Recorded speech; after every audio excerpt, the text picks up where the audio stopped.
That's the Criticom loading screen. That's probably going to be the best part of the game. Well, maybe this FMV.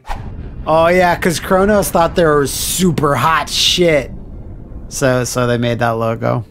The Nazome and Zerai clans anointed themselves as the Chosen Ones, a self-proclamation spurred by the acquisition of an ancient relic that bestowed great powers upon its possessors. This is a fighting game for those that don't know. Led by their emperor, because you can't judge by the CG cutscene. This is like a Star Wars Phantom Menace like action game on the PlayStation style. I'm starting to feel like most of the game's budget and time was spent on this.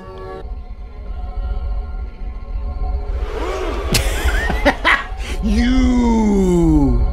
He's fucking doing his Hulk Hogan impression. And like a laser's gonna shoot out of these, and all it's gonna do is like fry a sandwich. Like it's gonna be used for some tiny little thing. Or destroy like a whole city, like just nuke it.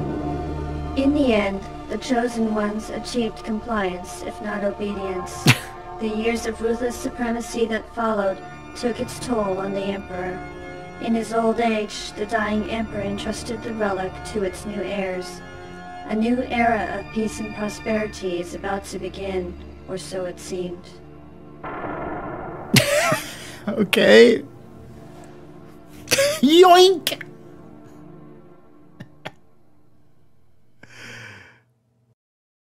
Is there more? Because that's your story of your fighting game, folks. This is often called the worst fighting game ever made. Certainly, like the worst fighting game ever made of a professional retail standard, perhaps. I played it maybe once at a friend's house when it was brand new, back in 97, whenever this was, 95 actually. I think this was a PlayStation launch game. Anyway, I remember Max streamed this, I believe. I think I'm gonna have to go with the dude that sent me a text earlier today. I've never played it. I don't know what I'm getting into. A few minutes later. Hey man, would you get off? Get off! He did not have a good time, so I will also similarly have a bad time. Wow, look at those 3D FX. Anyway, this is Exene. She is level 1, I think. Yeah, it's the military girl. It looks terrible. This is Delara. She looks like a pirate. That's like a little bit better for Nanny's game standards. Here's our boy though. Here's the Ryu of the game, Gorm. There's Yenji. I saw her in the demo. That looks pretty cool. Got dumb cyber claws. I'm always down with dumb cyber claws. Sid. I can't really tell much about the character. It looks like he has a bulbous head and a big crotch plate. The way that they handled this select screen, it's hard. Anyway, this is Dayton. He's the Ken. He's the Cobra of the group.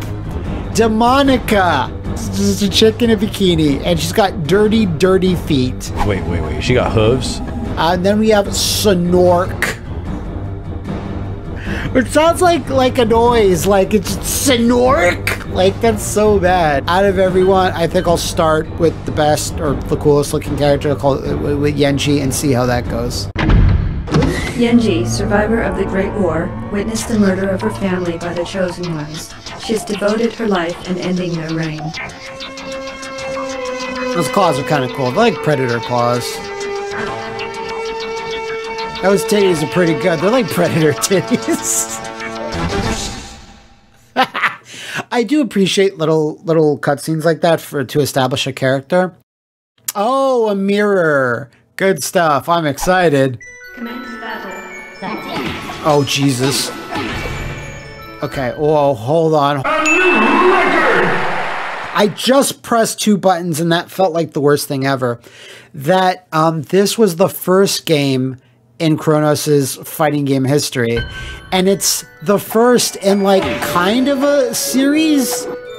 Dark Rift is the sequel to this game. That was actually kind of cool. It takes a lot of the same art style and 2 of the characters, 2 or 3 of them, but they're not real sequels because they didn't call it the same because they knew no one would want to have It's really weird because it's said in the control scheme that R1 and R2 were the special moves, but there's no special moves coming out. This feels so shitty. I can't even express. Is there not a throw?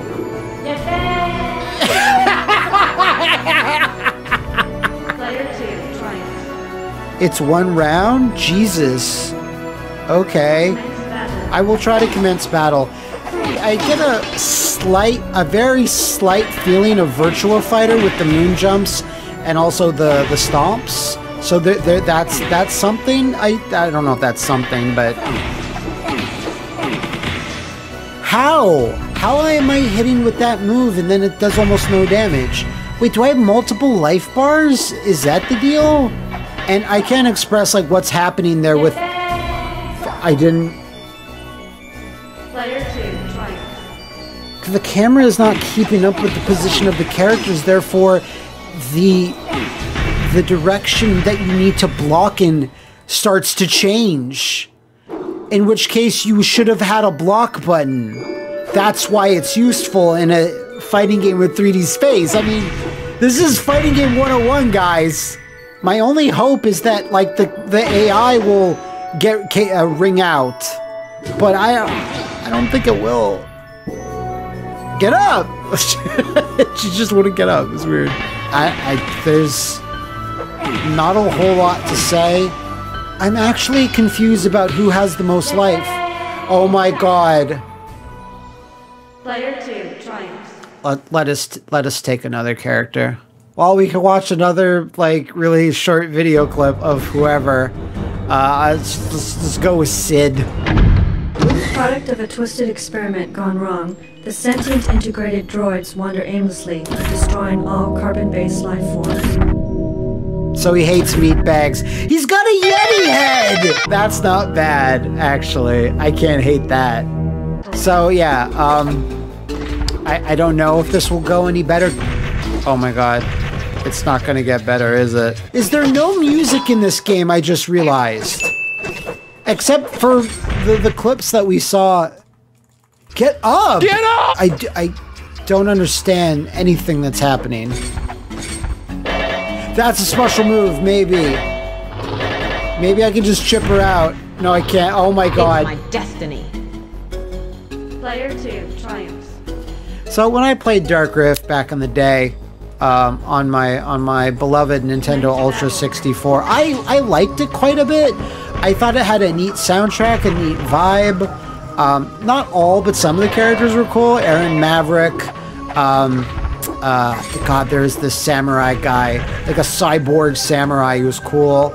And Gorn is in there as well. There are a couple characters I remember. Morphix was awesome. This is similar but terrible. Turn this down, but I'm assuming this is the only way I can beat someone.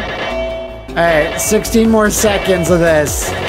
Because it's only one round. I guess they... Oh! No! No, no, no! Run away, run away! Yeah! Sid of default victories. Oh, weird. You could swap out characters after a match. It's kind of cool. I even forget this character's name, Exene. I don't understand how special moves work because in the configuration of the options, it said it was R1 and R2, and I've been pressing R1 and R2, and I can sometimes get a move, but it's unclear. So I might as well talk about it now. From what research I've done on Criticom, because it is in a lot of lists of like worst game of all time, or a fighting game at the very least. So I read that this was supposed to be a completely different game, maybe still a fighting game, but a different game was going to have a license. And it was supposed to be a comic book license, right? And I'm very intrigued by this story. The license was pulled away from the team, like the project was like moved somewhere else, and it was supposed to be for Sony. It was supposed to be a first-party Sony licensed game, and Kronos were tasked with adapting it. Who's your daddy?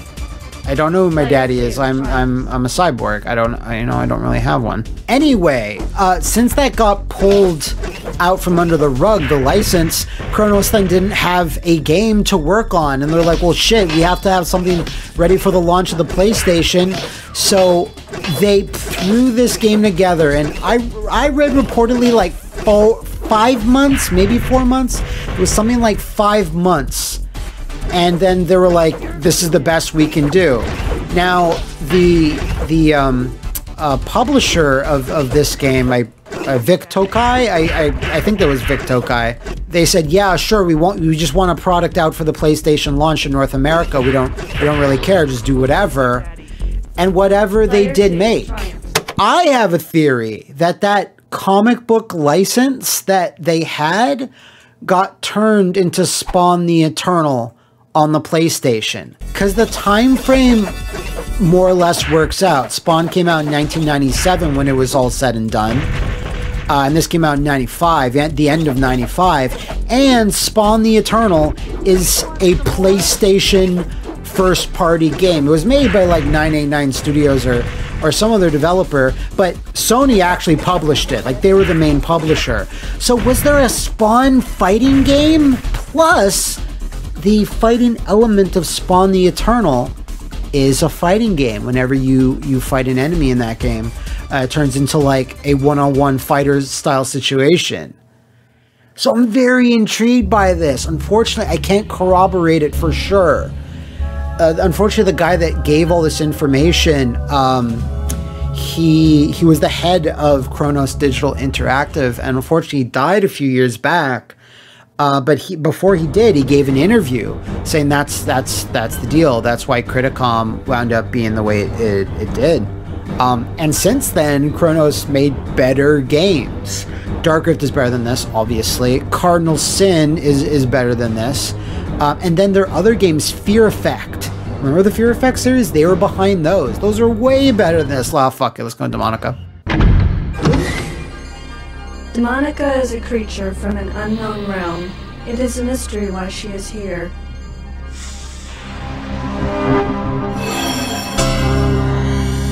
This looks like the intro for an OS.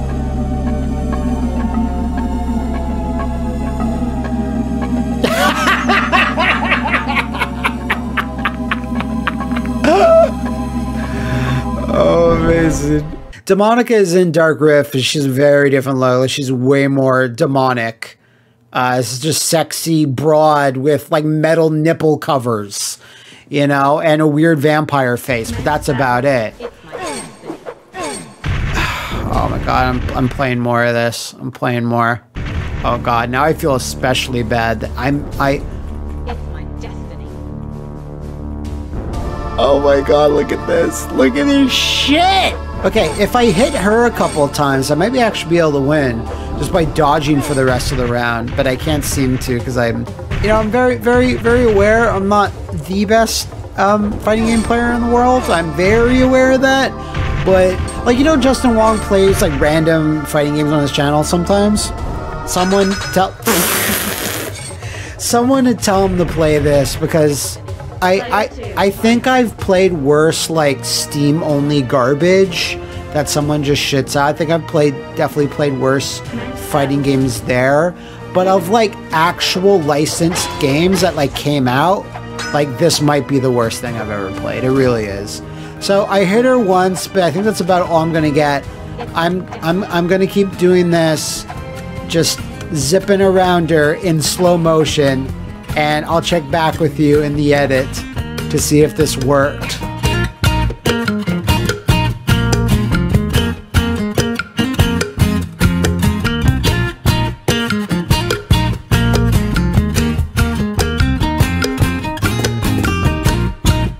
Maybe you can fast forward all this footage by like, oh fuck!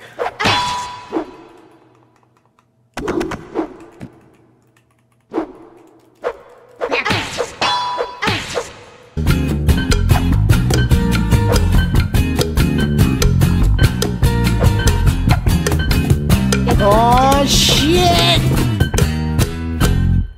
Yeah! Player 1 1 triumphs. So she did nick me once, but that's a totally valid strategy. This is so weird that it boots me back. Like, is there an arcade ladder or not? Because can I continue to fight while switching out characters? Let's take Dayton, Ohio. Dayton Trent, a soldier of fortune. He will soon embark on the greatest treasure hunt of all time.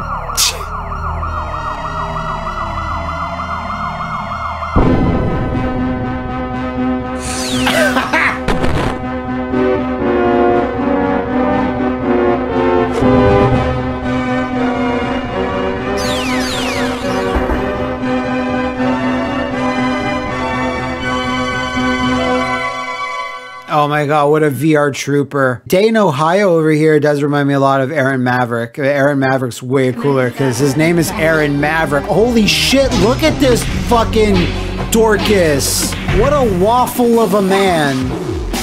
Holy shit, did you see that DP? That's a hard knockdown. That move's so good. So now if I just do this, this seems to work no matter what character you take. We're figuring out the tech. Oh, fuck. Oh, no, we're not. No! All right, let's take my boy Gorm. I think in Dark Rift his name is Gorn, but I'm not 100% on that. No, it's Gore. Oh, it's because they love this Shrek motherfucker, and then they're just like, but we gotta change his name because people might think this is Criticom too. We can't think that.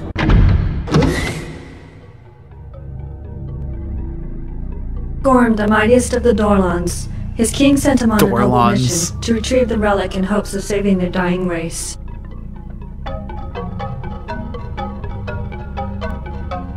Looks like Killer Croc, but like way lamer.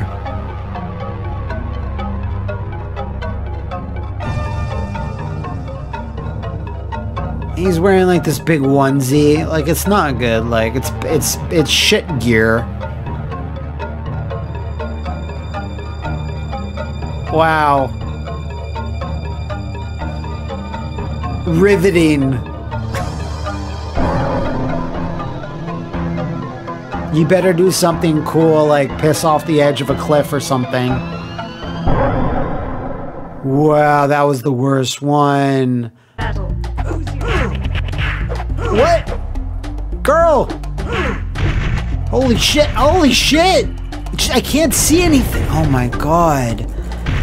Like, it's very clear that they spent like all the time and all the energy on the world building, the characters, like in terms of their fleshing them out with little bits of story and the CG cutscenes, and almost none on the fighting engine. Like, I know it was really early in the PlayStation's life, like the launch period, but like Toshinden was a launch game, and that plays infinitely better than this. Oh my god. Imagine an intergalactic fighting tournament for the whatever it is, I don't know. That opening FMV was also really, really not detailed enough, but it also had way too much detail. There's no one in the comments that can be like, you're playing it wrong, Criticom is actually really a no. There is none. And that doesn't count if you somehow played it as a kid and you were like, oh, I have really good nostalgic memories. No, it has to be that like you played it recently. I actually won legit, which is really surprising. There's no one in the comments. If you come at me with that shit, get prepared to take these hands, man. This feels so bad. I do have a few more characters picked just because I want to see their dumb CG intro. Oh, well, this stage sucks. Here I come. Now, she did a throw to me earlier, but like I cannot figure out for the life of me on how to do a throw. Just kill me. Now I'm gonna hurt you. Please. I'm already suffering emotionally. Oh yeah. Alright, we've seen Gorm, we've seen Yenji, we've seen Sid, Dayton, we've seen Demonica. I mean, I think I was talking during Sonorx, I just don't remember it. We have not seen Exene, we've not seen Delara, so let's take Exene. Sergeant Exene Delay travels from a worn-torn planet in search of a relic that will save the world. Yeah, it's a good thing the spacesuit allows for the titties.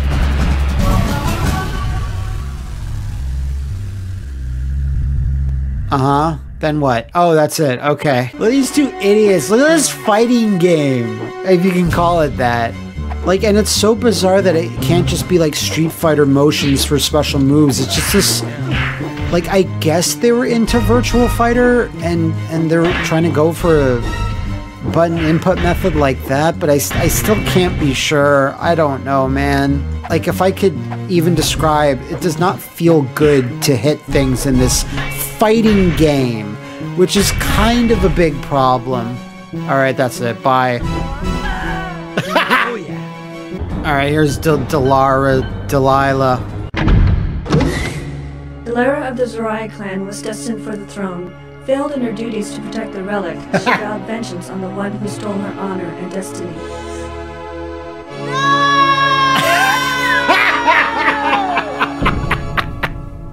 That was the best. Now that I'm thinking about it, I don't remember Sonorix at all. Commence battle. Was I talking like an idiot? Oh, at the Flying Peach. The big butt stomp. That's Sonorix. That's his alien way. You know what? Fuck it.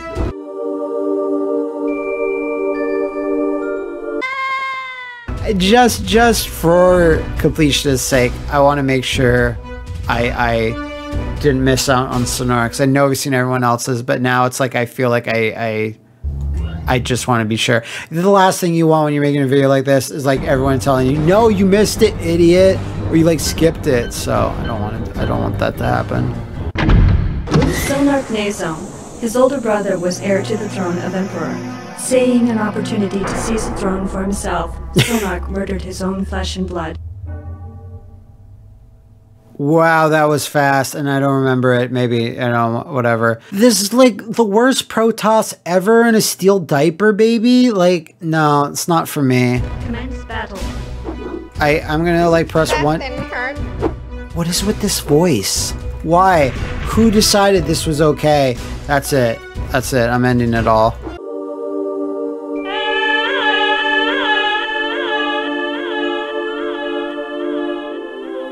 That's your intimidating guy that like stole the artifact and killed his own flesh and blood? I'm done. That is Criticom. It is the worst. Like I kind of was trying to detail before. It is the worst fighting game I think I've ever actually played, which is amazing to me. It's actually like, that's an incredible feat to be the one, you know? If anyone can help me dig up some information, it's like confirmation or otherwise, of that Criticom was a Spawn game narrative, I would love to get something, like an extra detail or two, because it's the only thing that makes sense in my head about how bad this turned out to be. Any other really terrible PlayStation fighting games I can play for you, let me know in the comments, and I'll see what but I'm not coming back to this. I'm not, this one's done.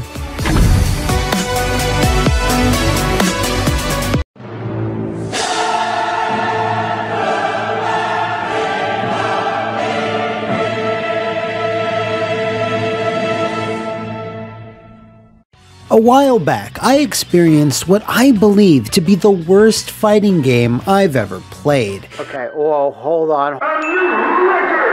It was Criticom, an early 3D fighter for the PlayStation that was devoid of mechanics, charm, compelling characters, and just about everything you look for when you have a desire for digital pugilistic supremacy. As of the time of this writing, I believe it to be the bottom of the barrel when it comes to professionally made retail-released fighting games, which discounts, you know, Steam trash, of course. That being said, I haven't played and analyzed every fighting game ever released, just a lot of them, so I guess it's possible that there is something out there smellier than Criticom. So now my quest begins to find the worst fighting game. Yeah, no, we've played the intro already. Thanks, yeah. I'll be looking at well-known and not so well-known trash fighters to see if Criticom can be dethroned, and doing so via 3 main parameters. Presentation, which encompasses character appeal, graphics, and art style.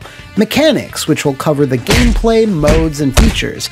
And finally, and maybe most importantly, game feel. This is what divides unplayable garbage like Criticom with so bad it's good poverty, like Jackie Chan Fists of Fire. It's that certain je ne sais quoi that can only be experienced when you go hands-on in a few rounds. So, with that preamble out of the way, let's... What I'll be judging today is the fairly infamous N64 fighting failure, Dual Heroes, which was released in 1997 and published by Hudson Soft in Japan, and 1998 in North America by Electro Brain. Also, some company called Gaga Entertainment in Europe, which probably has no relation to the real Gaga. But Hudson Soft, eh? Well, that's kind of interesting. But what's more interesting is the actual developer. Produce!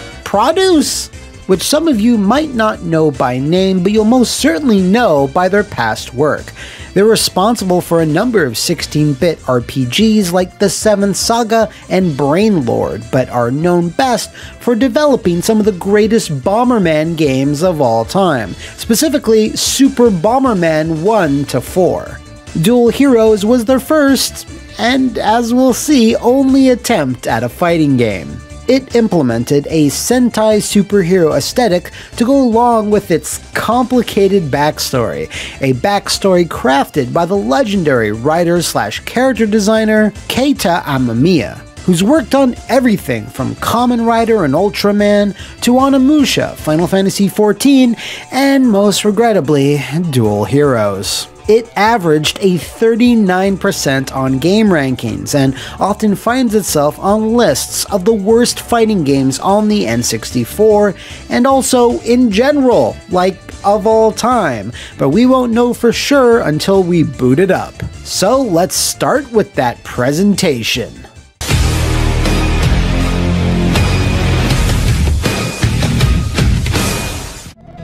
Alright, so this is the main menu for Dual Heroes. It's a little... yeah, it's just a still image and with no explanation, but that's not the best opening image that you can have. I know, like, you know, N64, PlayStation, things were kind of limited in your main menus and their complexity. There does seem to be a lot of options here, which is nice, but let's just go into story mode and see what's going on with that. Alright, here are our Dual Heroes. Always a fan of a select screen that does something different. This is Gun. Each person has their own personalized theme song, which I also like.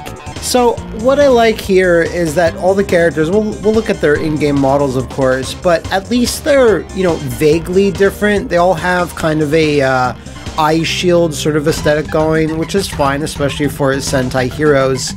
But wait, there's Julie looks like a wolf person, which I'm kind of all about. And this is Ho. Alright, in total here we have 1, 2, 3, 4, 5, 6, 7, 8. Ooh, so the bare minimum amount of roster.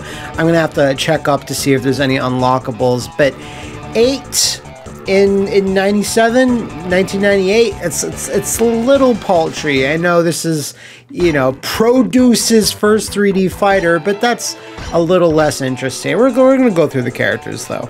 Alright, he's the fire hero guy, and this is interesting because it brings us to a separate screen where we can look at this and press OK or cancel to back out. Guy was born in Colony Sigma at the age of 10, moves to Neo Tokyo on Earth, born in space. I can't read it. Can't fucking read it. That's not great. So unlike Criticom, which showed, you know, pretty bad but also hilarious CG intros, and 64, obviously a little bit more limited, but that goes way too fast to read at a reasonable level. So that's a point off there. It goes up again, so that's nice.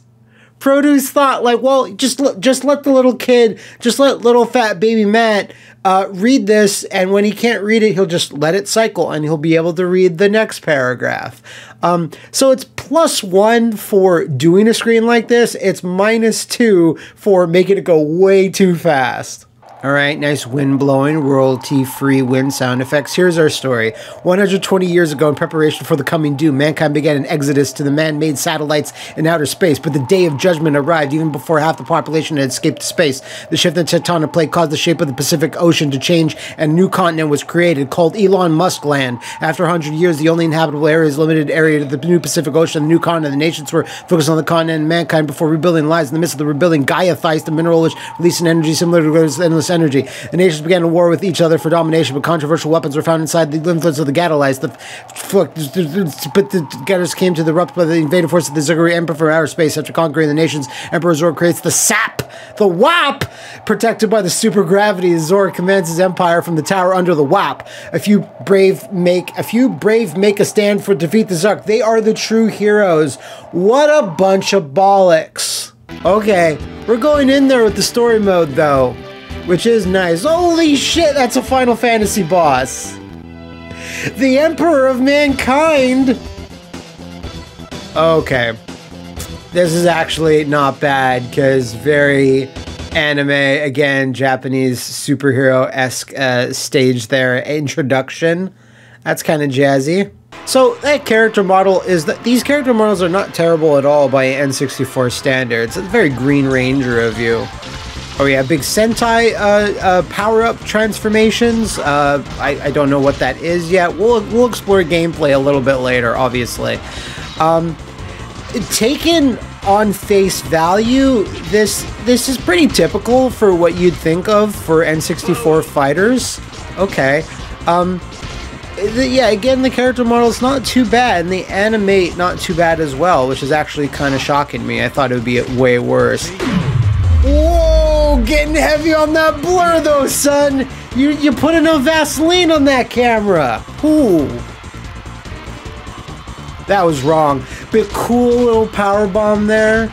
I'm not sure about this camera angle for a fighting game right now. It's now turning into an arena fighter. Did I control that? Who did that? Yes, I do. There is a button to switch camera controls. You know, +1 for presentation there, all honesty. That's pretty neat. Alright. Again, they just layered that shit on nice and thick. There's a certain style to it, those KOs. I don't know if it works in their favor, in all honesty. Maybe it's just Ho's theme. This music, pretty farty music, all things considered right now, but that might just be his theme and his stage, so it might not be ideal. I get that. It's tough, Ho. Alright, so that's round over. Match over. I'm definitively the winner, whatever my character's name is. What happens with just stage 2? There's a certain style to this. It is really leaning into what it's leaning into, obviously. But I gotta like, you know what it reminds me of? You know what it reminds me of? I hate to say it. It reminds me of Evil Zone. I don't want to talk about Evil Zone right now. What? Oh! Okay, so on the base level, this might beat Criticom. Just based on that alone. We've only taken one character, we've seen like 10% of the game. That's pretty sick. And no one can tell me different. Alright, Kumo goes down. Not much else to see here. The stages are kind of super lazy in my opinion. It's just a JPEG with like occasion arena. And they're all just super colorful. We're not going to get a whole lot of variety out of these stages. Yeah, very impressive. These stages are not too different than what you'd find in like Fighter's Destiny, also on the N64, or maybe even Flying Dragon. It has been a while since I played that one. That will not be featured on this show. Flying Dragon's awesome. I do like these fonts though, for the Dual Heroes logo itself and for the winner and loser messages. They're stylized, and I think it kind of fits in with the, again, superhero thing they're kind of going for. Wow. Alright, so this is the final boss. We're going to see what an ending looks like, because that goes towards presentation. He's pretty cool. Yeah! Ring outs, there's going to be, I'm going to be talking a lot about ring outs in a minute, everybody. But maybe this is the final boss. He is the 8th character. There might be a secret unlock. There is a final boss! Never mind. Jesus! I don't even know what to say about this guy. It's Zor! He's the guy that really fast text scroll told me about. Oh, yeah. Screw you, Zor, Zordon. I didn't even get what that guy's name was. Unless there's this 10th stage and I have to fight like a celestial or some shit. Okay, a little cutscene.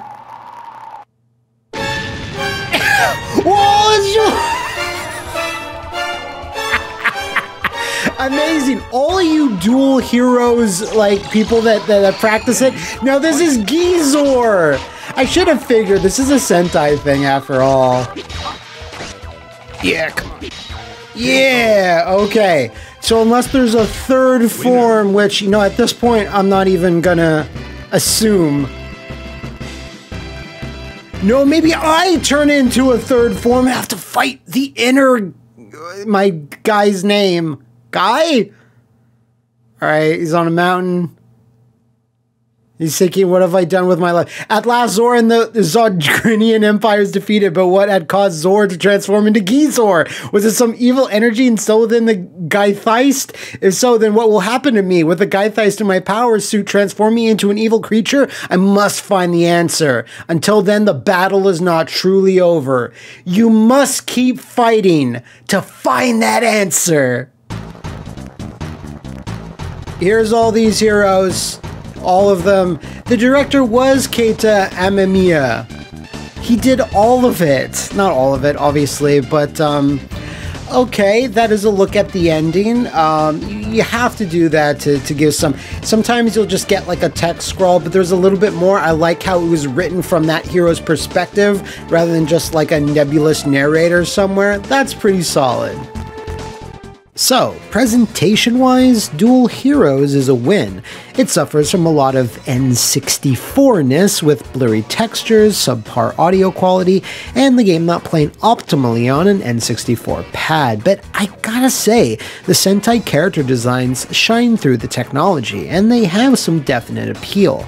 While there are common motifs shared between each of them, they have enough differences to offer some visual variety. I also think the final boss, Zor/Ganzor,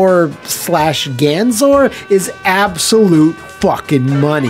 Yes, Criticom offers robots, soldiers, and Shreks, so there are technically more unique fighters there, but they're so bland and forgettable, it doesn't really matter. Furthermore, outside of the odd Ultraman or Power Ranger titles, Dual Heroes is one of the first games to offer an authentic Sentai experience for the West, which also helps it stand out, especially on the mighty Ultra 64. The music, however...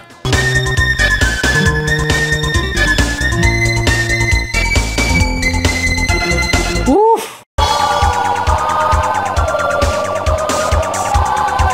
Ugh. Is probably the worst part of the presentation.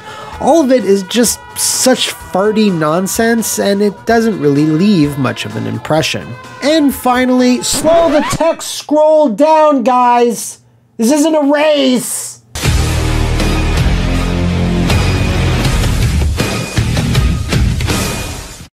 So let's dive a bit into the mechanics here. Now, I'm going to fold in modes and features and such in this as well.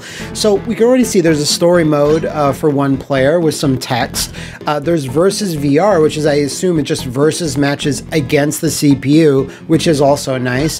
Versus 2P, obviously, if you have another controller hooked up. I don't know what robot is, but look, practice mode. At the base level, if your fighting game does not have a practice mode, like up until a certain point, I'd say anytime after Killer Instinct released on the Super Nintendo, which in my mind was like the first or one of the first fighting games with a practice mode, it needs to be there. I don't know what Metal is either, but let's check that out real quick.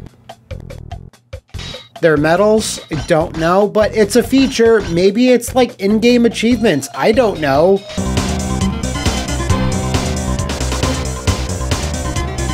So that was fun, medal. Let's look at practice. Let's see if there's even any options. I'd be flabbergasted. Let's take Zen here. He's the dirty fighter! That's the best. So even in practice, you get these text scrolls. So I guess you could just go back and read them whenever you want. And it was one of the generals of the Zerg. There's no way. There's no way I'm reading it. Just forget it. I'm pressing OK. So there's actual, like, a button press indicator, which is incredible for this day and age. Oh, that's awesome. So holding down guard or tapping guard brings you up to this powered up state, which I assume you do more damage, which is, you know, nice. Does it use that Biofreaks effect of T1000 tinfoil? It sure does. So guard and punch always does a throw. And I've noticed they're all wrestling moves, so pretty cool. Now after a throw, you're always kind of put like backwards almost, or if your enemy counters the throw, you get thrown off balance and get put backwards. So you're not in a great position after that, so that's a nice little mechanic. Now you have a guard, you have a punch, you have a kick. That's really it. All the other buttons are more guard on top and camera switch, which is a neat feature, honestly. It's annoying that it makes this camera noise, but it's still kind of cool. Now, is there a command list? Oh, there is not. You know, that's maybe a bit too advanced of a feature, but it still would have been nice. Oh, you have different throws depending on a motion that you do. I also want to state that this game does not use the D-pad in any way on the N64. I'm using one of those fighter pads for the N64 for, you know, best fighting game action. So it only uses the analog stick, which is interesting. I'm not sure if that's a good thing. A lot of N64 fighters either used one or the other or both, but I think this might be the only one I can think of right now that just uses the analog stick. Oh, this is interesting too. If you hold down guard and then move backwards or forwards, you do a leap or you back up with backflips. That's pretty cool, actually. A lot of mobility there, and it feels snappy. Alright, you have special moves associated when you go into that special charge state, but they're a little awkward to do. To do this charge state, you have to hold down, press the guard button 3 times and hold it down. Then to do these special moves, it's guard guard kick or guard guard punch, which is, I mean, tapping those buttons is kind of awkward, but at least there's some options there. I'm actually kind of shocked. Basically, you just have a lot of strings for your combos, punch, kick, punch. It's all, you know, kind of a rudimentary virtual fighter. You can also stomp on enemies when they're on the ground. See if I can do that. Right there, I guess. So there is that. So there's certainly some mechanics here. I'm actually kind of... That's your jump, by the way. That is your Virtua Fighter moon jump. That is also done by holding guard and pressing up. Incredible. It's a unique control scheme, but it kind of sort of works. And there's those jumping moves. So this is a Jui, I think. A pretty unique character. They're very animal, wolf-like. A lot of scratchy paw claws and such. Let's just check out their transformed moves real quick. Wow, okay, cool. A little garish with the color scheme, but it's fine. And then there's that, whatever that was. I'm not even quite sure what it was. The other thing I noticed that some stages when you're going through arcade mode, they are walled in and you do get bounced off it a little bit. I'm not sure if you take extra damage, but then other stages are not walled in at all. So it's a little like, I guess, Virtua Fighter in that sense as well. Or maybe even a bit of Fighting Vipers. And some stages are very, very small in terms of ring size. So there is some variety in the stages, as kind of colorfully throw-up garish they are. So there is some variety in the stages, despite them being kind of a cornucopia mashup of colors that are kind of bleeding into my eyes a little bit. What is Robot? I have to see it. We have to see robot. What? This is a training robot developed to train the fighters. It has a special ult chip which gives it the capability to mimic and learn the moves of one who fights against, but it still needs to be trained. Is this to record your moves? Maybe my N64 copy is not working correctly, but this is what happens when I am presented with robot. So that mode is not working for me, but maybe it's working for you at home with your copy of Dual Heroes.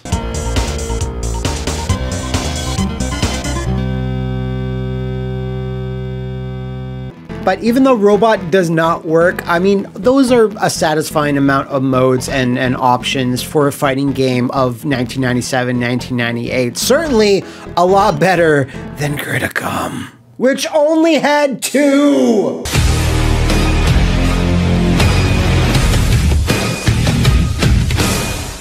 So we're going to need to talk about the game feel, because I'm not sure if it comes across in the video that well, but this actually feels not too bad to play at all. It's fast, it's responsive for the most part. Yeah, there's some slowdown when you do certain moves and such, but I mean, that's kind of to be expected on the N64. Looking at this, I do not think this runs in 60 frames. I just have a feeling that it's rated 30. I might be off base on that, but there's something about this where it feels like a slightly janky Virtua Fighter, which is not a bad thing at all. Like, slightly janky whatever is good enough for me. At the base level, this does feel like a slightly jankier, well, maybe more than slightly janky Virtua Fighter, but at the end of the day, punch, kick, guard is never a bad setup, especially if this is going to be your first 3D fighting game. Might as well keep it simple like that. I mean, you don't have to go crazy. Oh my god, that's actually super sick. Oh, and I just noticed you can even free roam around the arena. Like, it doesn't have to be a 2D plane. You just hold the Z button and he goes around. That's a lot of variety in your mobility. And like I said, it doesn't feel bad. Yeah, there's not a whole lot of special moves here, but I'm kind of shocked at how much this game has to offer in its playability. It's not amazing by any stretch of the imagination, but I mean, a 39% on game rankings? I don't agree, game rankings and the 4 media outlets that reviewed this. I don't know if there's any more that still exist today, but I'm just... Of the time, this is a pretty ambitious, but at the same time, like, it knows what it is and it's not trying to do anything more than that. So it's doing both simultaneously. So this may be shocking, but controlling these dual heroes, in addition to the game's speed and its general feel, well, everything kind of comes together. It's not a polished masterpiece, but when you tell me something has a 39% average, I go in expecting a sloppy hot travesty, which this very much is not. What it is, though, is one of those types of fighters that was simply held back by this being the studio's first foray into 3D and fighting games, which ironically was the exact same problem with CRITICOM, just, you know, that wound up being CRITICOM. And make no mistake, I'm not saying Dual Heroes is some underrated diamond in the rough. It's definitely a product of its time, but it's still playable and has some neat mechanics. Therefore, in the realm of bad fighting games, I gotta place this higher, I gotta place it actually lower than CRITICOM via this handy-dandy tier list. Yeah, just right in the middle, yeah, right there. I've played way, way better, but also way, way worse. So, Dual Heroes, you had some anti-hype around you, but it's not nearly enough to dethrone the winner. The quest is still on. If you'd like to suggest some other fighting failures for me to square up against, let me know in the comments below or over on my Twitter, and I'll see you next time on The Worst Fighting Game.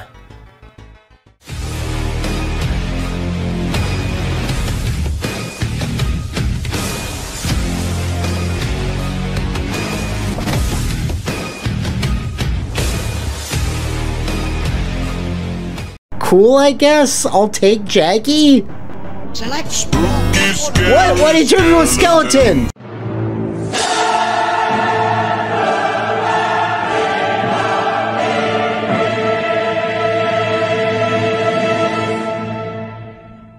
Welcome back to my personal quest to see if I can find a fighting game worthy of dethroning CRITICOM as the worst I've ever played. Yeah! And I will do this by swimming through a sea of endless trash! Last time, we put the N64 Classic, citation needed, dual heroes to the test, and honestly, it was a milquetoast effort at worst. Let's just leave it alone now, it's not hurting anybody. This week, though, thanks to fans down at the Flophouse VIP Patreon who voted in an exclusive poll, I'm going to be braving a perilous jungle. A jungle that contains a jaguar. Yes, I own this, and I only own the bad fighting games that were made for this, which means, you know, all of them. Anyway, this jag here has been sitting on my floor for like 2-4 years, and I've barely ever found a good use for it. So let's all find a good use for it with the game that you all voted for. Kasumi Ninja. One of the most infamous entries in the JAG's library, fighting or otherwise. Released in 1994, published by Atari themselves, and developed by a studio that I've never heard of, Handmade Games? Is that right? Well, they were based in the UK, and all they've ever done is games for consoles named after cats. And surprise, surprise, this was their first and last fighting game. Obviously, if you're making a fighter and it's 1994, there's a 50-50 chance you're going to be ripping off Mortal Kombat. And rip off Mortal Kombat they did! They dressed up some poor palookas under some hot studio lights and had them do all types of silly shit. In terms of its setup, well, it's pretty par for the course. If by par for the course, you mean ripping off Mortal Kombat. For many generations, rumors have persisted of a small, well-hidden island known as Kasumi, which has produced the world's most renowned ninjas.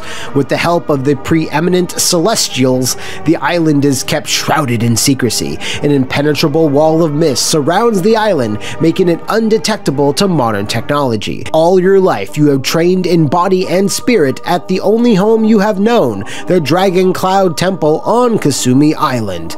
At the temple, you are trained by the Elders, a group of 3 wise and powerful ninjas. This group of elders consists of Hei, who embodies the light aspects of human nature, Kaio, who embodies the aspect of indifference, and Gyaku, who embodies the darker side of human nature.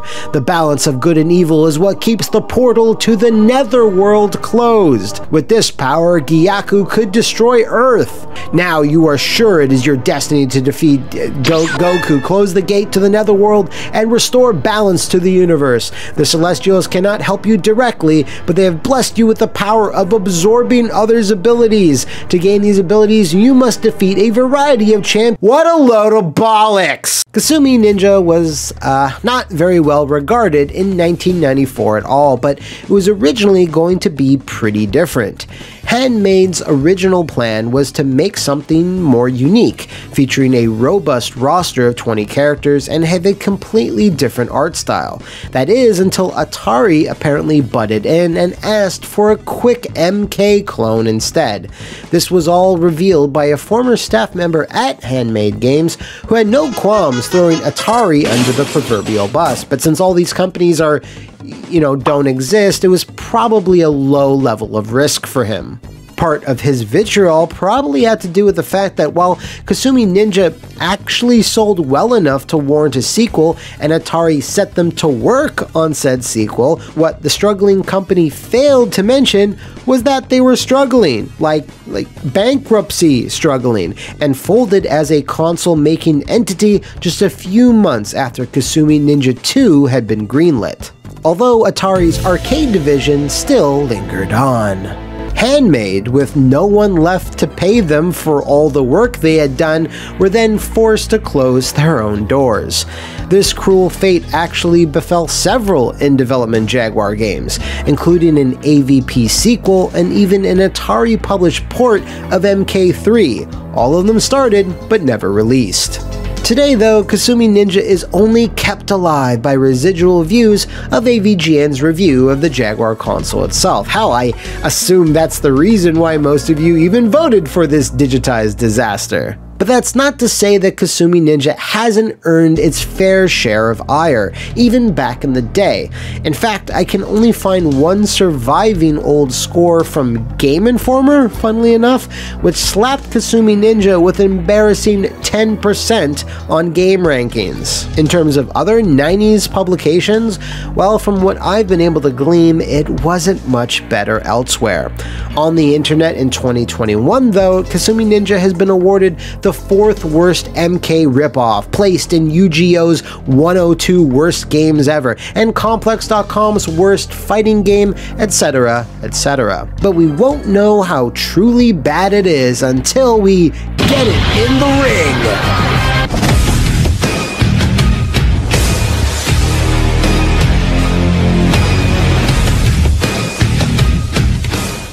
Alright, so as per usual, we are starting off with a presentation, which includes lots of great stuff like characters, which will probably have not great stuff like the characters that are in Kasumi Ninja.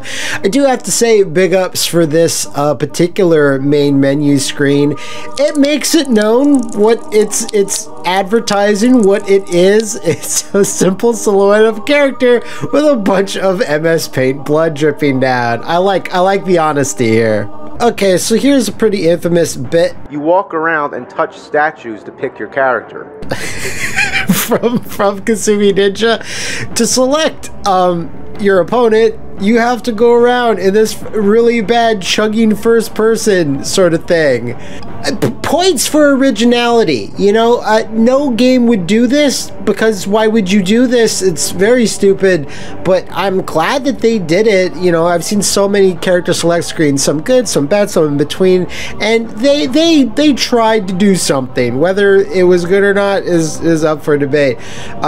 So yeah, I'm holding a Jaguar controller, so we'll just, here's Habaki. That is the most basic ninja you can have. Not great. I do appreciate getting a, you know, in terms of presentation, I do really think it's cool to get the profiles right off the bat so you know who you're going to be fighting against. Habaki is the eldest twin of the Kirigakure family. Both brothers are extremely competitive. Brothers, eh? So that's Habaki. Who's the other? Here's the other ninja palette swap. And Senzo. And they didn't even do a stance change. Like Scorpion and Sub-Zero and MK1 had a stance. Come on. Senzo is the youngest twin of the Kirigakure family. The two brothers are equally adept at the arts. Like drawing, comic books, the oil painting, sensual pot making. What is the arts exactly? You should think it would say martial arts. I guess I can only be one of these characters. I don't know which one was better. I'll just go. Okay. So now we can get this character. Oh my god. Oh my fucking god. I mean, he looks like Gary Spivey of the Psychic Companions Network.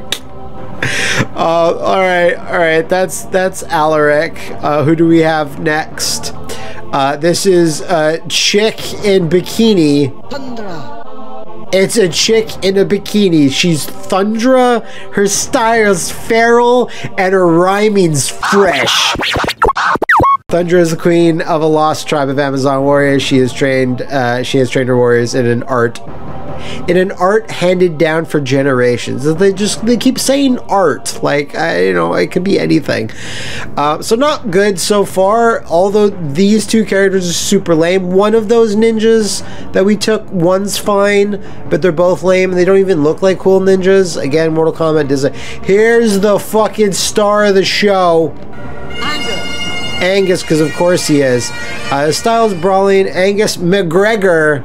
Is he like Conor McGregor? Is just super overhyped and kind of a dick. Is the blacksmith of the village, Loch Katrine. Angus discovered at an early age that he loved to brawl, so he's also a brawler. Now I have to. This is the star of the show, like I said. I'll give him points just for originality here and kind of silliness.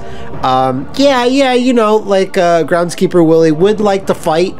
I get that. It makes sense to have him in a, maybe not like a Street Fighter style game, but like a Mortal Kombat silly digitized thing, like rip-off game.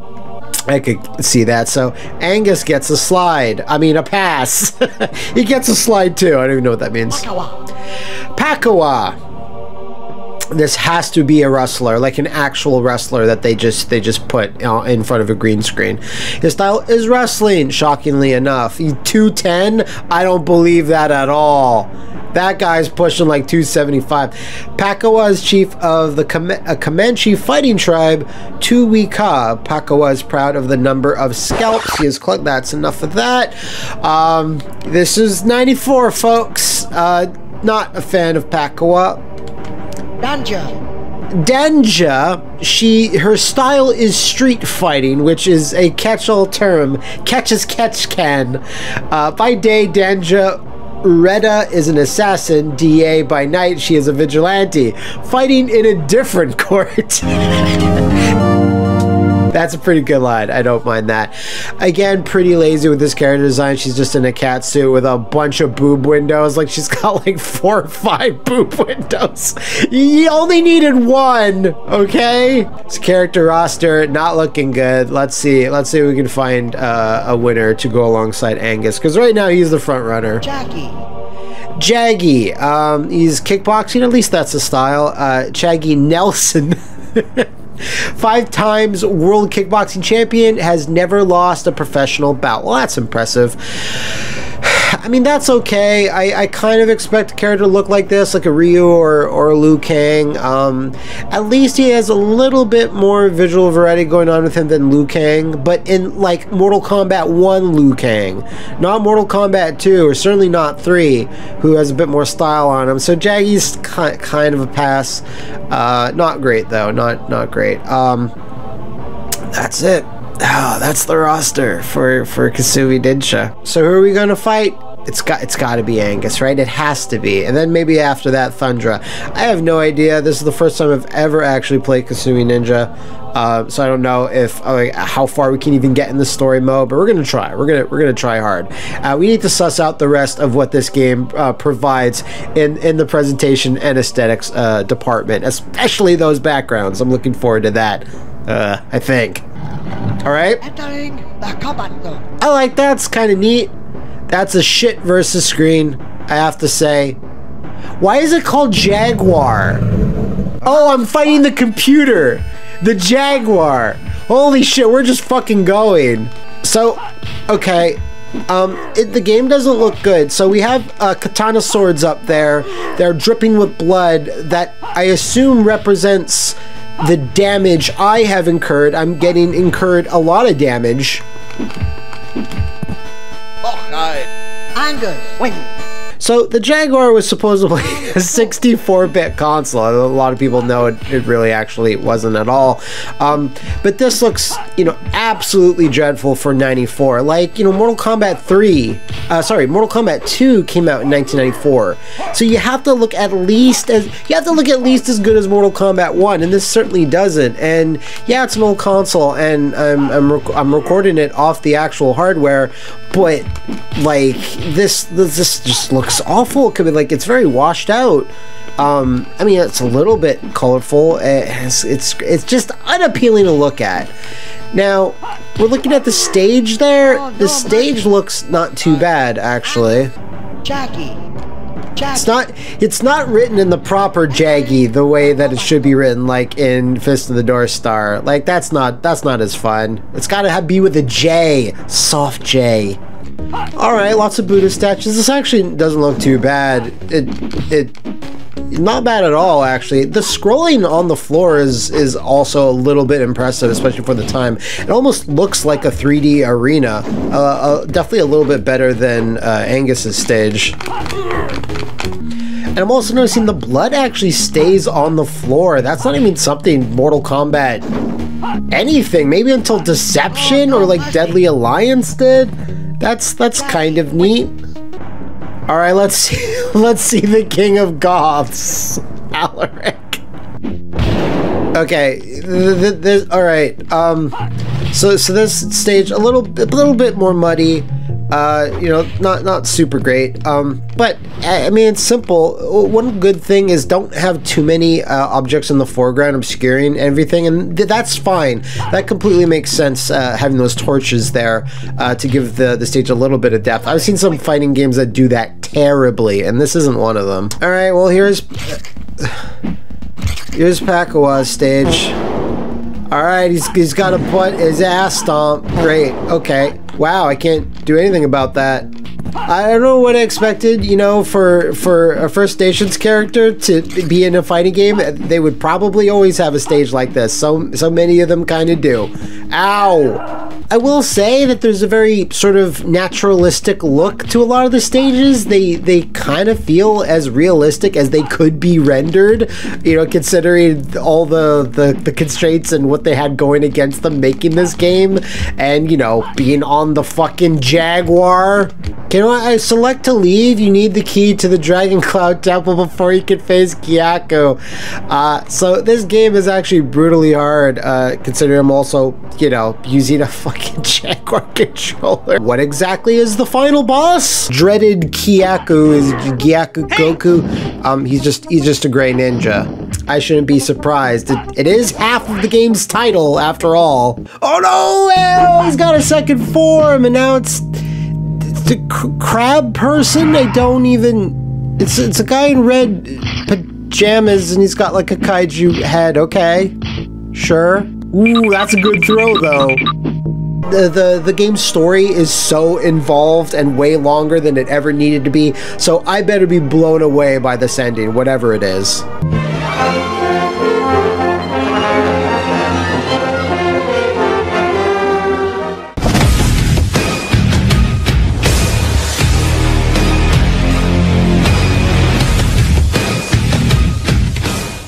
Alright, well, let's talk, unfortunately, a little bit about the gameplay. This is going to be a quick section, actually, because there's not much to say. Kasumi Ninja uses 3 buttons. Now, the Jaguar actually has, like, 15, 16 buttons, if you count the fucking keypad.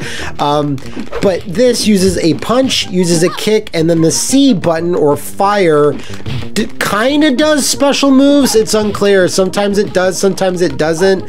I haven't quite figured out the movements yet, but I will.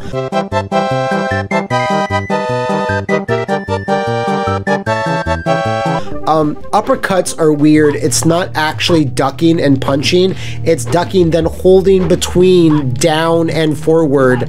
So you're kind of doing like a Hadouken motion, but it results in a really slow uppercut. It's not great. Now, blocking is done by holding back, which is nice, but there's also, I don't know, it just seems like it's very delayed. Aside from that, there's not any other real gameplay systems or even modes here. There's 2-player and then there's 1-player. Now, how does the 1-player story mode work? Well, alright, so what happens when you actually beat a character? He gets added to your roster. So I'm Senzo or Baki, doesn't matter. That's the only ninja I didn't take, and because I defeated Jaggy, he's just added. Cool, I guess. I'll take Jaggy. What? Why did he turn into a skeleton? I love it. I stole his stone skin. Alright, I didn't know there was going to be a skeleton in here, so there's a point in that. Wow, so that is a teleport. It's very slow, but it does get me out of like those situations. You do this by holding the C button and pressing up. It takes a little while to do. That's a pretty funny effect though. That makes me smile. I'm trying to smile here. So that's a special move, this double kick. That's back, forward. That is crazy for a standard special move like a hurricane kick. I don't know if I can continue with this gameplay segment. I'm done! So here's the other mode in the game, the options mode. So here's the other mode in the game, the options mode. It's the only other thing it has. We can reveal the credits. We can turn on the story text. There is a parental lockout code for the blood. You can change the gore level to Gore Fest. What else? None. Combat. Disturbing. That's actually pretty fun. That makes me think that they were trying to make the best of it, you know, developing this, and they're like, let's just try to have some fun wherever we can by having this stupid 90s text. It's pretty funny. So, like stated, the only other mode is 2-player versus and story. That puts it right in line with CRITICOM, but it doesn't make it worse than CRITICOM. I don't even have a second Jaguar controller, thank God. I only want one of these. Can I even start this? Danja, sure. So I don't have a player 2, and I'm stuck. Then the game is locked up. Essentially, I would have to turn off the power. Now, I read that the number pad on a Jaguar, actually, you can reset a game. Oh my god, this is such trash. Oh, I found it. I found the button combo. It's pressing 2 buttons at the same time. Whew. You know, what's the point in reviewing a Mortal Kombat ripoff game if I don't show the fatalities? Here you go. Keep your expectations low. Real low.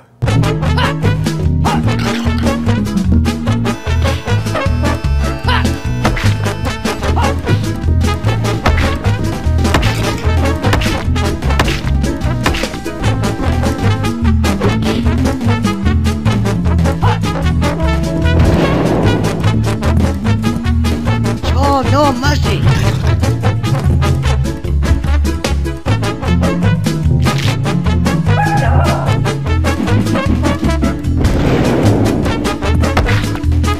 Show no mercy.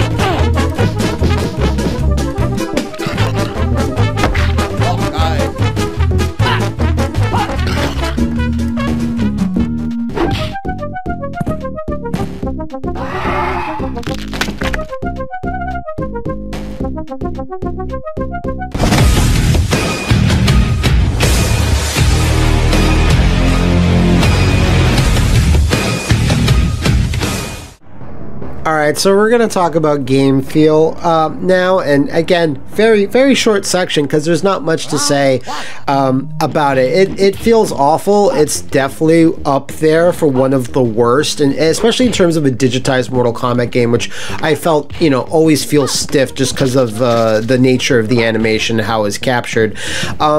What I can't fault this game for is being on the Jaguar. Like, that was out of its control. Jaguar is the one Jaguar. Yes, the Jaguar Corporation. The Atari is the one that funded this, so like there's not much that can be done. And the Jaguar controller, folks, like I know people have talked about. Look at this D-pad. Look at it. You need a priest to get rid of this thing. I can't impart to you how bad this controller is, really, for anything. I can't imagine anything controlling well in this. Least a lot of fucking fighting game. Good, game over. I'm glad. We need to wrap this up, people. Ugh, look, I'm not gonna lie. This was a bit of a rough one. Just look at it. It kind of speaks for itself. However, the drudgery of actually having to play it, well, the onus is not entirely on Handmade Games here, as they got a raw deal, having to change their entire original design last minute to please Atari, and, well, this is what they ended up with. While the modes, mechanics, and even the presentation are incredibly basic, there's at least some charm here and there, but the game feel is what really holds things back, and that's mostly due to the cursed eldritch object that is the Jaguar controller. And unlike the PlayStation, all of the Jaguar's fighting games are notoriously awful, so Kasumi Ninja doesn't really stand out in that regard. It's a stinky game in a giant, collective cloud of stink. It shares a lot of similarities with CRITICOM and gets really close to being as unpleasant to play, but the blood, fatalities, silly special moves, and the shockingly impressive backgrounds just edge it out, making it the slightly better game. So I'm going to officially nestle Kasumi Ninja, right under there in its own digitized pit of shame. You've earned it, buddy. And so that ends another worst fighting game, as the winding road of my quest still beckons. But if you want to throw some pebbles, rocks, or explosive bricks on my path, shout out some bad fighting games in the comments below, and we'll see if one of the games you suggested can top the king of the shit heap, my beloved Critical Combat.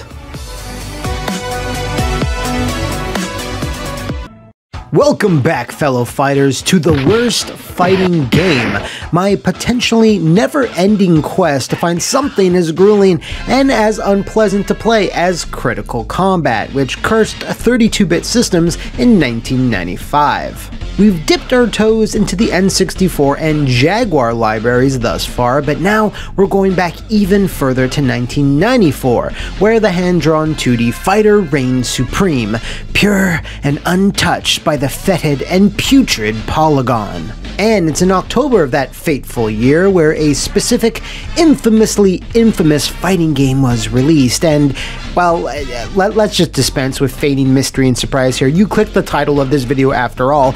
Our subject today is Shaq Fu, proudly published by our good friends at Electronic Arts, who are well known for their fighting game output. Now, everyone and their nona or nono have heard the name Shaq Fu before, as it has the ability to elicit either a shudder or a laugh, depending on who you ask. Now, we usually delve into the history of the games I chronicle on this show, and it will be no different here. In the 90s, sports ball people, players, coaches, etc. would usually get offers to hawk their own, sports games. Your Maddens, your Gretzkys, your Ken Griffey Jr.'s. Basketball players, though, were a bit different, as some of them were so marketable you'd see them in movies, music, just about anything, branching out far more than, say, a hockey star, which is why there was never a Brett Hull kicks Dr. Machino's butt, for example. The licensing and contracts for said b-ballers were also getting so expensive that publishers thought it might be the safer bet to aim for the general market rather than just the sports demo. This therefore ushered in more outside-the-box approaches that played loose with the idea of basketball, like Slam City with Scottie Pippen. I wanna dance.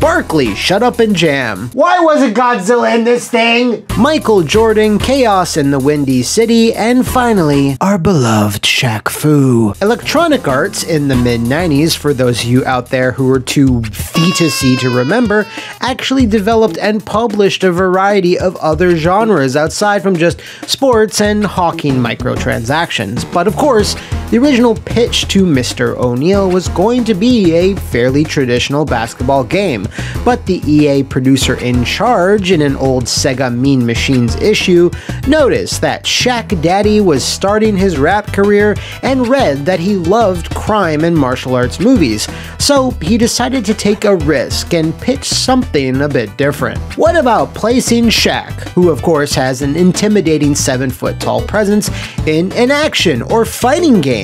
If he declined, then no sweat, they just stick to basketball. But as luck or destiny would have it, Shaq flipped for the idea, as he was a big fan of fighting games like Mortal Kombat. So the path was starting to be laid out for one of the biggest critical flops in history. Wait, did this just turn into an episode of What Happened? Anyway, that EA producer, Don Traeger, had his heart set on Paris-based Delphine Software to bring all the action of the ancient art of Shaq Fu to digital life.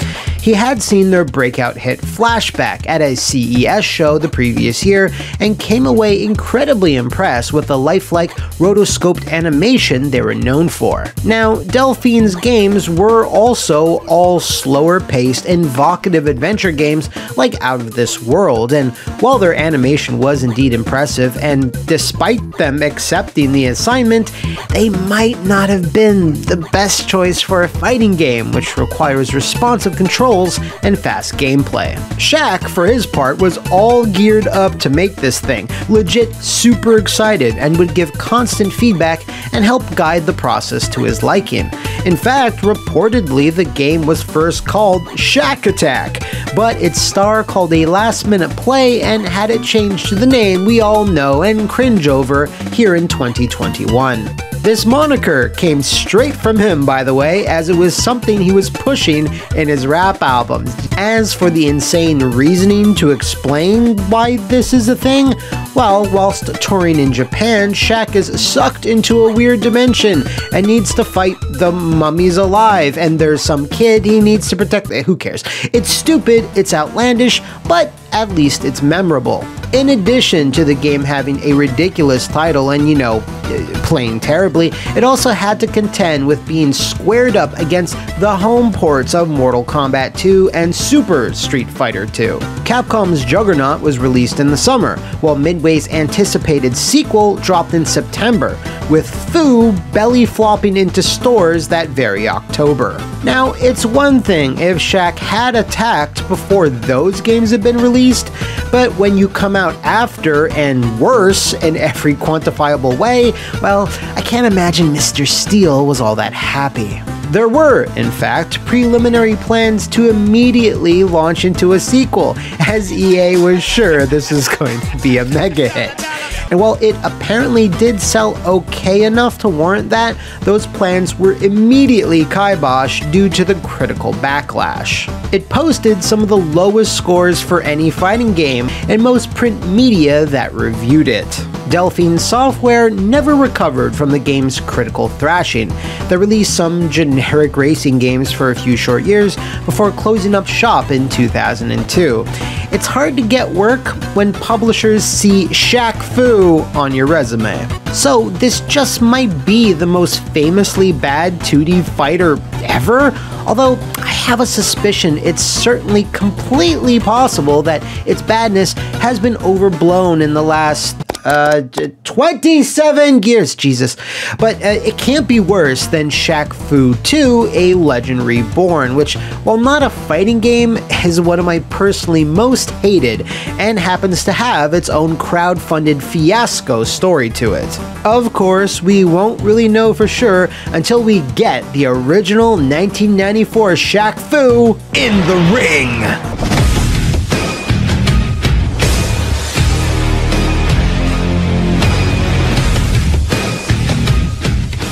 Alright, so Shaq Fu.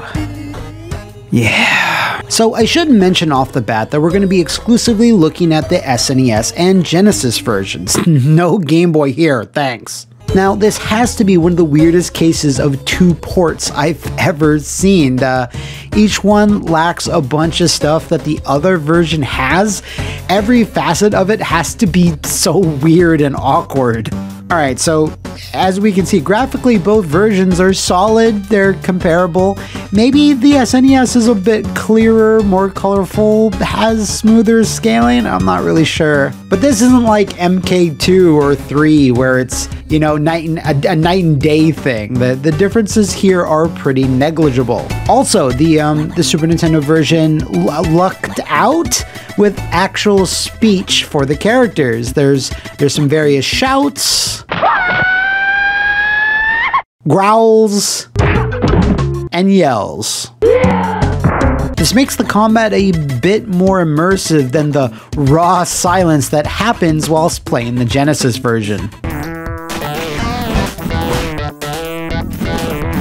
And now we should move on to the characters, and just letting everyone know this is where things get really messed up. Let's start with the full roster, of course, and you'll get to see what I mean about that in a second. All right, so we have the eponymous Shaq Daddy himself. Then there's this cat girl here, Kaori, who's not giving Felicia a run for her money anytime soon. Next is Big Baddie Setra, a mummy that wears football gear. Then we have the Colonel. He's a bionic infused super badass. Just look at this fight. It's like I'm playing Injustice here. Then we have... Then we have Diesel. Oh yeah, I got this. What a pittance. Not much to say about this guy. Auroch is some type of pig man. I don't know, but I'm docking a couple of points off this game right now just for this guy. Voodoo is she's fine. She's a priestess, I guess. I wonder if she uses... Ah, there it is. Next is Mephis, who I always remember the most from this game for some reason. He's just a green skeleton man who's also buff and wears a stinky cloak. Iconic. Then we have Nezu. This is the kid that Shaq is tasked to find, right? Okay. Well, he's right there. He's in the select screen. Shaq, just grab him. Moving along, it's the sword wielder Raja, who has nothing on. And then there's this beast-like character whose name is actually Beast. I do think it's funny whenever this guy has to have a mirror match with himself. Does this remind you of anything? Cinder versus Glacius. And finally, we have generic old man character, Old Man. Now, the messed up thing about this 12 character roster is that it got almost halved for this Super Nintendo version, with Colonel, Nezu, Old Man, Auroch, and Diesel having hit the chopping block. It's pretty clear that the Genesis was the main version that the team worked on, and that their publisher simply didn't give them enough time to polish and finish both versions. Why is that? Oh, right. Anyway, moving on to more presentation stuff. This opening story sequence is good enough. The dialogue is kind of charming, and okay. Oh, yeah.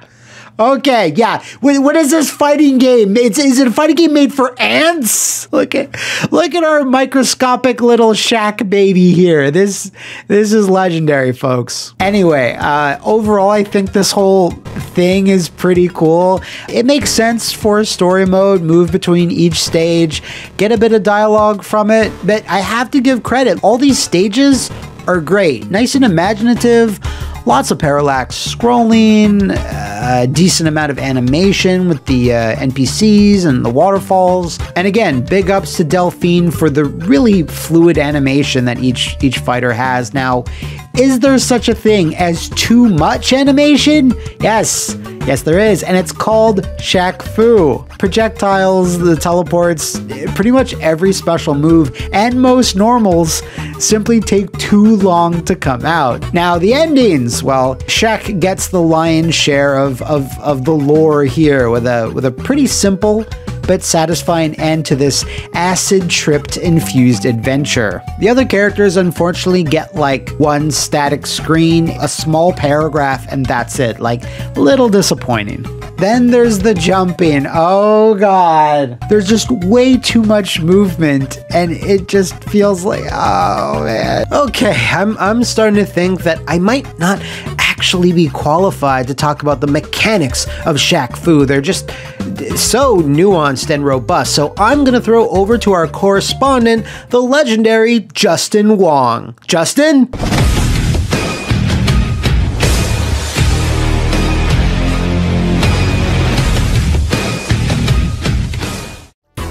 What is up, everybody? This is Justin Wong, and we are here to talk about Shaq Fu, this deep competitive fighter.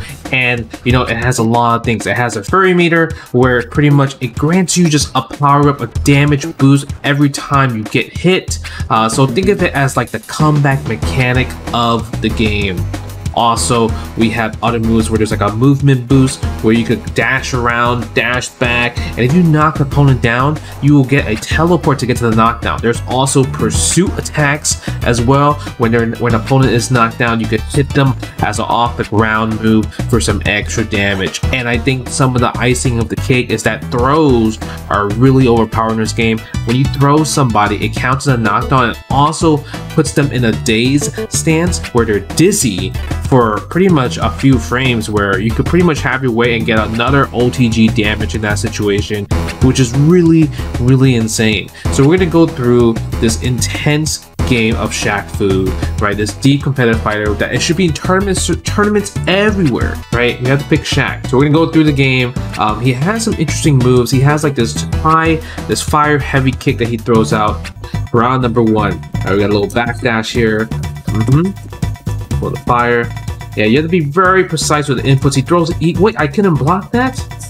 You have to be real precise right there. You see that? Real precise. That is a down forward into projectile, right? You have to be very precise with that. You can't hit a down forward. If you hit a down forward, it will not come out of this situation. You will get this. Wait, why? What's happening? Okay, let's go through the game. He could throw the, like I said, the shuriken. It's a forward, back, forward, and then you gotta hit the MB button, which is a dash button. Did she just put a curse on me? Alright, you see this? Boom! Look at this. Straight Win Rasengan. This is the Win style Rasengan right here from Naruto. And you see how the meter below the life bar goes up? Yeah, that is the Fury meter. If it keeps going up and up, we're gonna keep building that bar. Also, another thing that's really crazy is that health regens in this game. After every 3 to 4 seconds, you get a pixel health back, which is interesting. Oh my god, it's so close. Don't tell me I'm gonna lose first round. Yes! Look at that little shimmy. Look at the little shimmy. Okay, Shaq Fu. Shaquille O'Neal. Okay, we're fighting against this character. Whoa! Why am I being blinded? I don't remember this being part of the game. Wait, I'm Fury. I'm red. We rage. Wait, I was red and I couldn't move. How come he can attack before a fight ends on the screen? Oh my god, yep, you see that? How can he manage that fast? Is the AI cheating me right now? Dude, I can't get in. Oh, nice air to air. Okay, the little lightning legs out here. Oh, that's a off the ground move? Okay, whoa! You got a Mortal Kombat move? Can I get my special move out? There's so much lag going on. Look at this. Oh no. Okay. Wait, he nullified it? Dude, that's cheap. The manual didn't tell me how to quick rise. Alright, we got the infinite. We got the infinite. That's not an infinite, but we got the infinite. It's an AI infinite. Oh my, every time I go for the wind Sharingan, he just does the teleport. Look! This is a counter matchup. It's a bad matchup. Next time I'll squash you like a bug. Bro, my man looks like... Oh! What? What was that? Yo, how do you block that? Are you serious? Bro, that's cheap. What?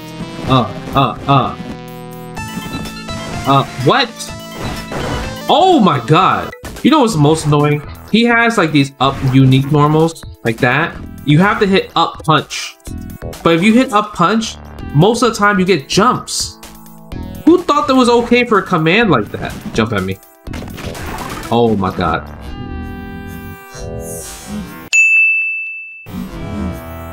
Oh, I go under. What? Did my normal just whip in front of him? What kind of hurt box you got? Look at this. He's fighting without his hands, bro. He is. You know what's bad about this game? This comeback mechanic, this Fury meter. I don't get it. It doesn't do anything. So I don't activate this X Factor rage thing where I can do 50% damage. Look. Bro, no! I'm done. I can't. Yeah, this game is terrible. I'm sorry. If you bought this game when you grew up as a kid, I'm sorry. Back to you, Matt. Y'all were probably thinking I was kind of over to some type of gag, but that was actually him. That's so cool. Anyway, thanks Justin for that sterling breakdown of the intricacies of the ancient noble art that is Shaq Fu.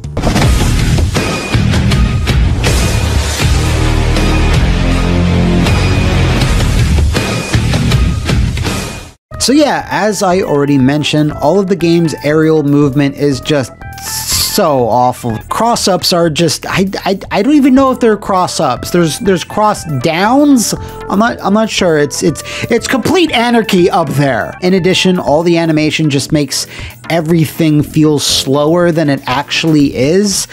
Now, while the Genesis version completely dominates when it comes to the roster, there's another big difference betwixt both versions, and that comes down to gameplay. The SNES has the full 6-button setup, 2 strengths for kick, 2 for punch, and 2 special buttons. Taunt, which literally does nothing, it just leaves you open. There's no point in pressing taunt. And then there's Move Boost. Move Boost is actually kind of interesting as it's multifunctional. It's a throw, a forward or backward dash, and finally you can erect like a shield, which completely negates projectiles but nothing else. Like, okay. So that means if you're playing on the standard Genesis controller, this terribly playing game plays even more terribly. But if you hit up punch, most of the time you get jumps. Who thought that was okay for a command like that? If you are somehow playing Shaq Fu and you own the Genesis 6-button pad, obviously that irons this all out. But since the 3-button is the more common one, it totally bears mentioning. All this to say that while Shaq Fu does some nice things with its presentation and has some neat ideas, it's staggering how poorly it plays. Its game feel, with that awful jumping, it honestly feels like they were trying to emulate classic Prince of Persia rather than Street Fighter. Alright. Okay, so brass tacks here. Honestly, Shaq Fu isn't that bad. Well, it is, but it's so bad that it's good again. It's this silly, awkward, nice-looking thing that really straddles the line of being an actual fighting game. It's all about the hilarity, the farce that this game really is. I do have to say, it still looks really good. It has a goofy charm, and had this been maybe an action game like Flashback, it could have worked, but it's a fighting game, and in that, it was a massive failure. But goddammit, the people at Delphine Software tried here. Yeah, they were way out of their depth, and they had no idea how to make a responsive, fun fighting game, but they thought they could. It's very much the Room of fighting games. Oh, hi, Mark. With that said, though, I can't in good faith put this even near Criticom. I don't want its stink lines corrupting and polluting Shaq Fu, which is a fucked up thing to say. So, yeah, I'm going to be comfortable placing it right there. And if any of you have a problem with that, you can just sit on it, on a couch, and watch Kazam on repeat. This is my show, shut up. Whew. So that's another contender done, defeated, and fully KO'd. Thanks again to Justin Wong for stopping by. Make sure to check out his channel in the description below. He also dips into trash and poverty every so often. And I'll see you next time on my quest to find the worst fighting game.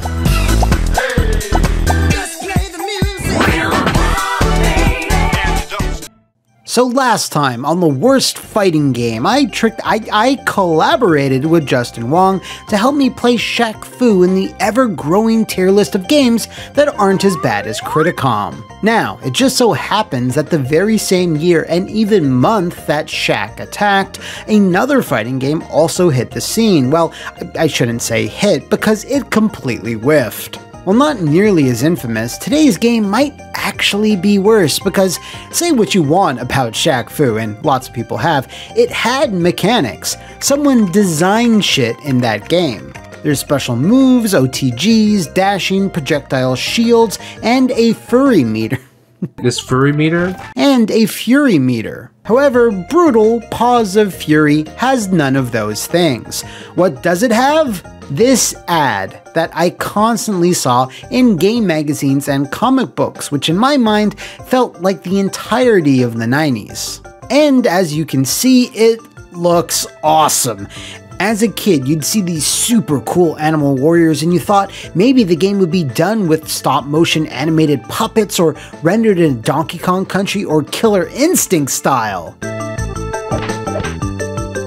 Yeah, not quite. I feel your pain if you got fooled into playing this because I rented it as well, once, because goddamn, it was hard to resist that box art. They knew it was awesome. Now, its publisher, GameTech, is probably not a company you're familiar with, and there's a good reason for that.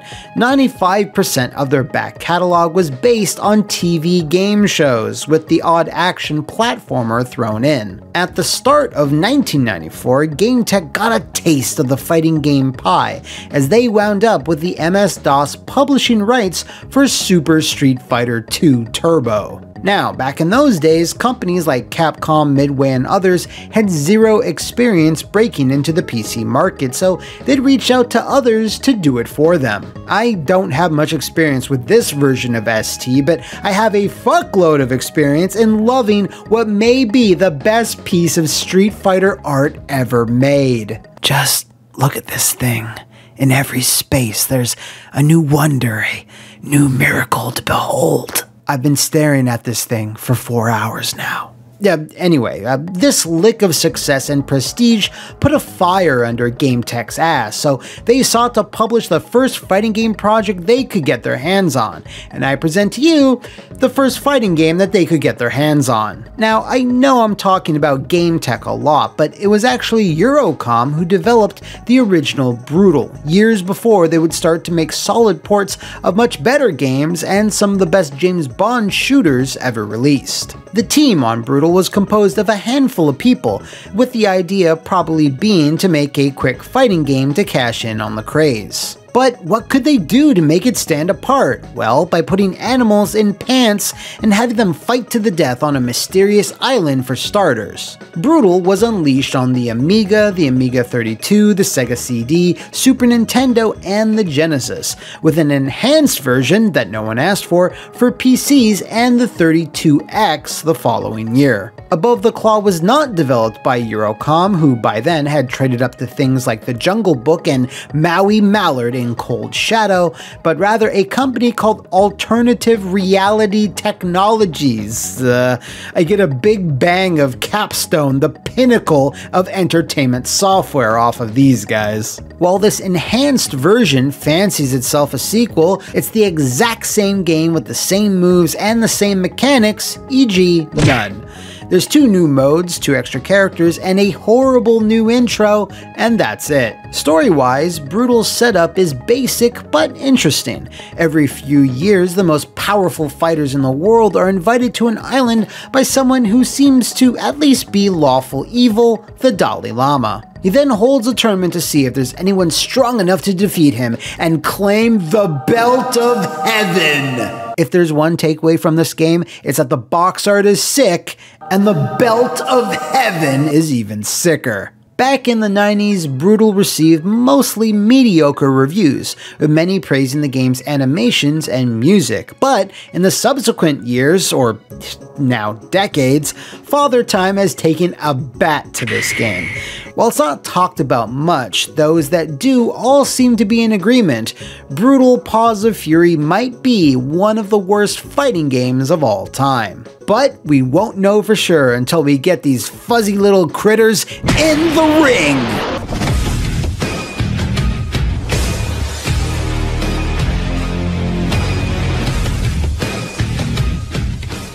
Okay, so first impressions, Brutal does do a few things right, gently easing you into the experience before Crescent kicks you right in the balls. Its music is quite good, featuring lots of Asian-inspired 16-bit compositions that are both fast-paced and relaxing.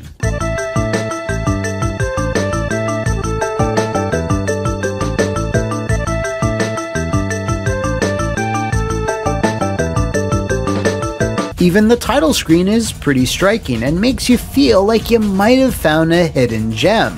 Oh, I have such sights to show you. You're then presented with the select screen, and again, this looks pretty good. Decent art on the side, your character doing a nicely animated kata in the background, and a ton of information on the combatant. There's stats, style, quote, and even a text scroll letting you know what picking that character says about you. Who are these characters? Well, there's Kung Fu Bunny, Prince Leon, Ivan, Kendo Coyote, Tai Cheetah, Ray Rat, Dalai Lama, and of course, the reason you all even clicked this video, Foxy Roxy.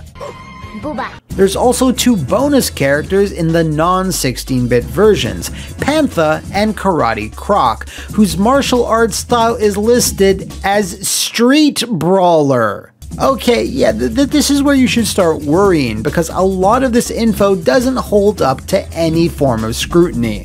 Kendo Coyote is called Kendo Coyote, yet his style is clearly labeled as Taekwondo, and Ivan's style is Soviet military? Wait, are there real-world nations in this universe? Yeah, anyway, I've been avoiding this for long enough. Let's just start a match, and I'll go with Kendo Coyote. Alright, round 1, and oh no. Oh, no. So the mechanics are, well, we'll get to them later. Just, holy shit, just focus. Okay, so visually, Brutal looks the part. Very colorful. The sprites aren't huge, but they're decent enough, and some animations are better than others. Like, literally, some are just 2 frames at most, while others have way more, and there's no rhyme or reason as to why. It all just feels a little choppy.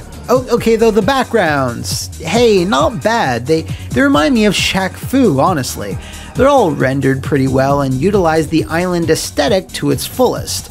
There's a shipwrecked beach, a dense jungle, a temple, pretty much everything you expect, but they're all well done. They don't have a ton going on in terms of animation, but there's waterfalls and stuff, which I always appreciate. Something I don't appreciate is some of the most obnoxious foreground objects that just whack you across the face. I can't believe you've done this. This is some of the worst I've seen in a long time. These wooden railings, they're a huge hindrance in judging distances, and God, this table completely blocks entire characters, Jesus Christ. Now, Shaq Fu, which does the same sort of thing, at least places the characters in the center of the screen, so foreground shit doesn't mask the action. Even the life bars are blocked. Like, wait, how do you do that? The life bar is the most critical information you can display in a fighting game. In some countries, this is considered a war crime. Okay, while the music is strong, the rest of the audio is weak.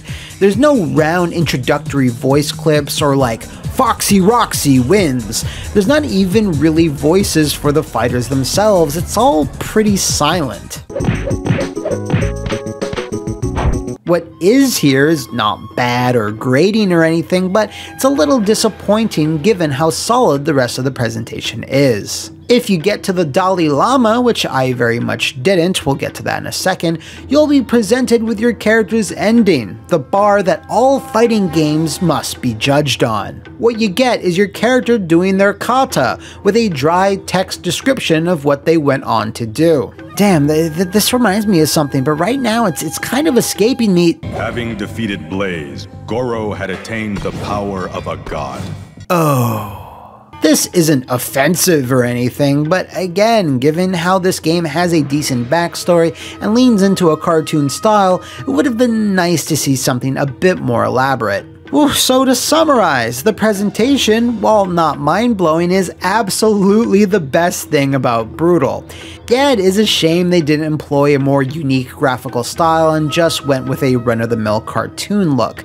Really could have made a bigger splash if it looked like Primal Rage or something, I don't know. Or digitizing actors in suits! Yo, can we get Sonic Fox on this shit or something?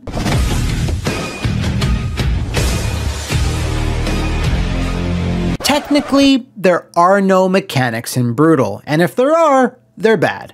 It's a 6-button game on most systems, but if you're playing on a Genesis 3 button, you have to press start to switch from kick to punch. Now, the weird/terrible thing is that all 3 strengths look the same. The only thing that changes is the speed and damage. In some cases though, like Kendo Coyote, pressing the hard punch button just once throws out like 2 to 3 slow punches with no way to cancel them. What is this, Cheetah Men? So that covers that. On to special moves, and Jeez.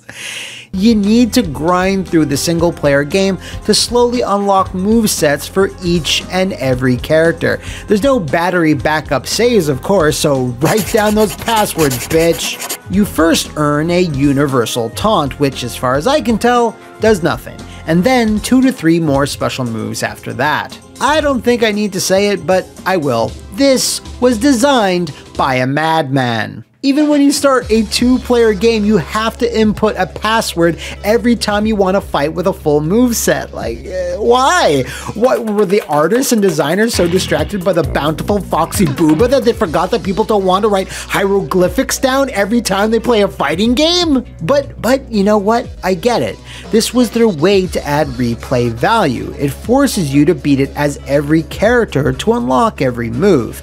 Now, if this had been restricted to some type of quest mode where you can unlock extra special moves on top of your base ones for your character of choice, then sure, but this is how the game works across every mode. This is the default. And worst of all, whenever you fight the CPU, they always have their full repertoire of specials, and you don't. Now, since we've established that the game has no mechanics outside of just punch kick, no dashing, supers, real combos, juggles, overheads, parries, or dodges, the AI does the only thing it can do, which is to go absolutely apeshit. Even on the lowest difficulty, and there's dozens of them, the AI is simultaneously the hardest bitch I've seen in years while still being the dumbest bastard ever. The only way you can get past them is to find that one button they just can't deal with. If you decide to try and not be a coward and fight the AI one-on-one, then this is what happens.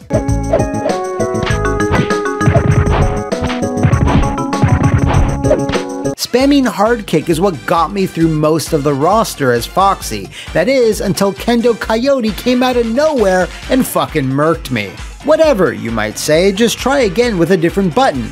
Wrong again. You only have 3 credits, even on the lowest difficulty, and once those are gone, so are you. Alright, let's move on to modes, and as you can see, it's a little lacking. This was 1994, so I can't be all that mad, but the 2 modes in question are called Start Game and No Frills Hand to Hand. Like, I know this was Eurocom's first fighting game, but how hard is it to just put 1P mode and 2-player versus? If you are unfortunate enough to be playing the 32X version, or just want to see me give out some more, don't worry, I will. They added 2 new modes, like I mentioned before. Practice, a practice mode I wasn't able to try because it requires 2 players to start, with the second mode being Battle, which might be the most vague name for a fighting game mode ever. What do you mean by that? Alright, let's start this up, and what, I don't know what, Mist? Fireball Island? Like, what the hell is this? There's almost 0 instructions, but as near as I can figure, you choose a team of your own characters and you move your pieces around and you just fight in a standard match. MK Chest, this is not. Now, while we're still on the 32X version, let's keep complaining about it. It was marketed as a sequel, but I will die on the very lonely hill that it is not.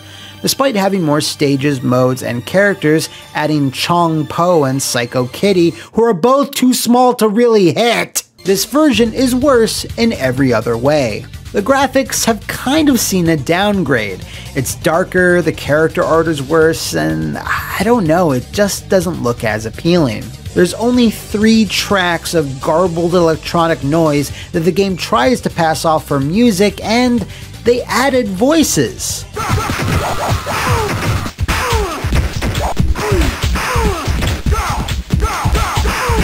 Or should I say, they added one voice that repeats over and over again for every character whenever they hit or get hit. Finally, the new shitty unskippable intro is unskippable and shitty. If you do want to re-experience Brutal for whatever reason, don't let it be this version. Although, Brutal Unleashed Above the Claw is a cool name, and I can't take that away from it.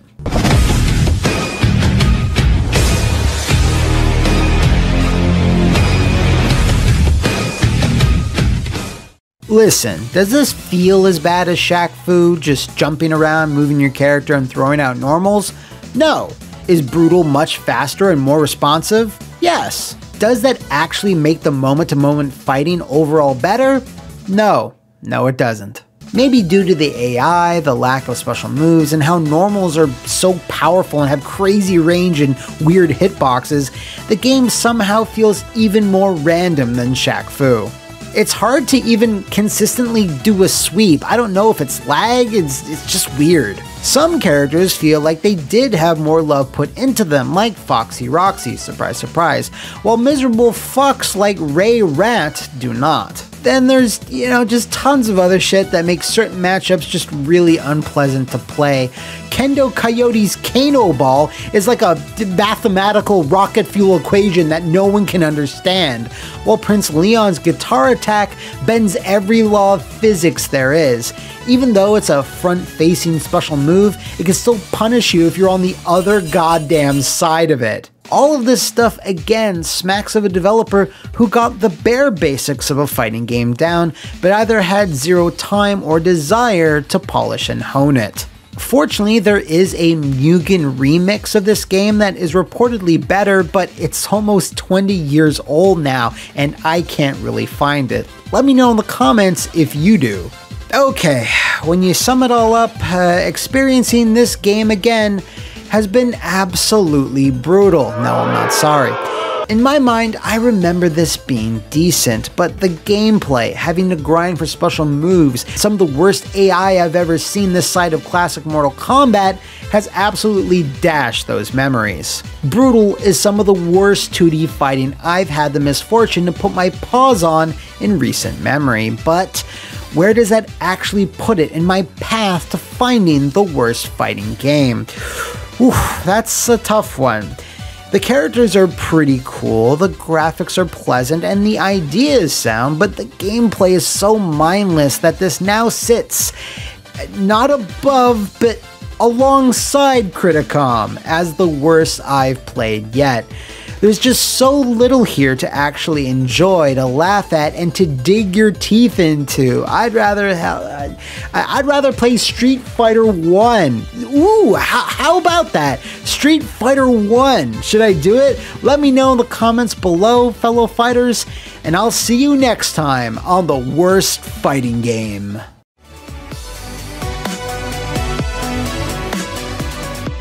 Welcome, warriors, once again to the worst fighting game, my epic quest to swim through the garbage juice at the bottom of the fighting game barrel. Last time, I fought through a variety of erotic animals and came to the determination that Brutal Paws of Fury was just as bad, but not worse than CRITICOM. This time around, thanks to those of you at the Flophouse VIP Patreon who voted in an exclusive poll, I'm taking a look at another 16-bit fighter that's largely been forgotten by pretty much everyone. Oi! Oi!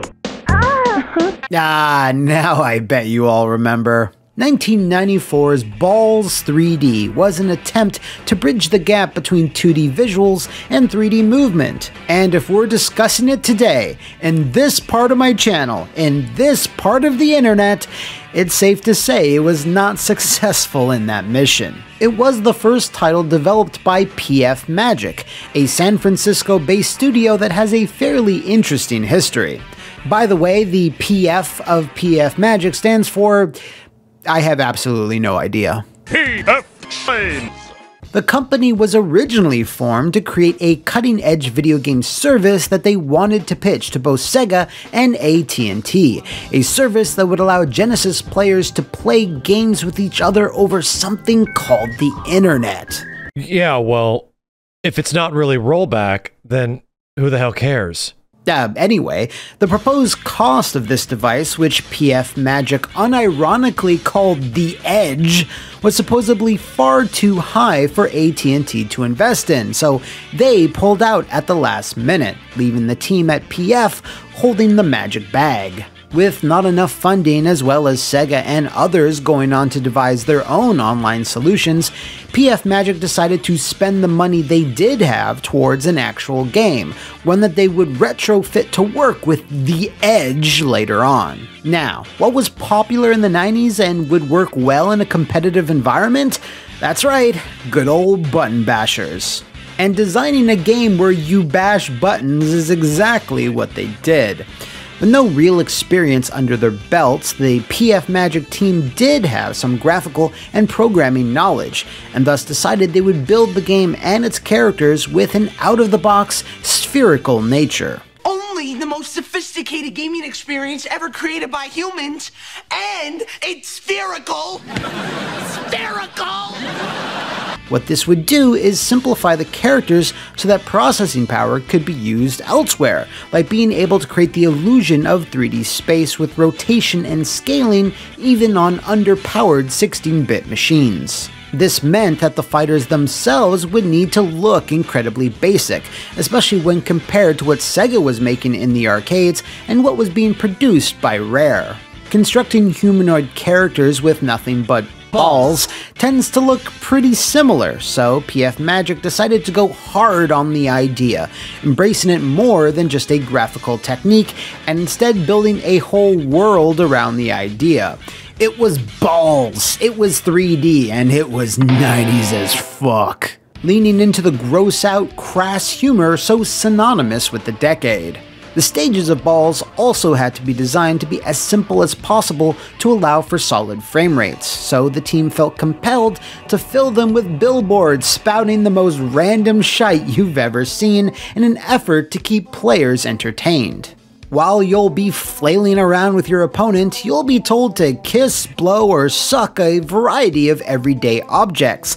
It's some wild shit to be sure, but it is memorable, I suppose. The game was designed for the Genesis and the SNES, with both machines handling the graphics in unique ways. While the SNES version looks better overall with a fully textured floor, courtesy of Mode 7, as well as more robust colors and shading, the Genesis version benefits from faster action and a better frame rate. The soundtrack also varies drastically between the two, and while most of the compositions are really annoying with random digitized shouts, yells, and cartoon farts placed seemingly at random, the Genesis's unique mechanical sounding audioscape winds up being the less irritating of the two.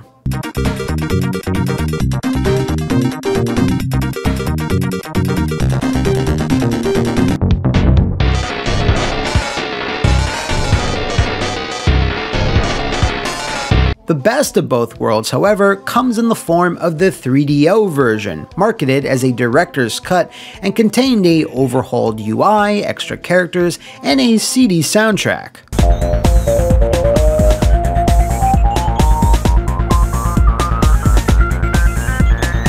While I don't have access to this version of the game directly, the improvements seem to actually improve on the game. The action is fast and fluid, the soundtrack is much better produced, the graphics are the best they could possibly be, and the little tweaks to stuff like the select screen and the UI are big steps up. Unfortunately, no matter what version you play, when it comes to actually, playing it, Ballz 3D is still absolute balls. Oh, I'm sure no one on YouTube has ever made that joke before.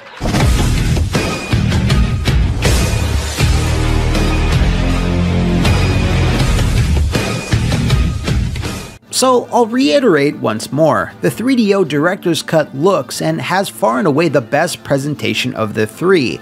The UI is much improved across the board and generally has more charm and character. Where the game lacks some character is in its characters. The roster of roly-poly warriors is composed of vague concepts rather than robust archetypes.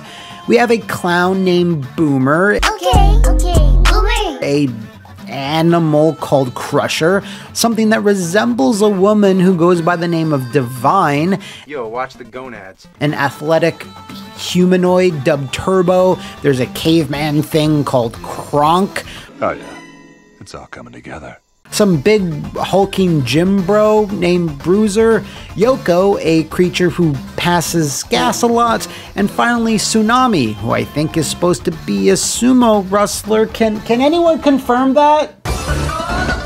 Oh, before I forget, the 3DO version has one added character called Zombie, who could be a vampire for all I know. There's also a selection of bosses of both the sub and final varieties. While they are not selectable from the start, they will be if you defeat them in the arcade mode. Good luck with that. Now, I will say that some of these guys are at least more distinct.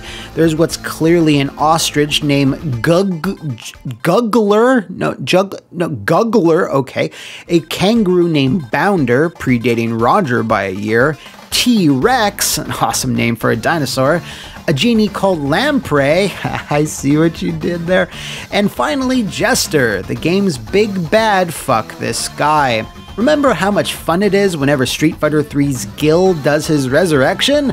Well, Jester's is 1,000 times worse. Looking at all these fighters, it is nice that PF Magic was able to squeeze that round stone to get as many characters out of it as they could. All told, there's 14 when you add in the director's cut, which was no doubt due to how little memory each fighter gobbled or guggled up. Now, while some aspects of the game's presentation, its audio and sound effects mostly, can grate on the nerves,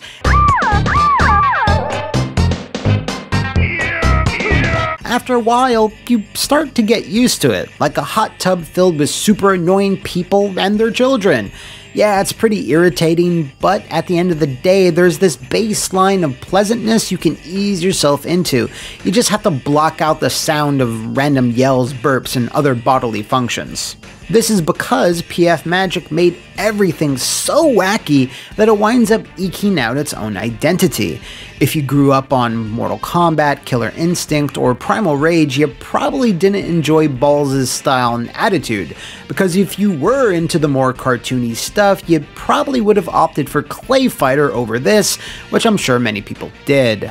So while the rounded nature of the game's graphics may not have been to everyone's tastes, it's at least unique, especially when you consider the director's cut. You can definitely see the improvements when you stack it up against the Genesis version, for example, so I have to give PF Magic some credit here. They looked at the 16-bit original and tried their best to polish it, which isn't something I can say about, Brutal Unleashed Above the Claw, which was actually worse in a lot of areas.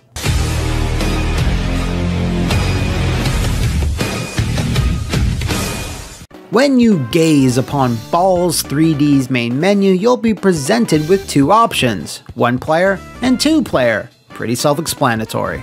Once again, you gotta cut them some slack here. It was 94 after all, but once you go beyond 95 or 96, you need to start offering at least a training mode, which is one reason why I hated CRITICOM as much as I did. What's far more interesting here though is Ballz' mechanics, which are shockingly robust when you consider everything. Each character has both short and long range punches or kicks, with their limbs stretching out slightly to make up the distance for the latter.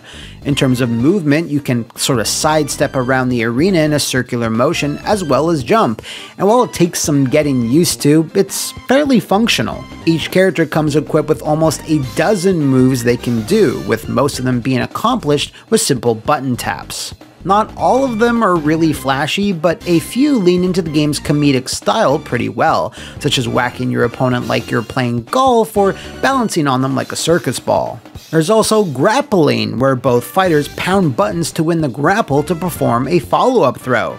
Not to mention an actual wake-up game where you can roll out of the way after a knockdown. Then there's fatalities that can be done when your opponent's balls are super low, as well as a post-shatter beatdown sort of attack, which is actually pretty cool.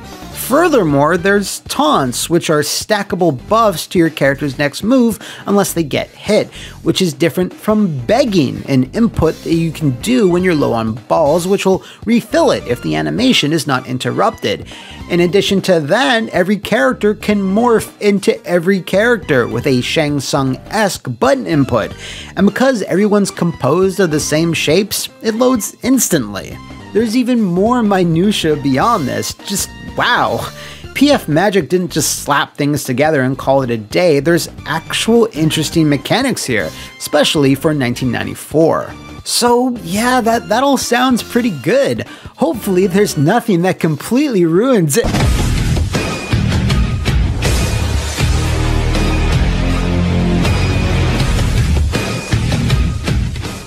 So yeah, here we go.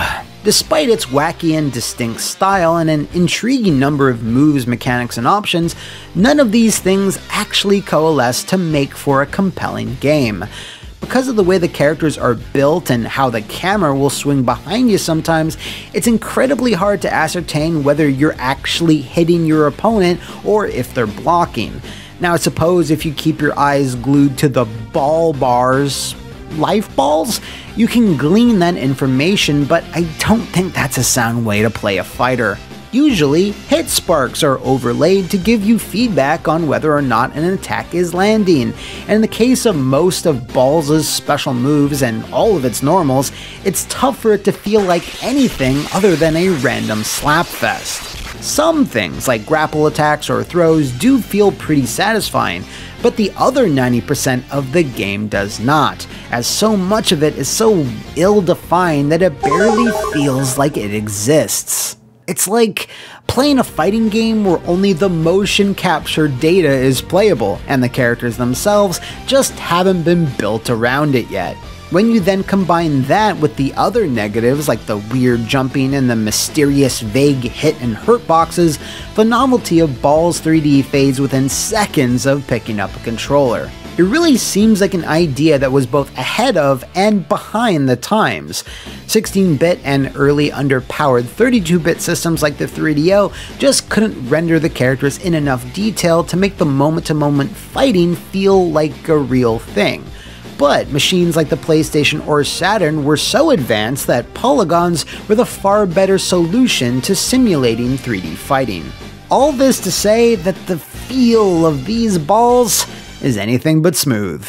Maybe because of the graphics and the novelty of spheres, Ballz received plenty of positive reviews back in 1994, especially Sega-focused magazines which threw out 80s and 90s like they were going out of style. The Super Nintendo version does seem like the most harshly reviewed out of the three, and I'm inclined to agree with that, as its slower speed and frame rate does the gameplay absolutely no favors. Despite that warm critical response, the commercial one wasn't so hot. Maybe due to these box arts, many a child had no idea what Ballz even was, and squinting at the tiny screenshots on the back probably didn't help illuminate its mystery. So yeah, it was a massive commercial failure, and with PF Magic's Edge technology being cancelled as they could never find a partner who was willing to invest, the company found themselves at a crossroad. Its co-founder, Rob Fulop, wasn't new to the video game industry. He had previously created a number of FMV games like the infamous Night Trap, and once PF Magic's innuendo-filled fighting game failed, he decided they needed to pivot into more family-friendly entertainment. Thus, they created the Pets franchise, God, they were fans of the letter Z, which then spun into the Dogs and Cats and Babies franchise,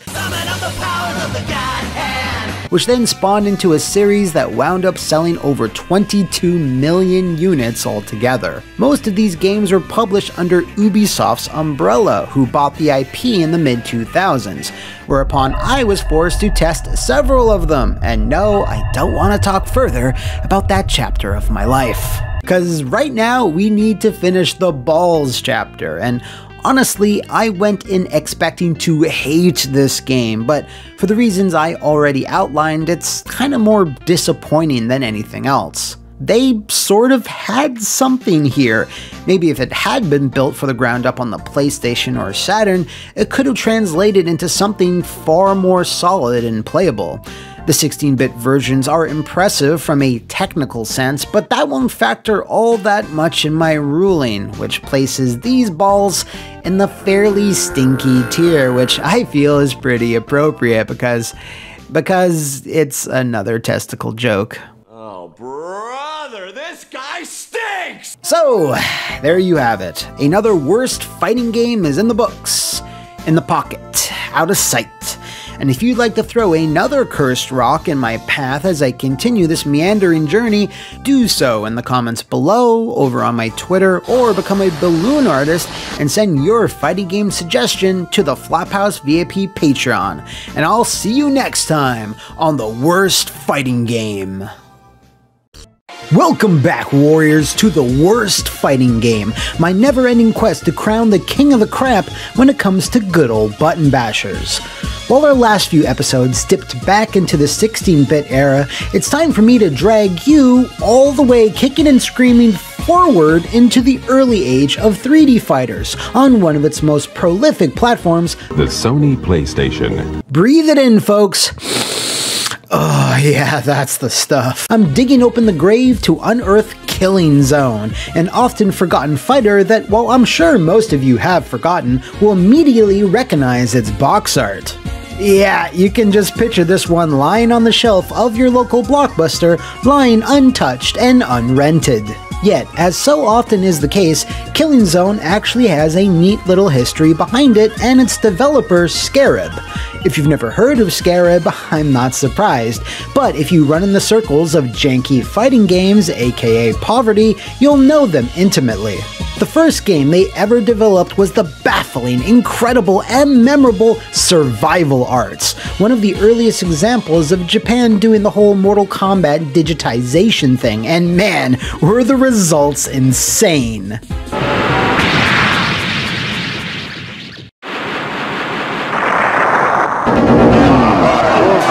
Their next game built off what they had learned there, but somehow was even more bonkers.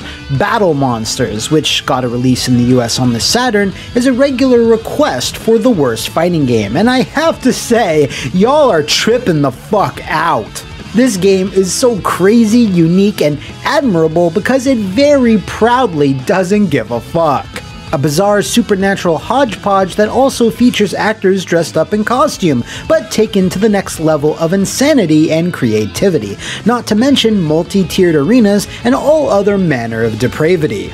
If you're hoping I'll take a look at Battle Monsters on this show, well, keep hoping. I think it's a work of goddamn art. So if we were going to put this in an auction today, I would suggest an estimate of $200,000 to $300,000. And while it was released in 1995, and as you can see is very 2D, three-dimensional gaming was fast overtaking the entire industry, so Scarab jumped on nice and early the very next year with Killing Zone, landing on the PlayStation not even a year into its North American launch.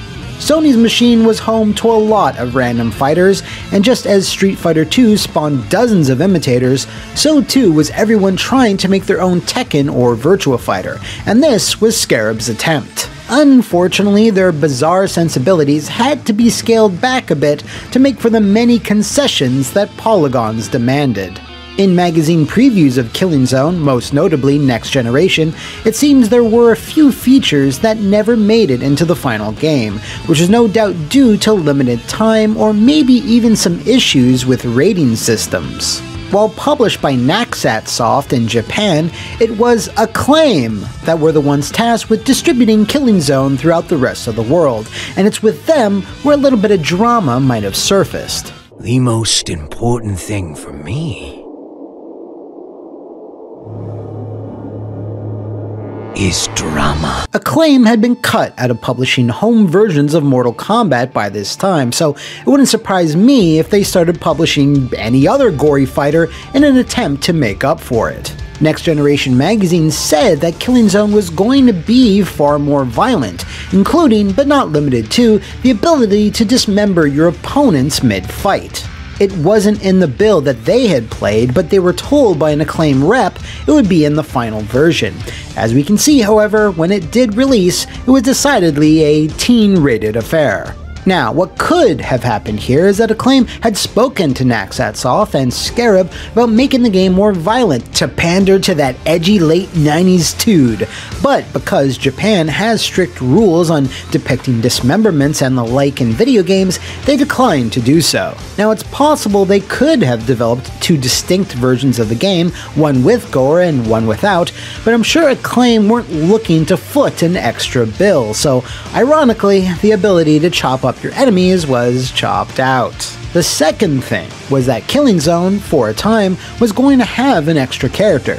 It's not clear if it was going to be a default member of this menagerie of monsters or an end boss, but Next Generation clearly stated that a Cyclops was going to be joining the fray.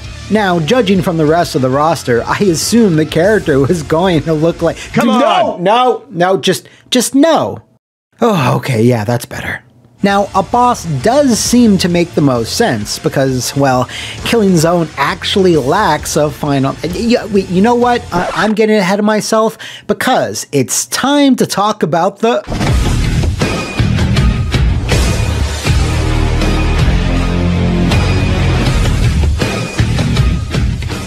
This is not going to be the longest section. Now, despite Scarab's older fighters having very unique aesthetics, the presentation here is shockingly bare bones. It's early 3D at its most early. Low poly models, not much going on in terms of art style, and basic arenas that definitely are not pushing the PlayStation hardware. In fact, despite this game being from 1996, they barely look any better or more complex than those seen in Virtua Fighter 1. This is disappointing because Scarab crafted some crazy looking shit in the past.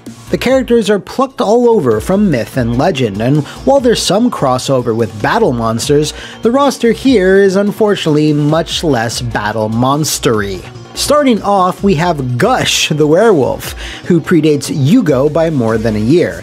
Cal the happy skeleton. Man, I can't get enough of this guy. Rem the mummy. You know, always nice to see some mummies alive representation. Batch the minotaur. What the hell is up with these names? Renner the gorgon. Could you not have just called her Medusa? Were you scared that her estate or descendants were going to sue you? Sherry the dark fairy, who honestly just looks like a cosplayer. And finally, we have Frankenstein's monster, Drake. I only love my bed and my mom, I'm sorry. So that's 7 fighters, which, while I get this was the studio's first 3D game, is pretty stingy in 1996. I mean, hell, even Criticom had like 8 characters. They do try to vary this up a bit with 2P or alternate versions of each character, complete with a different costume and even name, although sadly, no gameplay differences. It's really disappointing they couldn't get that Cyclops in there. I mean, stop it! No! What's even more disappointing than that is that the game lacks endings, like it has 0. The final fight is always a mirror, and then it sums up how you did in each match, counting up all your hits, your life total, and how long it took you. Thanks for all the useless stats that nobody wanted? The numbers, basically. What do they mean? Would it have killed them to just have one paragraph and some art for each character? Again, at least Criticom had like dumb movies and shit. Fortunately, I can forgive all of that because of the sound. And when I say sound, I mean— Reach you up! That's just the best. It's just the best. At first, you think it's Batch or whoever talking shit, but no, it's the announcer, and it's the greatest thing of all time. If there were a bunch of dumb English one-liners instead of just the one, Killing Zone would be much more famous today. And if Acclaim couldn't convince Scarab about the gore, then they should have doubled the fuck down on this. Honestly, there's not much else to say in terms of presentation. The character models are passable, but they lack a certain je ne sais quoi, and since there's no endings, gore, or even an intro, it's the presentation where Killing Zone really lets me down the most. Yeah, I didn't stutter.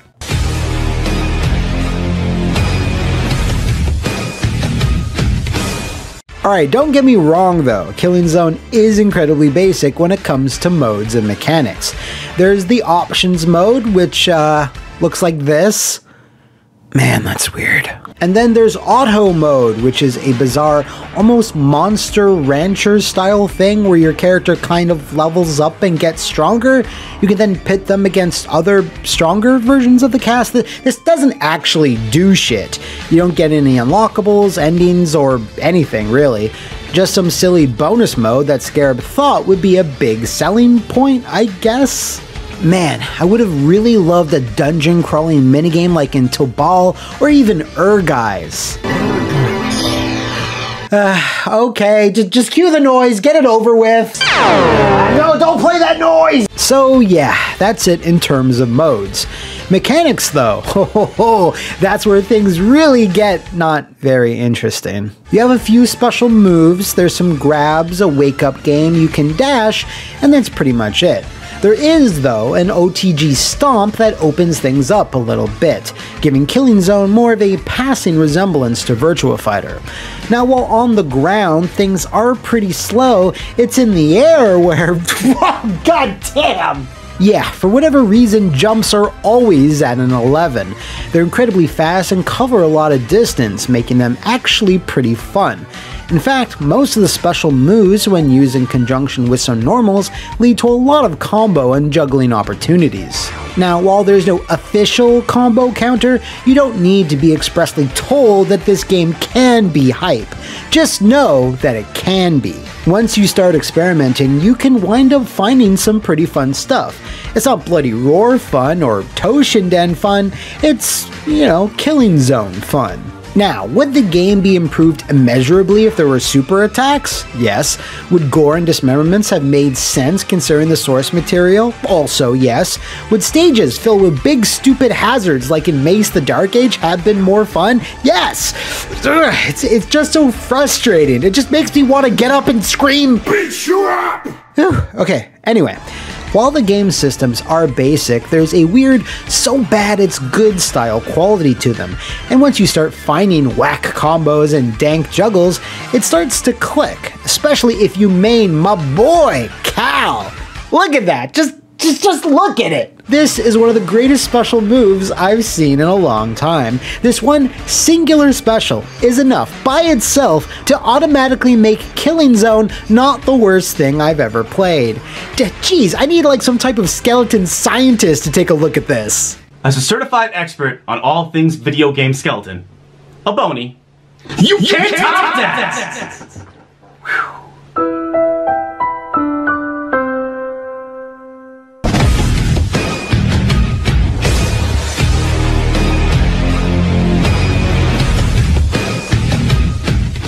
I hinted at this earlier, but Killing Zone feels weird.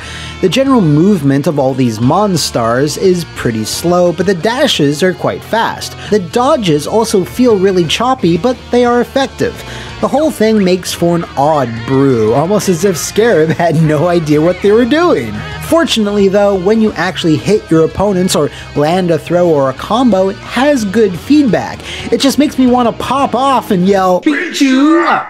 I can't overstate just how important that is, because while Shaq Fu or Ballz have much more interesting mechanics, they feel like you're playing a jar of moldy mayo rotting out in the sun that has a controller plugged in. Look, I know this might all seem crazy. Killing Zone is often cited as one of the worst fighters on the PlayStation, and at the time it was released, which was alongside Tekken 2, it probably was, or somewhere thereabouts. Going back to it though, it hasn't aged as badly as everyone in the world would probably assume, only just a little bit.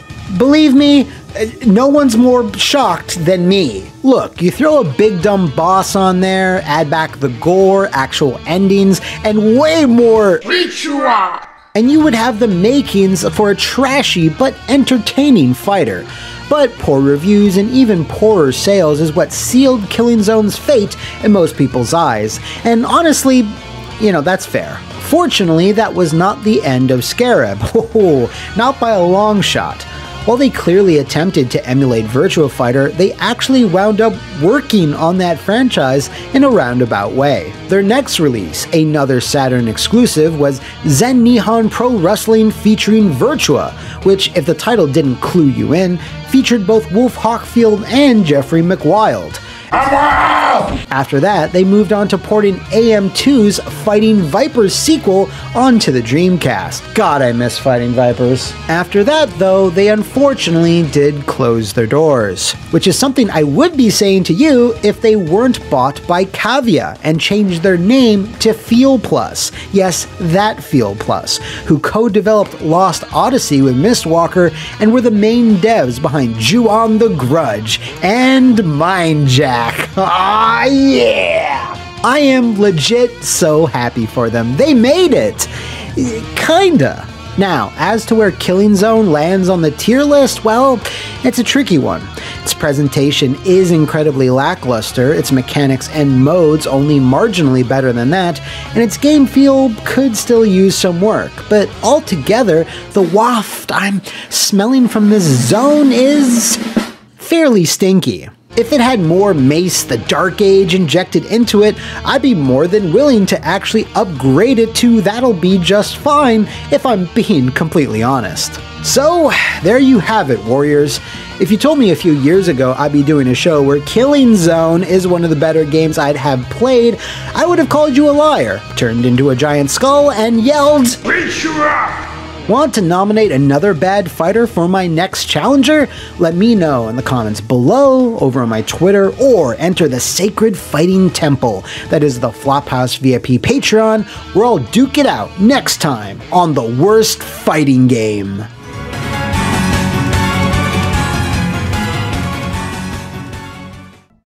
Welcome back to the worst fighting game, my never-ending quest to crown the king of the crap when it comes to the luminous genre known far and wide as the Button Basher. Thanks for that moniker, United Kingdom. What? We don't call them Button Bashers. They're just fighting games, mate. Anyway, today's match was nominated by Dan down at the Flophouse VIP Patreon, who has enthusiastically pushed the late 80s home computer classic Human Killing Machine squarely into the path of my mighty fists. Now, I need to give this the gravitas it deserves. Human Killing Machine, or HKM if you're cool and want to save time, has often been cited as one of the worst fighting games of all time, just straight up, and has been a pretty regular request ever since I've started this pointless, meandering journey. But aside from just being a reviled PC disaster, what's far more interesting is the game's dark, seedy, slimy origins. So, without further hot dogging and grandstanding, it's time to get Human Killing Machine in the ring! It all starts with Tiertex, a UK studio who in the late 80s ported notable arcade smash hits to home computers with varying levels of success. And of course, when I say varying levels, I mean quite the opposite. They were all bad. Their ports of 720 and Rolling Thunder for the Spectrum, Amiga, and Commodore 64 are very good examples of said badness, but Tiertex were not the only ones that valued coming in under budget and under schedule. Enter US Gold. While the quality of the ports they commissioned did actually vary in quality, they were not adverse to spending the least amount of time and effort to get arcade ports out the door. This cannot be better exemplified than the home computer conversions of Capcom's original Street Fighter. The late 80s was a wild time where certain companies would just allow other, shittier companies to port and distribute their titles, and Capcom's deal with US Gold was one such a deal. Despite their name, Capsule Computers, they had zero experience navigating the huge amount of PC platforms that were on the market, and thus entrusted US Gold to convert their arcade fighter for them. It went about as well as you can expect. What's wrong with your face? Well, none of the ports are, say, good, which should be expected since the original Street Fighter can charitably be described as an unplayable mess. Tiertex's versions were especially horrid, as they were all incredibly choppy and slow and had zero special moves, no matter what machine they were designed for. And despite a lot of scathing reviews, Street Fighter was a big hit for US Gold, even Tiertex's ports, and thus they slid into Capcom's DMs, or their 80s equivalent, and started begging them to quickly make an arcade follow-up that they could then convert terribly. Capcom's original Street Fighter team, however, was gutted when SNK came a headhunting, plucking key members away from Capcom and setting them to work on a rival fighting game franchise, which will remain mysterious. It's Fatal Fury. It's Fatal Fury. Go check out the retrospective. It's really good. So, obviously, Capcom's intention to move forward with Street Fighter was put on the back burner, but US Gold were having none of it, and in a bid to convince them, concocted their own insane plan. They would have Tiertex take the code and knowledge they used to port Street Fighter to make their own game, cleverly named Street Fighter 2, and then pitch that to Capcom as the official sequel. While no screens or footage of this version survives, it's safe to assume it was a massive load of bollocks. Capcom then politely said, yeah, no thanks, and went about their business. I think, in hindsight, taking their time and doing their own thing was probably the better choice, don't you? As an aside, US Gold's offer/scam actually did work, just with another franchise. For those who might have forgotten, which is probably most of you, allow me to present Strider 2: Journey into Darkness, licensed by US Gold, developed by Tiertex, and the worst Strider game ever made. Now, just imagine if the threads of fate were weaved slightly differently. If Capcom had okayed US Gold's original plan, well, it would have changed the landscape of fighting games as we know it. Thankfully, we're in the better timeline. US Gold, however, were not to be denied. Street Fighter had been a big money spinner for them, so they were going to make a sequel, with or without Capcom's consent. Well, not actually without their consent. They couldn't use the Street Fighter name. This is Human Killing Machine. What Tiertex basically did here is copy everything Capcom did. A single martial artist taking on 2 enemies per country, battling all the way up to a final boss. The marketing, however, wouldn't really lead you to assume that. Just take a look at this. We're told that, I guess, Arnold Schwarzenegger here is quite mean, and he is born of snakes, apparently. Unfortunately, he's not in the game at all, but who is? A Korean martial artist by the name of Kwon. This is a bizarre switcheroo to be sure, but everything about Human Killing Machine is bizarre. So while they couldn't use the Street Fighter name directly, US Gold tried their best to steer the conversation that way. They would constantly say in interviews with PC magazines of the day that Human Killing Machine was the follow-up to Street Fighter, and made that the center of HKM's marketing campaign. It's due to that, for decades, it's been called the unofficial sequel to Street Fighter 1, a statement that truly embraces all the dubious honor that it carries. And that's how we ended up here today, and I've been delaying this long enough. I'm just gonna have to get in there and get my hands dirty with this Human Killing Machine.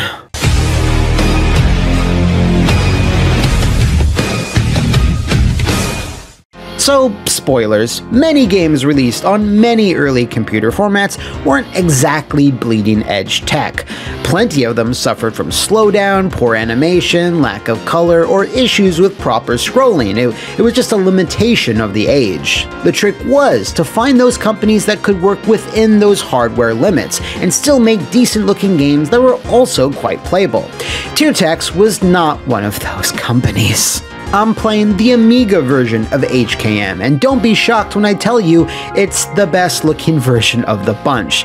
The DOS port has eye-melting colors, and the Commodore version looks like a Commodore game, so the Amiga is the default champion. Alright, first impressions. While the game's background graphics are pretty grainy with a very limited palette and the overall presentation is not great, it's honestly a bit better than I was expecting. It's when you start to move that... oh yeah, that's the stuff! As you navigate around the arena, you get the distinct feeling that something's off, but might not know immediately what. Well, this would be the lack of any sort of scrolling, a feature that Tiertex could never really seem to master. Scrolling backgrounds were in the arcade Street Fighter, and were in the Amiga port of Street Fighter, but are gone here for reasons I can assure you I don't know.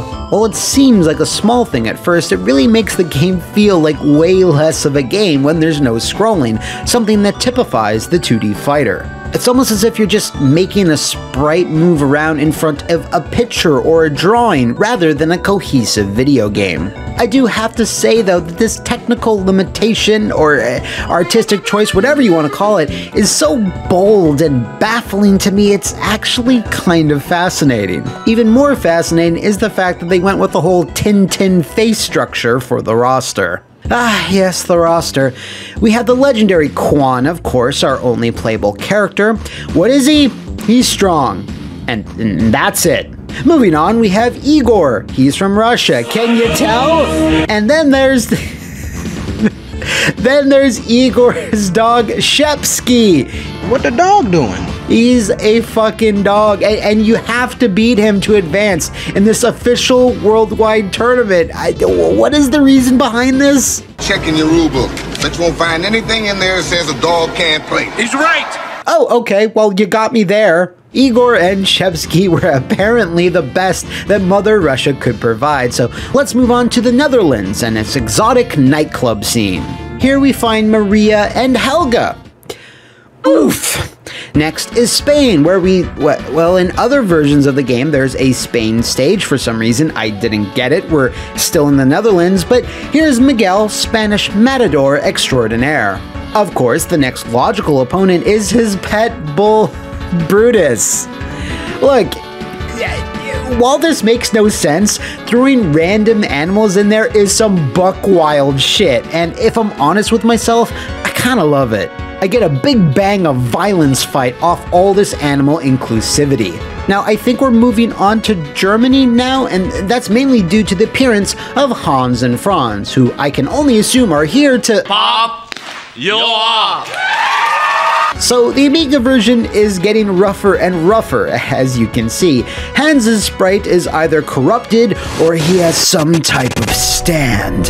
Anyway, whenever you knock this dickhead down, an explosion of nonsensical sprite gore coats the ground. I'm dead! Amazing! Franz is an even bigger problem, as he's a bartender with a very loose grip on his bottles. One of the only characters, I think, that have a projectile. Because it's the late 80s, the next and final country we visit is a war-torn Kuwait, tank and all. Sagan is our first opponent, and he looks like he stepped out of late 80s WWF. We then square off against the game's final boss, the intimidating Merkava. Intimidating why? Because he's a giant homunculus composed of other sprites. This is another bug exclusive to the Amiga version. Merkava's sprite just doesn't display correctly due to his mammoth, girthy size. He's supposed to look exactly like you'd think he'd look. Once you beat him, there's no endings, no story, no nothing. I mean, I'm assuming so, as I can't even find the instruction manual online, but I don't even think I want to know these characters' backstories. Regardless, the actual game lacks any sort of narrative, which makes sense given the time, as games rarely did, and fighting games even less, so I can't be too harsh here. The same cannot be said about the music. Just one track that plays during every fight constantly, and by constantly, I mean all the fucking time.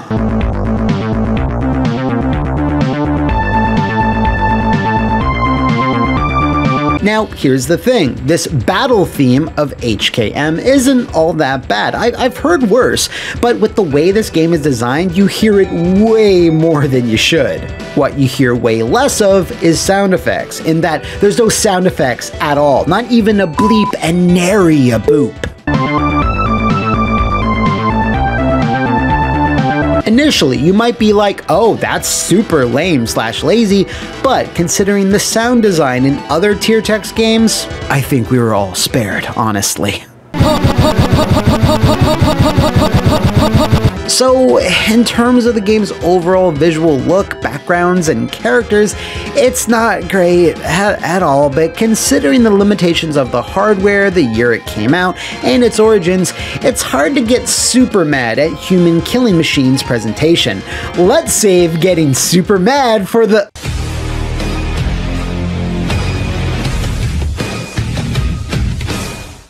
HKM's modes are, well, I shouldn't say modes at all, it's more like mode. Yeah, there's only one.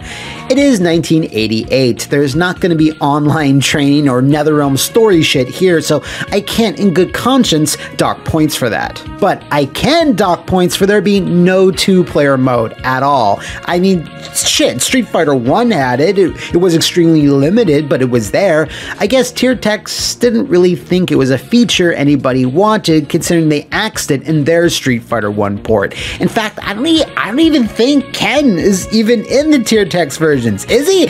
I don't care. So yeah, there's no two-player option, no double of Quan, Quang maybe, and of course, none of the bosses can be selected either. But if this was meant as a sequel, you'd think they would have added things into Human Killing Machine. I don't know, features, improvements to the gameplay. Well, they did add something, but it was not an improvement.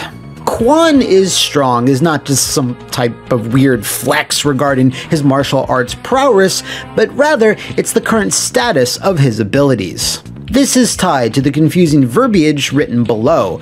Quan needs 5 knockdowns. Opponent needs 3 knockdowns. Well, you might think at first that you need to knock down your foe 5 times to progress. It's actually the opposite. When you start, you have to make Ivan eat shit 3 times. If, however, you lose this match and considering he can one-shot you, that's entirely possible. Then the game will get harder. Quan's status changes upon any rematches.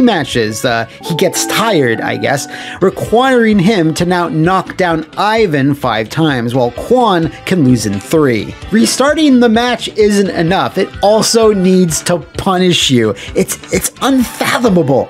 What's more, and maybe even worse, is the game's last little quirk. In their desire to innovate, TierTex decided that during matches, both players will constantly regain their health, but it's just slightly skewed. While your health replenishes at a pace that could best be described as glacial, the computer regains at the rate of every attack's worth of damage every second.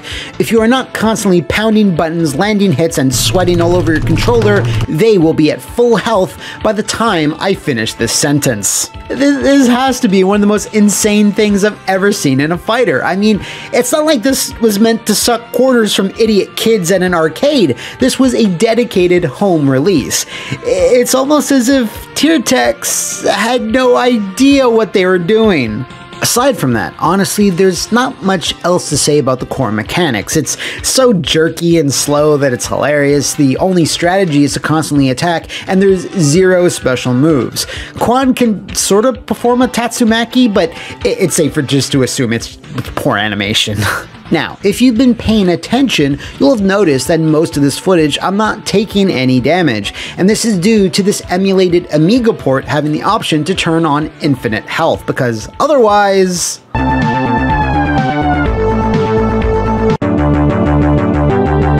yeah. Without this though, Human Killing Machine is nigh unplayable, and since it lacks a 2P option, you can't even have the dumb fun you could in Ryu vs Ken matches in the original SF. All TierTex had to do was make the bosses playable so you could then have much of the same dumb fun, but they were laser focused on doing just a basic 1-to-1 copy and clearly had no ambitions to do more than that. Imagine if they had though. They would have been one of, if not the first traditional 2D fighting game to have offered a full robust roster. The path not taken.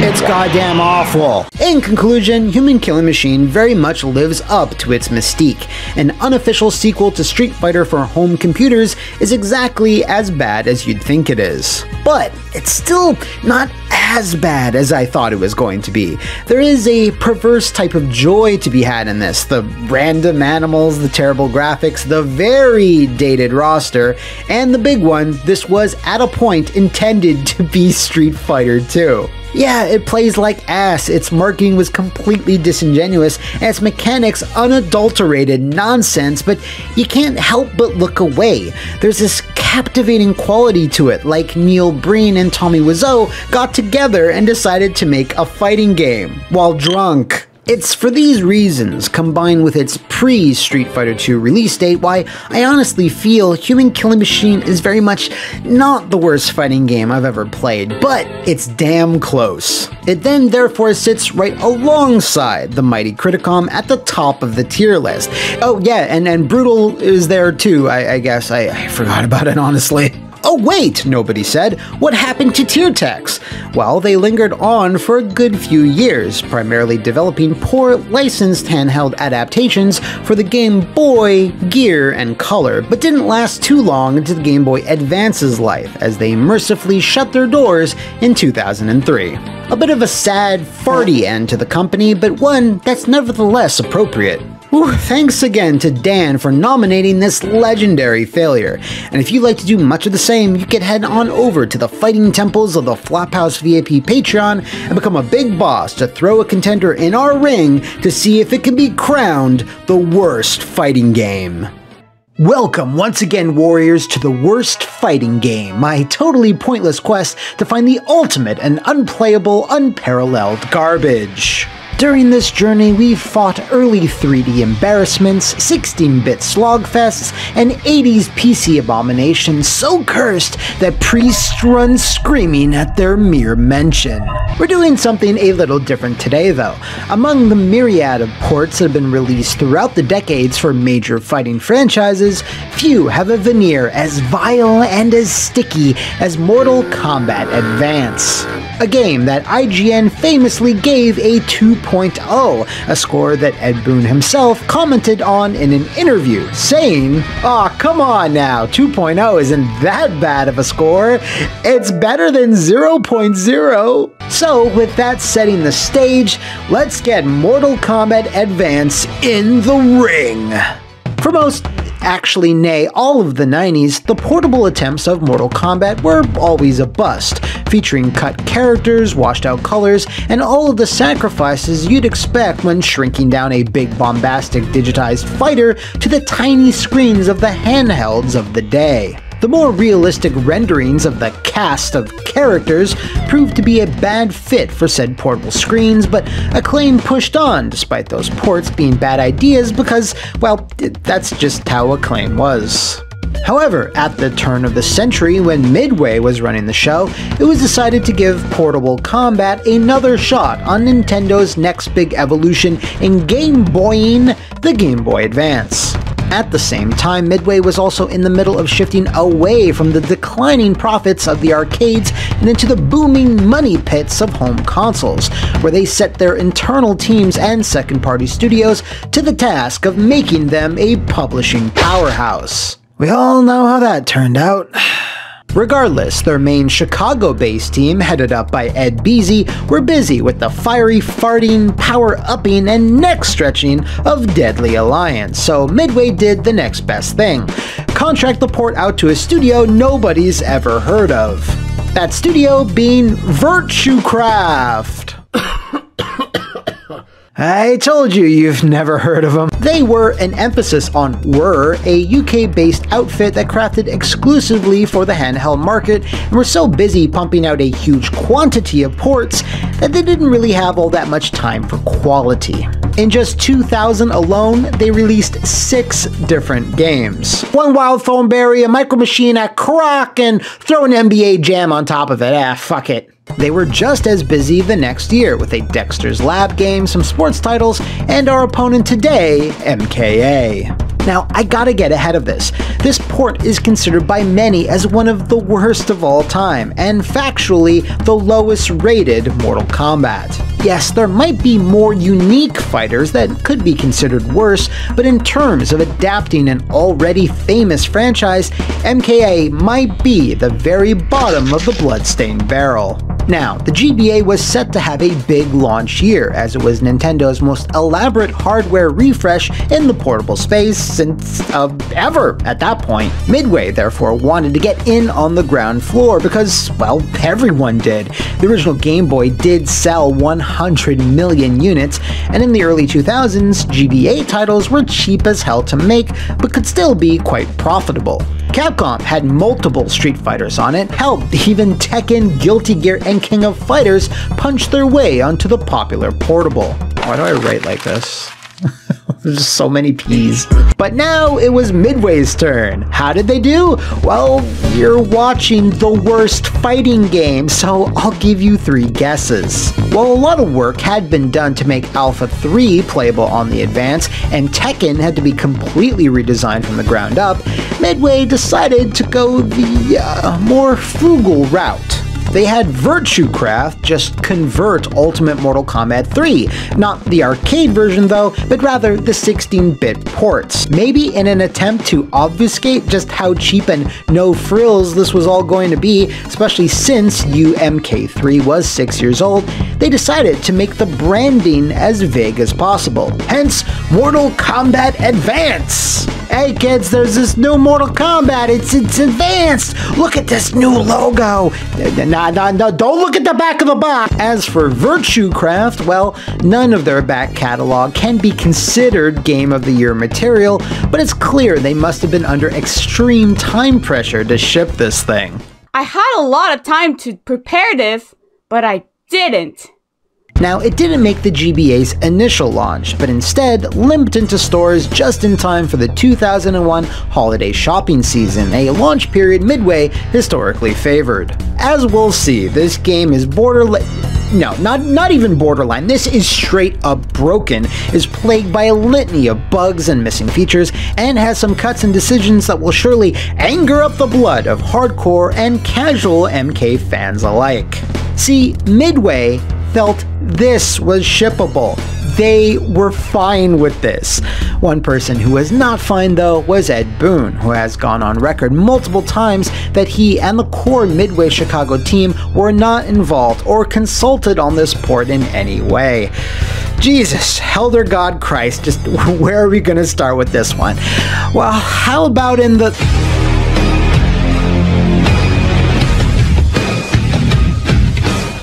So when you boot up MK Advance on your totally legit GBA hardware like I did, you'll be lulled into a sense of security from the menus and select screen.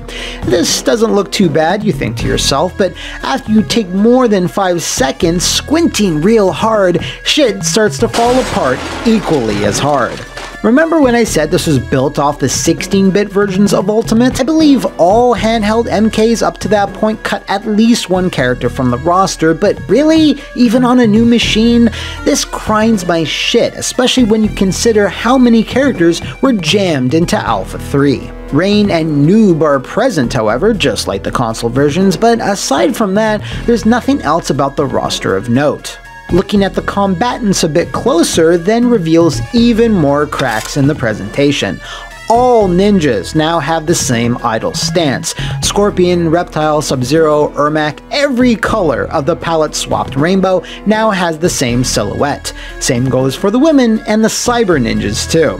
That must have saved upwards of 7 to 8 animation frames. Virtuecraft! Now, when you actually start a match, you'll notice that all the sprites hold up okay. They pop against the background, but that's not surprising considering how grainy and washed out they are. Also, any animation these backgrounds did have is no longer present here, but those aren't the only cuts. The subway, the waterfront, the desert, and the Lost Bridge, the big blue portal stage, are now all MIA. I can sort of let all this stuff slide because a handheld conversion is always going to have some small concessions, but what I can't let slide is why the holy Netherrealm do the characters stand so far apart from each other at the start of every round? Just why? Why? It feels so weird because it's the opposite of how every fighting game has worked since ever? You notice it immediately whenever you start a match, and is the first of many basic take-for-granted things that feel wrong about MKA. But what's kind of unexpected here is that the game fares far better in the audio department. Kinda. The announcer, I mean Shao Kahn, sounds crystal clear in every voice sample. Fatality.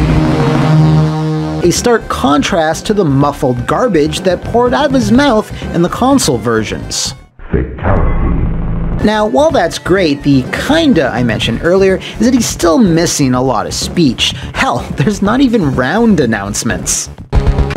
Fight! Round 1. Things get a bit shitter with combatant voices. Aside from Liu Kang, all the male characters suffer from this bizarre bug where they will randomly imitate Shiva.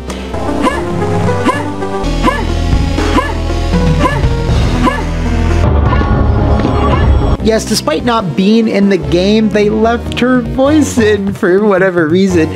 You know, on second thought, this is amazing, actually. I'm loving this. Put this on the front of the box, please. That's the voices, but what about the music? Well, what's here sounds alright, but it lacks the proper transitions to the pre-fatality jingle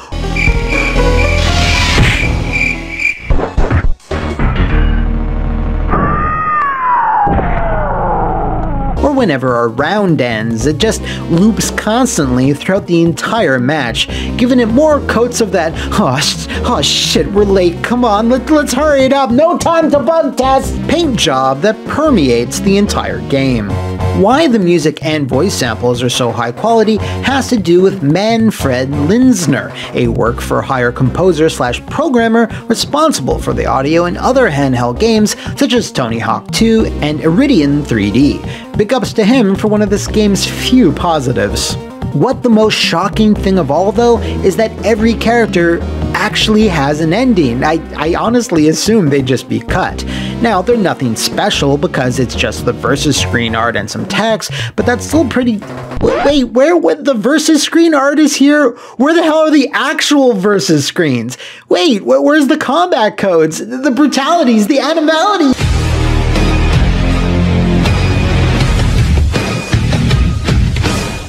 Now, if you've played MK3 or UMK3, you know exactly what to expect here, but that's what makes this release oh so terrible. You can run, but there's no run bar. It's a 6-button game, but there's only 2 face buttons, and the ways to finish your opponent have drastic gone down. Meaning, stage fatalities, babalities, brutalities, and animalities are all gone. Damn, that's a lot of alities. It's almost faster to tell you the things they did keep, which I should have led with.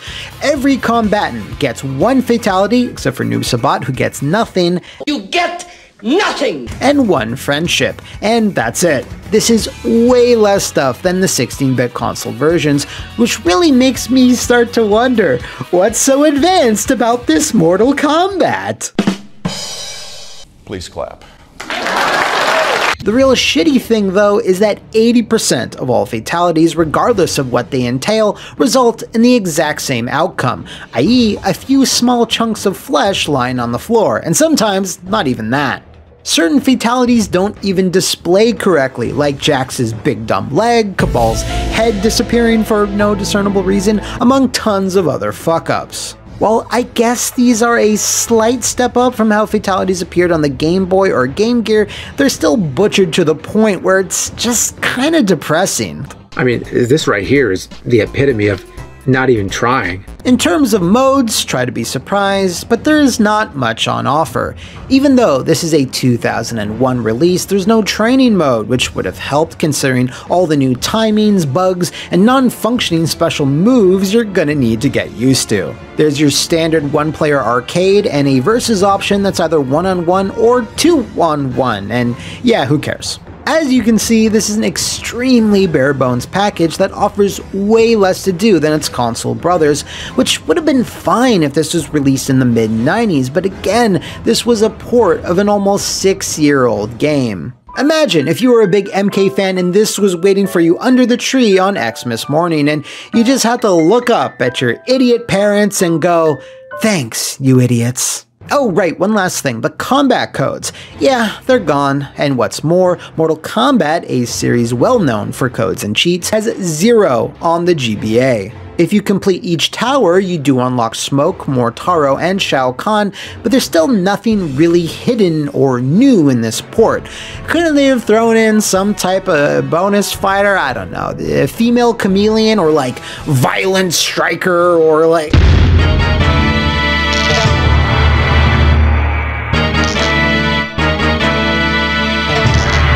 Oh wait, here's one! Ketchup from PND KNM. I felt like you were lurking around here somewhere. I was. In fact, when I heard your agonized cries from across the realms, I I mean, the internet, I figured I'd help you review this embarrassing chapter of Mortal Kombat history. That makes sense. You're a combat fanatic, and you've probably hated this thing for years, right? Actually, I've never played it before today. When you told me about Mortal Kombat on the Game Boy Advance, I thought you meant Tournament Edition or Deadly Alliance. How wrong I was. Oh, well, that means you're the perfect person to describe MKA's game feel, cause I don't wanna. Oh no, I didn't mean that. Wait! No!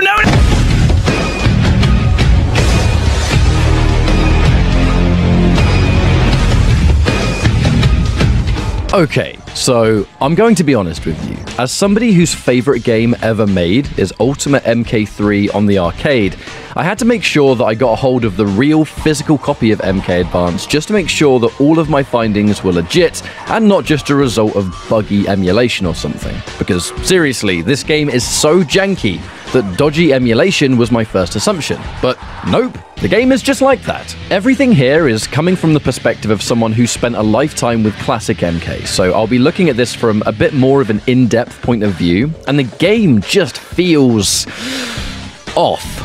Really weird, and it doesn't really play like you'd expect either. You see the run button, block button, the super strange inputs, yet they exist for things like sweep, roundhouse, and uppercut, but there's just something about all of the animations and hit reactions and even the combos that makes it feel like someone tried making MK3 in one of those mid-2000s Flash games and gave up halfway through.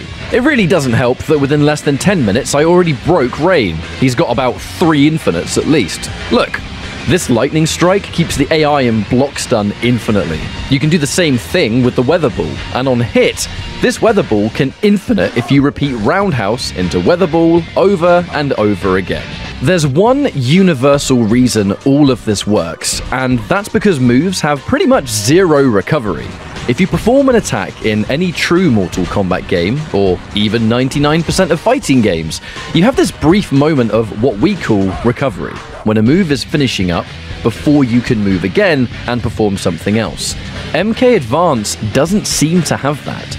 The move hits, and whether it's been blocked or hits an opponent, you can instantly move again. On top of that, the special moves are another thing that feels super unusual. This one's hard to explain, but there's usually a certain time frame between inputs to get a special move to come out. Scorpion's Spear is back low punch, right? But you can't go back, low punch and still expect it to work. You've got to be faster than that. Not an MK Advance, apparently, because you see, as long as you've done the inputs for a special move with nothing in between, the move will come out. So when you're looping Rain's lightning over and over again to infinite the AI, you can just press back, and then when the strike hits, just press your punch button. It doesn't matter how much of a gap is left in between inputs, this will always work, which makes the timing of the infinite way easier than it should be. And it's already easy anyway. You can't play the game your standard way, because the lack of move recovery makes the AI play like it's an EVO Grand Finals and their block button's broken. This is how I figured out the lack of recovery in the first place, because AI Scorpion will teleport and instantly do another one over and over again. Kind of feels like you're fighting Scorpion in modern Mortal Kombat, to be honest. Ultimately, you look at the game on first impressions and go, oh, this is like UMK3, right? I grew up playing that on Super Nintendo. This may somewhat look like it, but it isn't. Not even close. If you try and play this game like the UMK3 you remember, it's not gonna work. Characters are missing moves, which doesn't help. I'll use Sector as an example because he's my favorite. In arcade UMK3, he's certainly on the lower end of the tier list, but he's fun. His smart missile is cool and unique. He's got some nice combos from teleport uppercut, especially in the corner, and he can relaunch certain characters in certain situations. In MK Advance, he's straight up missing his homing missile, which is really sad, but I imagine getting it to work might have been difficult, I don't know. His teleport punch only seems to hit when it feels like it, because the hitbox is pretty worthless, so really, with the AI constantly jumping and doing specials over and over again, all you can do is missile and jump kick. Exciting. This was a proper release, right? You spent money on this. It's meant to be Mortal Kombat on the go, but all it really does is look like MK, but not play like MK. If this was all you had during a family holiday or something, you're better off playing with the sand bucket. Trust me. I'm normally able to find some things I like about a game, but not here. Mortal Kombat Advance is a toilet. So, you liked it then? No. No, I didn't. Well, neither did anybody else. Mortal Kombat Advance is one of the worst rated fighting games ever released, even achieving the fabled 0 rating from Dan Shu at EGM, which is a hell of an accomplishment. And, as you'd expect, Virtuecraft lasted only 2 more years, bowing out of the business with a Samurai Jack game I've never heard of. Fortunately though, Midway did learn from the critical thrashing and metric ton of fan ire that MKA garnered, spurring them to release 2 fantastic GBA games modeled after the 3D era, which were supervised by Ed Boon and the main team.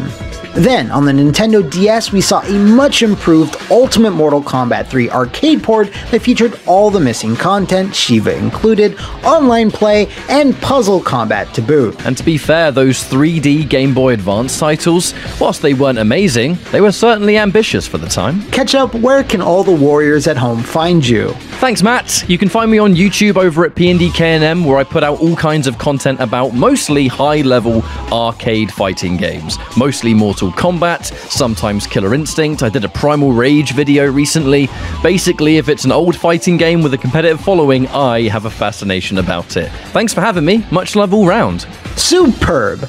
As for where this lands in our tier list Hall of Shame, well, honestly, the presentation absolutely saved this one, as all the cut content, poor controls, and game feel have propelled this preposterous port not over, but alongside the other luminaries and the current grandmasters of trash. You've truly chosen your destiny, Mortal Kombat Advance. Thanks again to Ketchup for the guest spot, and if you know of any other fighting games that should enter our ring, let me know in the comments below, or enter the temples of the Flophouse VIP Patreon to cast your vote about the next opponent I'll be squaring off with here on the worst fighting game.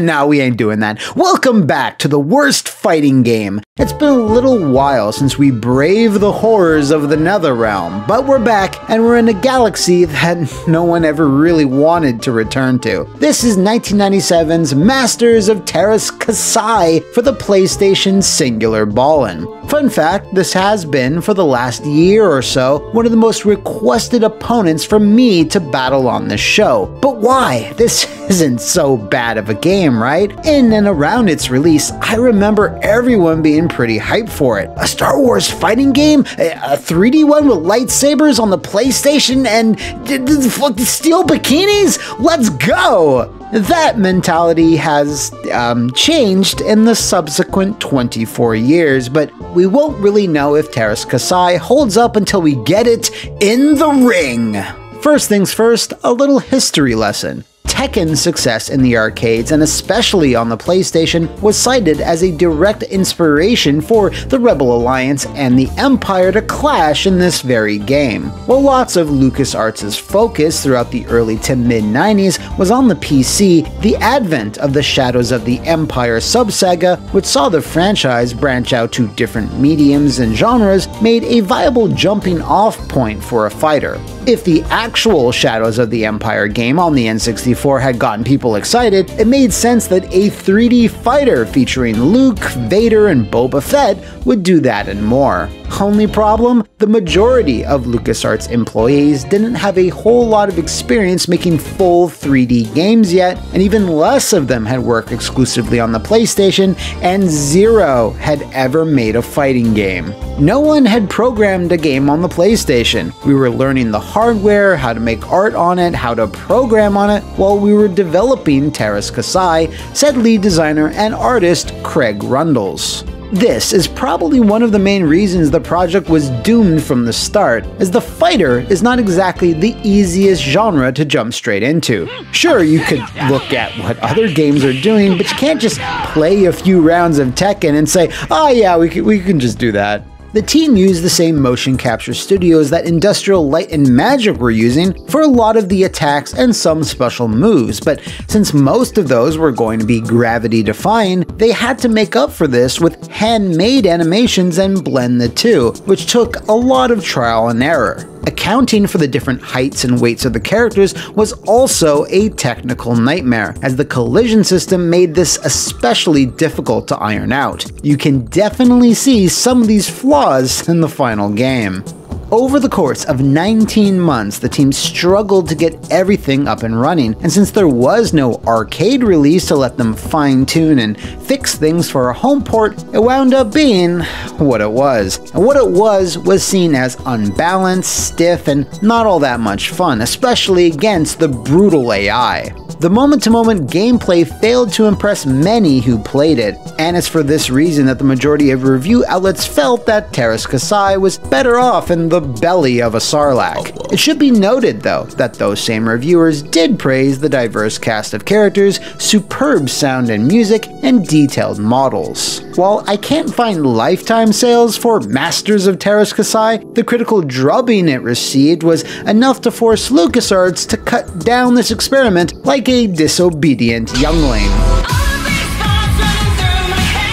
In the years since its release, it often gets brought up in the conversation as the worst Star Wars game of all time, which to me personally is a little hyperbolic, when things like Flight of the Falcon, Bombad Racing, and Jar Jar's Journey exist. I was very scared. But to truly know this dark side of the Force, I have to experience it myself. So why don't we start off with...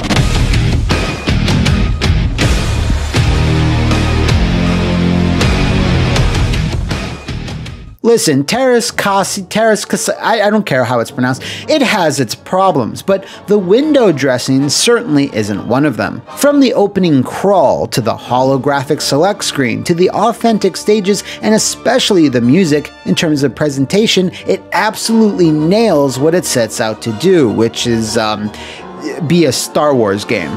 The story is simple but effective. Palpatine, who has returned somehow, is super salty about losing the first Death Egg, and decides to take a different tact. Employ Arden Lin, a character made just for this game, to assassinate Rebel Alliance leaders in a hand-to-hand contest? This part's a little shaky, because like, why would she try to then attempt to kill Darth Vader if she's being hired by the Empire? You know, maybe she should hire another assassin to send a robot to send a bug. Never mind. It doesn't make a whole lot of sense if you think about it for more than 1 second, which is very on brand for a Star Wars narrative. But the game just needed an arcade mode, so the story doesn't need to make sense. It just needs to be a basic excuse as to why Vader would go toe-on-toe with Chewie. Graphically, the game surprisingly holds up. The models are pretty good considering this was the team's first 3D game, and honestly, this, coupled with the sound and music, make for a nice visual/auditory package. I can't imagine a Star Wars fighting game on the PlayStation looking much better than this. What I did wish was a bit better though was the endings. Thankfully there are some, so that already places this game far ahead of other games we've KO'd before, but what is here is a little lacking. After defeating Dark Helmet, you are given a paltry 7-second CGI clip of characters doing nothing, really. Han and Chewie just fly away in the Falcon, Fett and Lin just kind of stand there, and Thok lives his best life. There's no voiceovers or even text during these, and while I get they're probably going for a Tekken 2 vibe here, it would have been nice if some of these had more of a punchline. Like, Fett assassinates some off-screen character, and then the screen turns around, you see that it's the king of the Ewoks, and now Fett's their new ruler, or something. Look, I've wasted enough time talking about all this stuff as it is, so let's just get to the...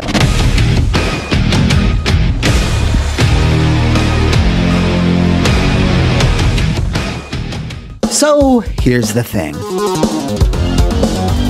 At a very basic level, there's stuff in Terrace Kasai. Good stuff? That's debatable, but it has stuff nonetheless. While it fancies itself as a hand-to-hand game, it really isn't. Almost every character has a weapon they can take out which extends their reach and changes their moveset considerably, kinda like MK4, which came out the exact same month, weirdly enough. Han takes out his Greedo killing blaster, Leia has a staff, Thok has an axe, and there's obviously lightsabers. It's nice they decided to inject some variety here cause the game needed it. On top of that though is the super bright force bar that dares you not to notice it. This fuels your force moves, which act as the game's supers, which is again a welcome addition. Fett shoots a volley of missiles, the Tusken Raider Hor, Hor versus Hor, does this weird toxic spinning attack, and Luke throws his— oh no! Oh god, now I remember. When I was a kid playing this game with friends, it would always result in screams of frustration whenever lightsabers would come spinning out. Now while it is still really cheap, it leads to some crazy fun stuff and will often ring out your opponent. In fact, most of the characters have a level 3 like this, and don't be shocked, it's what makes this game kind of fun to play. Back in the day, this type of stuff was hated for being unfair or cheap, but now it's poverty legend.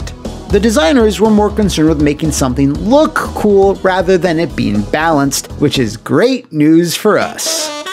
Now, in regards to those ring outs, well, yeah, I wish they had done something differently here. You bumble out of bounds a lot. The rings are pretty small, and it's just a tough situation when your back is against the nothing. It is the best way to take out the super hard AI that comes later in the arcade mode, but I would have preferred if they had gone with caged arenas, or at least ones you can break after a few hits, like in Fighting Vipers or Bloody Goddamn Roar.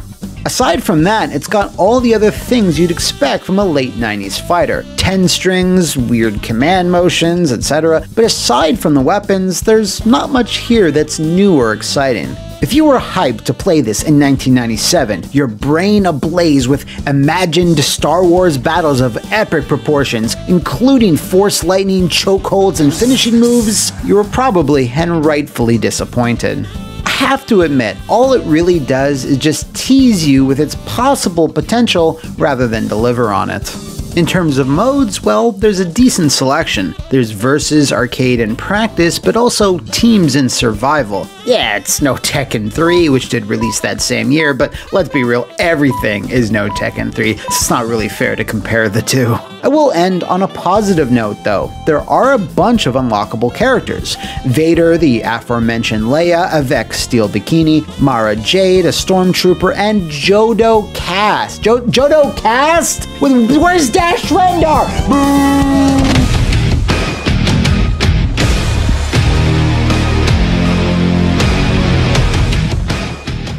It's here where there is very much a disturbance in the Force, but rather than just furrow my brow and not do anything about it, I will. Actually moving your character around and hitting buttons is just so stiff, sluggish, and lacks impact. It's close to feeling good, but it comes off as a Padawan that's a few years away from completing basic training. It doesn't have the more methodical, precise movement of Virtua Fighter, lacks the impact and speed of Tekken. It's like someone was trying to emulate what a good 3D fighter feels like just by memory, rather than actually understanding what goes into it. The gravity of the characters is off. There's too much startup on certain moves and not enough on others. These issues permeate just about everything. This is something that has sunk many other games I've covered here before, and it absolutely does so again with Terrace Kasai. This is crushingly disappointing because the music is so good, the characters so iconic, and the general premise so cool. It just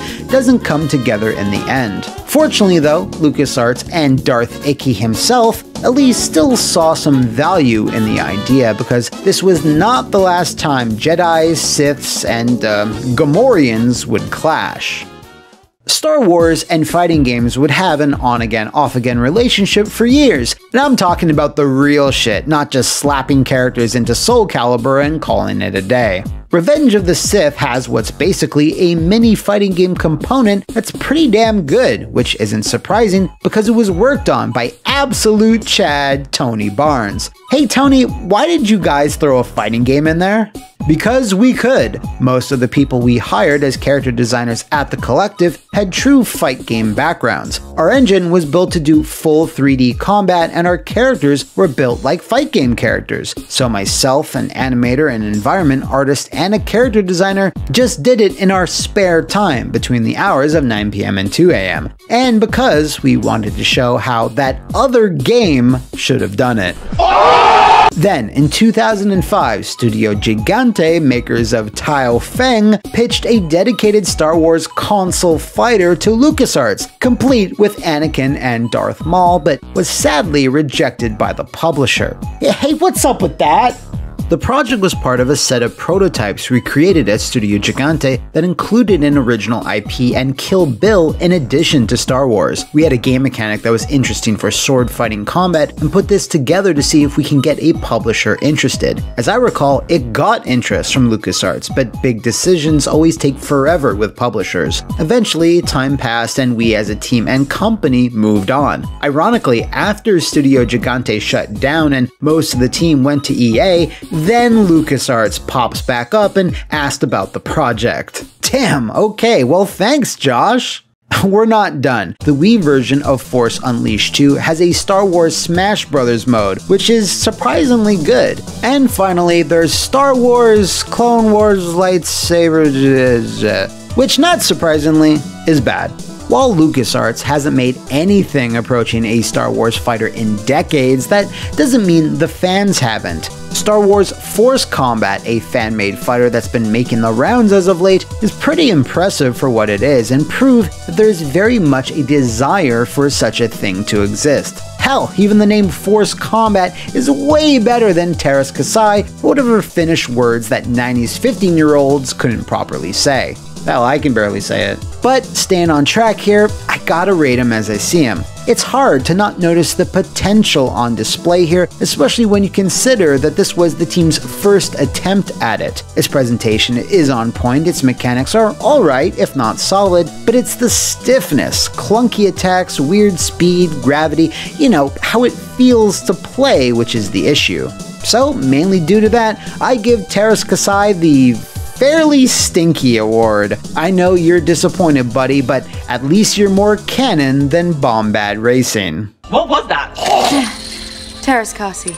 Know of any other intergalactic incidents I can take on in the future? Tongue of the Fat Man, Cosmic Carnage, Xenophage? Let me know in the comments below or on my Twitter, and I'll be sure to knock it the fuck out on the next episode of The Worst Fighting Game.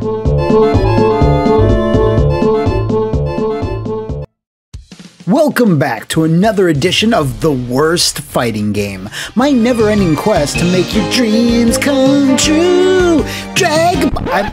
To uncover something that can knock Criticom off its throne of polygonal feces. Over the last few months, I've noticed the name of a particular contender that many of you have been requesting, nay, wishing for me to take on. This is Dragon Ball Z Taiketsu, released in 2003 for the mighty Game Boy Advance, published by Atari Infogrames, and developed by Webfoot Technologies. This not only has the distinction of being a terrible fighting game, but the double stinky distinction of being the worst Dragon Ball game ever made, and that, my friends, is a lofty, lofty claim. But we don't know for sure until we get it in the ring. So good old Webfoot, huh?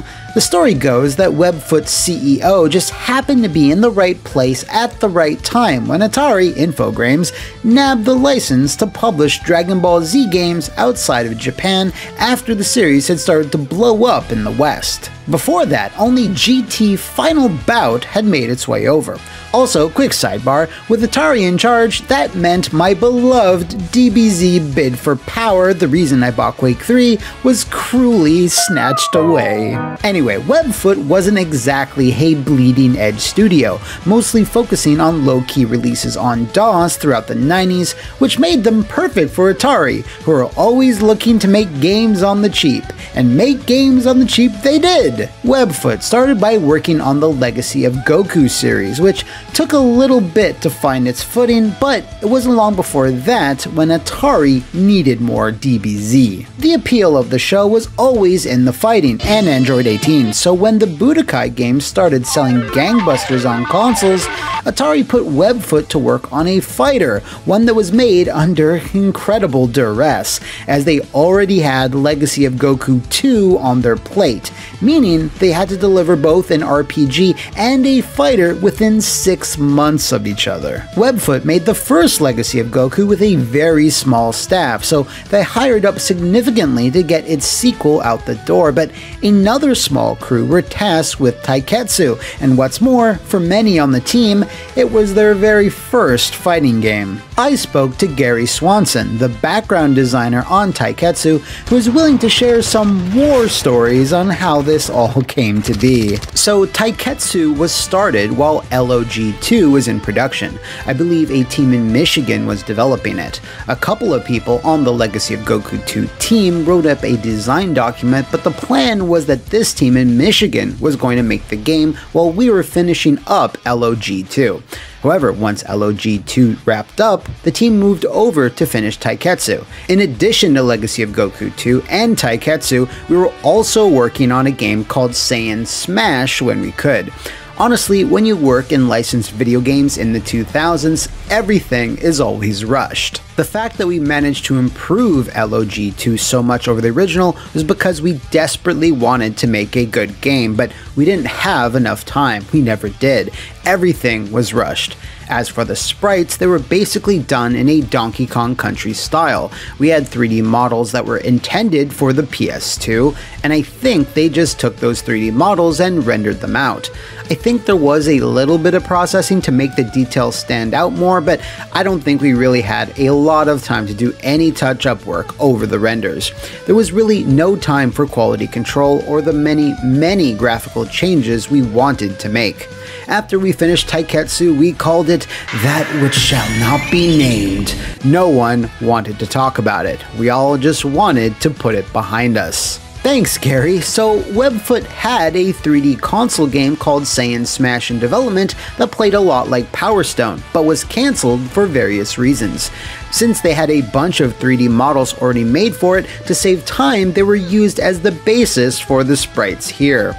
That certainly does explain some stuff, the less than ideal circumstances of Taiketsu's creation, but I still gotta see how it stacks up. And I think a good place to start would be with the...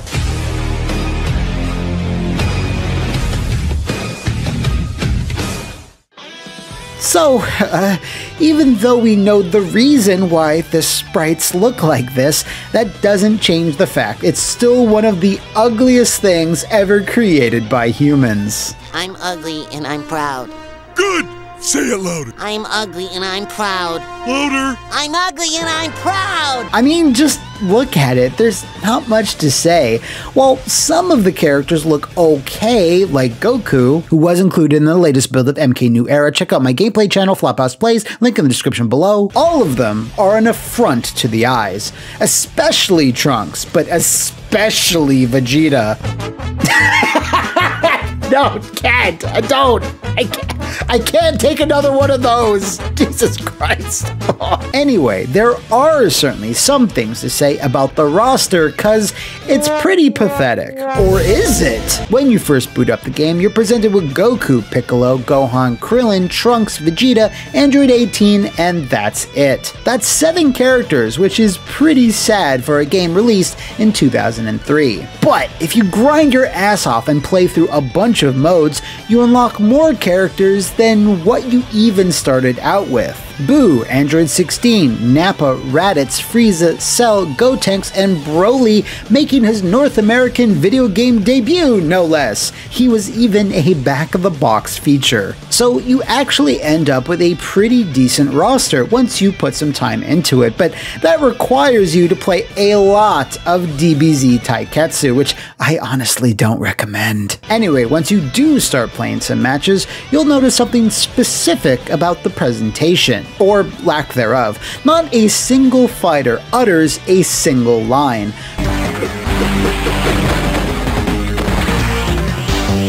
For having such an iconic voice cast, don't you lecture me with your $30 haircut, and the GBA being more than capable of speech, this is a huge letdown. No Kamehameha, special beam cannon, nothing. If you close your eyes and think about the DBZ games from the early 2000s, you can't help but hear the voices, so we gotta fix this somehow. Burning attack! What the fuck was that? Yeah, Principal kid. Get out of my fucking timeline! Yeah, that'll do. In addition, some things in the game are just plain wrong. Certain characters like Cell, Boo, and Broly are exclusively played in a particular form. In Cell's case, it's his imperfect guise, but his portrait is clearly the opposite. Same thing with the other two. Their alternate forms only appear briefly during select super animation, so you can't actually power up and play as Super Boo, for example. And he's on the commie-damned front cover! Then it's like, why is there a weird crunching sound whenever you finish a match and get shown the results screen? Is that Goku eating an apple? There's a lot of stuff like this all over Taiketsu. They're not major problems, mind you, they're just fucking weird. What is a problem are the endings. Just the same wall of text over a background that's always telling you about some inane thing a character does after defeating all the villains. So, like Goku's is just some passive-aggressive shit about Chi-Chi, because of course it is. And really, that wraps up the presentation. Not so hot. Even if the sprites were rendered in a traditional way, it wouldn't matter too much, because Taiketsu's biggest problems lie more in the...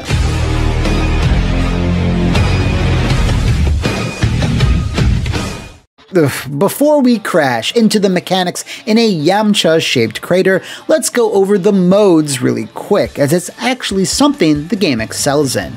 Taiketsu contains an arcade ladder called Tournament, a time challenge, an endurance mode, a harder endurance mode, and a training option. Not bad, although you do have to unlock the majority of them. Whenever you compete in any of these modes, you accrue points that actually have a function, unlocking things in the Smackdown mode. I mean Z-Store. Some of this stuff is really mundane by today's standards. I mean, who cares about a random pixelated screen grab from the show, but others are halfway decent. This is where you spend those points to unlock the additional game modes I mentioned earlier, but it's the settings where things get interesting. It contains match modifiers like a faster clock, invisible fighters, unlimited supers, and one-touch knockouts. This is actually a pretty cool feature and a decent way to extend replayability, and speaking of which, Webfoot threw in 2-player link cable support, which isn't worth anything nowadays, but good on them for including it. As for the mechanics, every fighter in Taiketsu plays the exact same. To use anything requiring ki, you have to power up by holding the shoulder buttons. Only then will you have access to your 1 standard projectile attack and your 3 supers, with each one corresponding to 1 level on the bar. Every character's default moveset and buttons function identically. The same stubby punch, the same crazy reach on their sweep, the same uppercut, etc., etc. Also, there's no distinct Street Fighter special moves at all. The only thing that makes each character unique is their supers. Now, it's bad enough there's no variety amongst the normal attacks, but the stiff animation in conjunction with the awful sprites makes everything just so bad. There's also these cookie-cutter combos that everyone can perform, but I don't know why you'd bother. You can't link them into supers, and they're limited to like 4 hits. The only other mechanic is the sky battles, and I've gotta be honest here, they're fucking hilarious.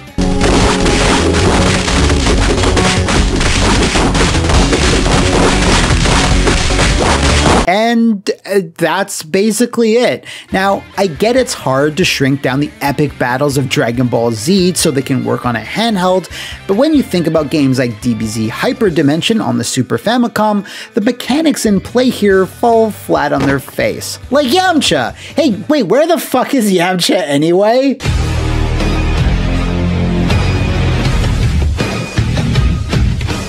I mentioned the stiff animation before, and it's in the game feel where it absolutely shines. Well, not shines. What's the opposite of shines? Dulls? It feels like you're controlling a few pictures of your Z fighter, and they just kind of swat around the screen rather than handle like a tightly designed video game thing. Inputs for supers are also really unresponsive, with a lot of the commands just being kind of strange, like they're from Primal Rage or something. Listen, I'm just going to keep this section short by saying that if I could liken the moment-to-moment feel of Taiketsu to anything else, well, that would be Human Killing Machine. Whew, just like the first Legacy of Goku, there is a nugget of a decent game here, and while Webfoot was able to vastly improve on their action RPG series and its subsequent sequels, they didn't get that chance with Taiketsu. It was absolutely annihilated in review outlets of the day, but despite that,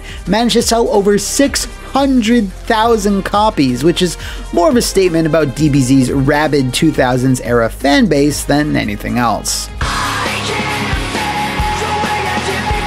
I think if they had been allowed to make a sequel, it would have turned out much better. I mean, it couldn't have been any worse. The roster is strong, there's plenty of replay value and unlockables. It's just the fighting game part is awful. Like, really awful. Honestly though, it kinda equals out to a mixed bag of sensu beans. Most of them are rotten, but there's a few ripe ones down at the very bottom. With that said, I think DBZ Taiketsu lands squarely in the close, but not quite tier, thank God. Kasumi Ninja was getting really lonely there. And that's another contender for Criticom's crown KTFO'd. If you know of any other fighters that should be sent to the next dimension, let me know in the comments below or over on my Twitter, and I'll see you next time on the worst fighting game. Welcome back, sickos, to the worst fighting game. Quick!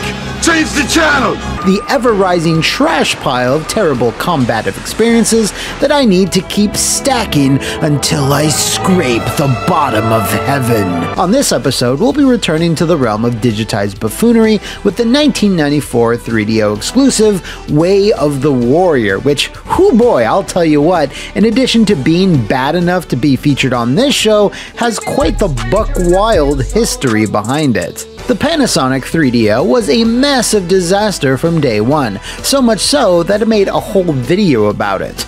Part of the reason why was that its launch was a barren wasteland of almost zero games, as in it only had one for the first few weeks, a mediocre racing title I can't even remember. Trip Hawkins, bolstered by his unnaturally high charisma stat, tried to sweet-talk anybody and everybody into making games for this thing, which was seen as a risk because the 3DO's business model was so different. One such studio, studio's too strong a word, one such duo he had courted was Andy Gavin and Jason Rubin, two up-and-coming game designers who were slighted by EA on their very first console project, 1992's Rings of Power. They both felt their creativity was held back by far too much micromanagement, so they both decided to take a long hiatus from game development. That is, until Trip Hawkins came a-knockin'. Hey, how about you make a game for my big dumb interactive multiplayer thing?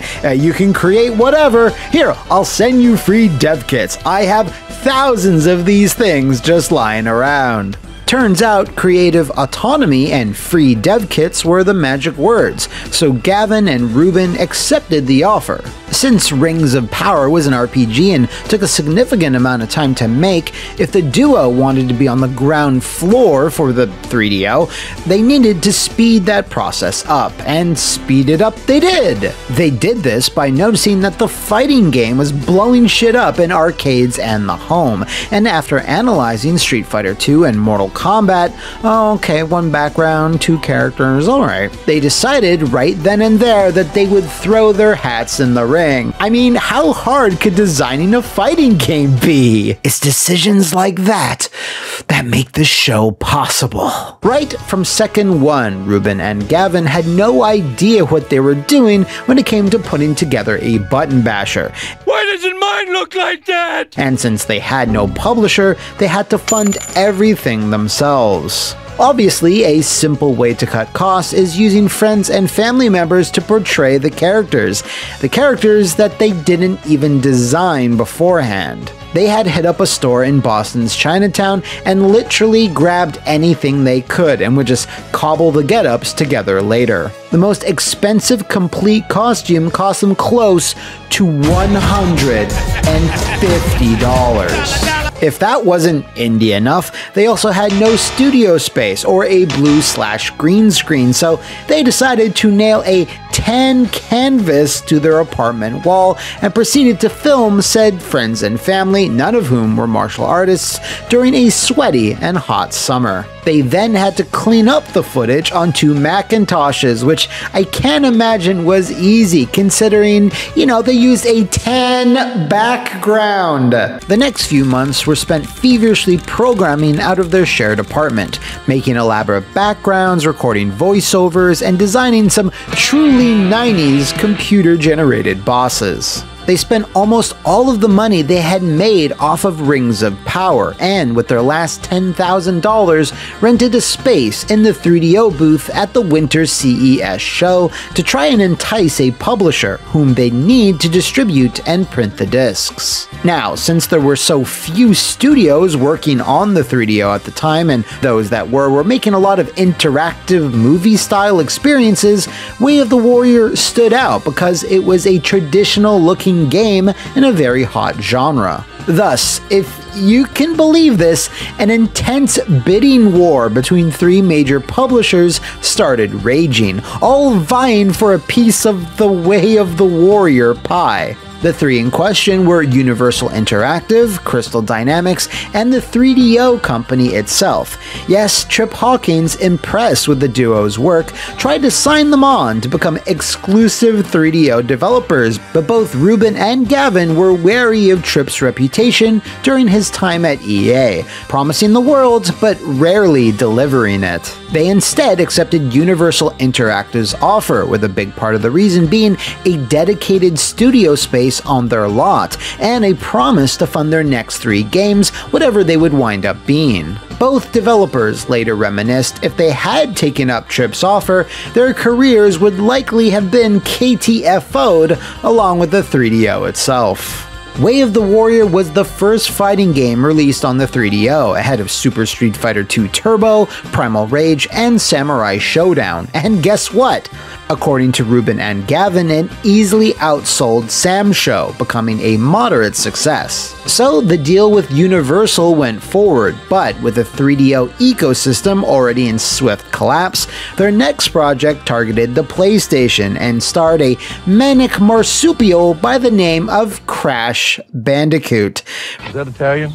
No, Bandicoot, it's an Australian name. For those that didn't know, yes, Way of the Warrior was one of Naughty Dog's earliest games. And many believe it to be their worst, but we won't know for sure until we get Way of the Warrior in the ring.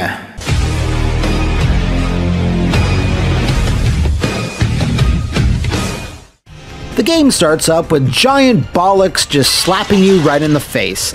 A big CGI skull with a bleeding triple yin-yang tattoo starts cutting a rambling, incoherent promo about the game's story. Good and evil, mortal and immortal, convene once a century to compete under my watchful eye.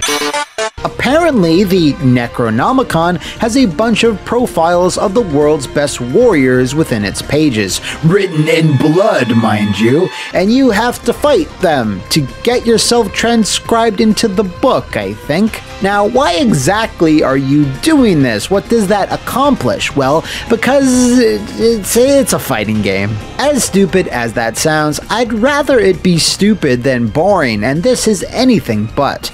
This chattering Scully then proceeds to be everywhere in the game. The main menus, Versus mode. he interrupts your arcade ladder with cryptic clues, Unlock the secrets of skull magic and discover powers as yet unknown. and gives running commentary during matches. Oh yeah. Man, You talk too much.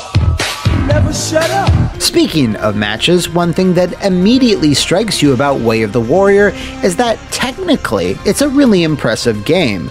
You have big, clear, digitized sprites, massive, lavish 3D backgrounds, some with different elevations, allowing the screen to zoom out when you get far enough. I'm actually kind of shocked. These stages, obviously a little rough around the edges here and there, are probably one of the game's best features. I'm less impressed with the actual warriors. First we have Fox, a Muay Thai expert who does precisely no Muay Thai moves, he mostly just does backbreakers. Crimson Glory, a biker chick, I think. Shaky Jake, one of the most dangerous creatures in the world because he hails from Australia. Major Gaines, a British SAS soldier, really ahead of the curve with that name. And then a whole bunch of Asian stereotypes, complete with voice clips that I'm not even gonna try to mimic. Heading south for winter. There's Nicky Chan, Nobunaga, or Nobunaga, as the game calls him, Ninja, Dragon, and Konotori. Then there's the three bosses. 3 of them! Take that, Mortal Kombat! First up, we have Gulab Jamun, whose costume consists of a rolled-up pillowcase, no joke, and was played by a fellow MIT chum of Gavin's. And then we have the 2 computer-generated monstrosities. There's the oddly named High Abbott, a indescribable cartoon dinosaur that really reminds me of that weird thing from Xenophage. And then Kull, a 12-foot tall skeleton lord avec Warhammer, who is fucking awesome. Unfortunately, when you manage to best Kull, you are treated with the exact same generic ending, regardless of your chosen warrior, which ain't great. With the CD storage capacity of the 3DO, you would have thought they would have squeezed in some insane CGI clips or something. I mean, a skull does explode in the generic ending, so I guess that's something. Honestly though, the less said about the roster, the better. As previously discussed, drip-wise, they look like they just walked out of a Goodwill, because they literally kinda did, and most of them come off as more irritating than anything else. Except Kull, you're cool. Even death shall not keep my name from the Book of Warriors. Now, if you've noticed, I've featured no music from Way of the Warrior in this video, and there's a good reason for that, because it's entirely composed of a 1992 White Zombie album. Now, I don't mind, like, a licensed track on the title screen, but that's not what this is. They went hard on this shit. Every menu screen and stage, you're assaulted with old Rob growling over and over and over again. It's fucking relentless.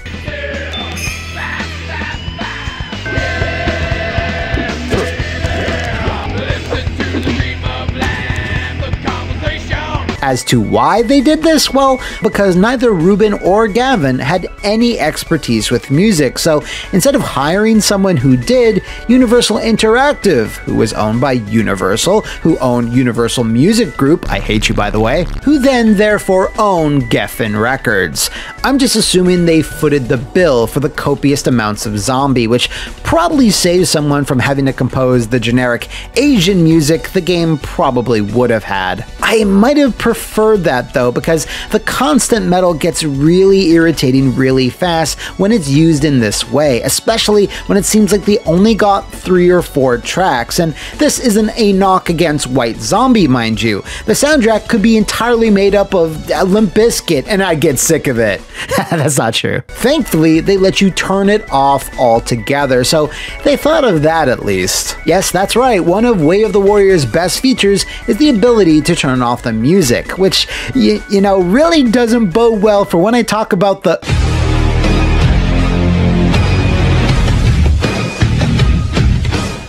Way of the Warrior's gameplay is bizarre for a number of reasons, with some of them being not the fault of its developers, while some others absolutely are. Since it's an early 3DO game, it uses its awful 3-button controller, well, 3 face buttons that is, because there's also left shift and right shift, Jesus Christ. The face buttons are kick, punch, and block, and while that works for most 3D fighters, it's much harder to get used to in something like Way of the Warrior.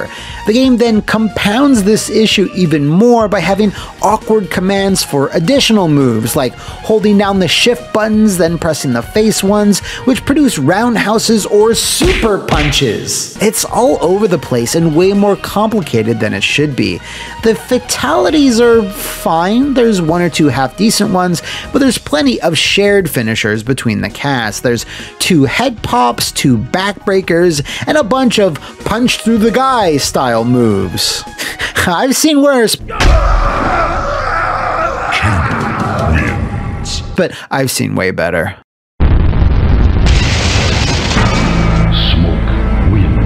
To be fair though, it does offer a few more unique universal moves too, like a taunt, not sure what it does, a jumping head stomp move, interesting, an escape, and an uppercut, of course. How do you do an uppercut? Down and left shift, of course. Other than that, it's a pretty standard early 90s MK-esque fighter. Oh wait, no, I lied. Fucking skull points! So skull points are this currency you need to accrue during matches. You get them naturally by winning or performing certain moves or finishers, but what do they do? Magic spells, of course! They can buff or debuff as they see fit. More life, take less damage, etc.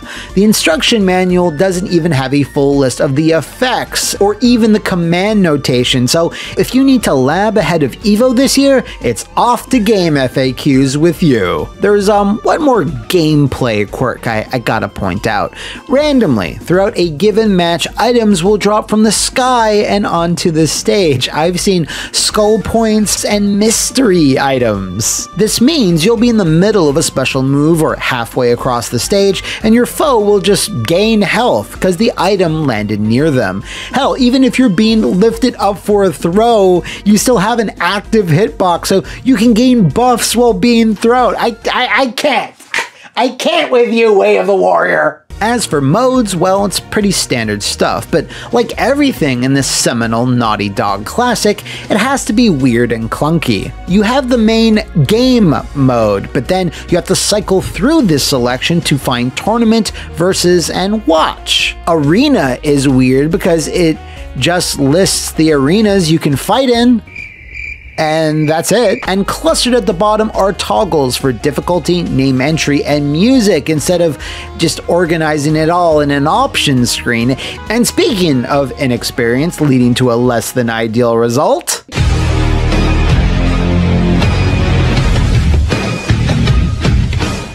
while Way of the Warrior looks the part, as in it looks like a Mortal Kombat ripoff, it really doesn't feel like it. While MK1 plays like sludge when compared to its later sequels, the weight of the characters still feels right. Jump kicking or uppercutting your opponent is still satisfying, that type of thing. This is not something I can say about Watwa. See, it's also super slow, but here it's way worse because the battlefield expands much further out, coupled with the fact that the game's jumping is all fucked up. You can't close the distance with any type of speed, as your forward jumps are way more vertical than horizontal, so it takes you like 15 seconds to cross a stage. So yeah, the movement ain't good, but the moment-to-moment fighting is just rest is not as good. Everything has this slow, choppy clunkiness to it, which I had to chalk up to the imperfect way they captured all of the actors. A tan screen! Now, I've absolutely 100% played worse things from a feel perspective. Brutal human killing machine, obviously Criticom, but this, combined with the terrible controls and random mechanics, make for such a janky experience it overwhelms the dumb, silly 90s-ness of the presentation. If it just played a little tighter like Jackie Chan Fists of Fire or Survival Arts, they absolutely would have had a cult piece of poverty here, but instead, these warriors have found their way onto the worst fighting game. So, with all that exhaustively said, where does it stack up? As previously mentioned, there's a lot to dislike here. The clunky controls, lack of endings, repetitive music, unmemorable characters, except for Call I Love You Bro, and some of the most baffling mechanics I've seen in a while. But if you factor in the dumb skull theme, stupidly entertaining story, really silly tone, decent fatalities, and impressive arenas, I think Way of the Warrior fits nice and snug against its digitized cousin, Kasumi Ninja. Despite all the trials in making it and being exclusive to an unpopular platform, it's a miracle that Naughty Dog survived this and went on to make some pretty decent games. Oh, okay, that was a fun one, and not really. If you'd like to see where a fighting game you hate lands on our forever rising stack of suck, transcribe them in the Book of Blood below. Just the comments. Or sound the gong over on my Twitter. Until then, warriors, I'll see you next time on the worst fighting game.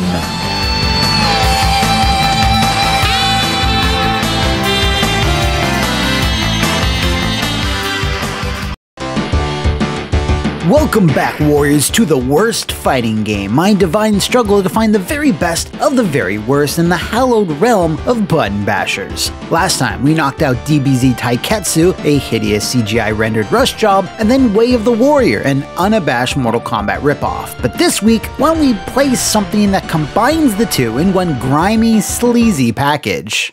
Bloodstorm was a mid-90s fighting game made by Incredible Technologies under their Strata Games label, with the goal being to usurp Mortal Kombat as the most violent fighting franchise ever made. Unfortunately, Bloodstorm did no such... I just said Bloodstorm twice, You idiot! Bloodstorm did no such thing. Despite a myriad of sneaky marketing tactics, this was Strata's last commercially released video game. Now, I know what you're thinking. Wait, Strata Games? Well, why aren't you covering Time Killers? And to that I say, I honestly think this is worse. Please allow me to explain/apologize. Time Killers was IT's very first attempt at a fighting game and released in 1992, super early in the fighting game boom, since everyone was trying to see what worked and what didn't, so I gotta cut them just a sliver of slack. Bloodstorm, however, was released in 1994, a time where the genre was getting more complex via 3D graphics, combo systems, super attacks, etc. But Incredible Technologies rigidly stuck to just trying to out-gore Mortal Kombat rather than, I don't know, make a really good game.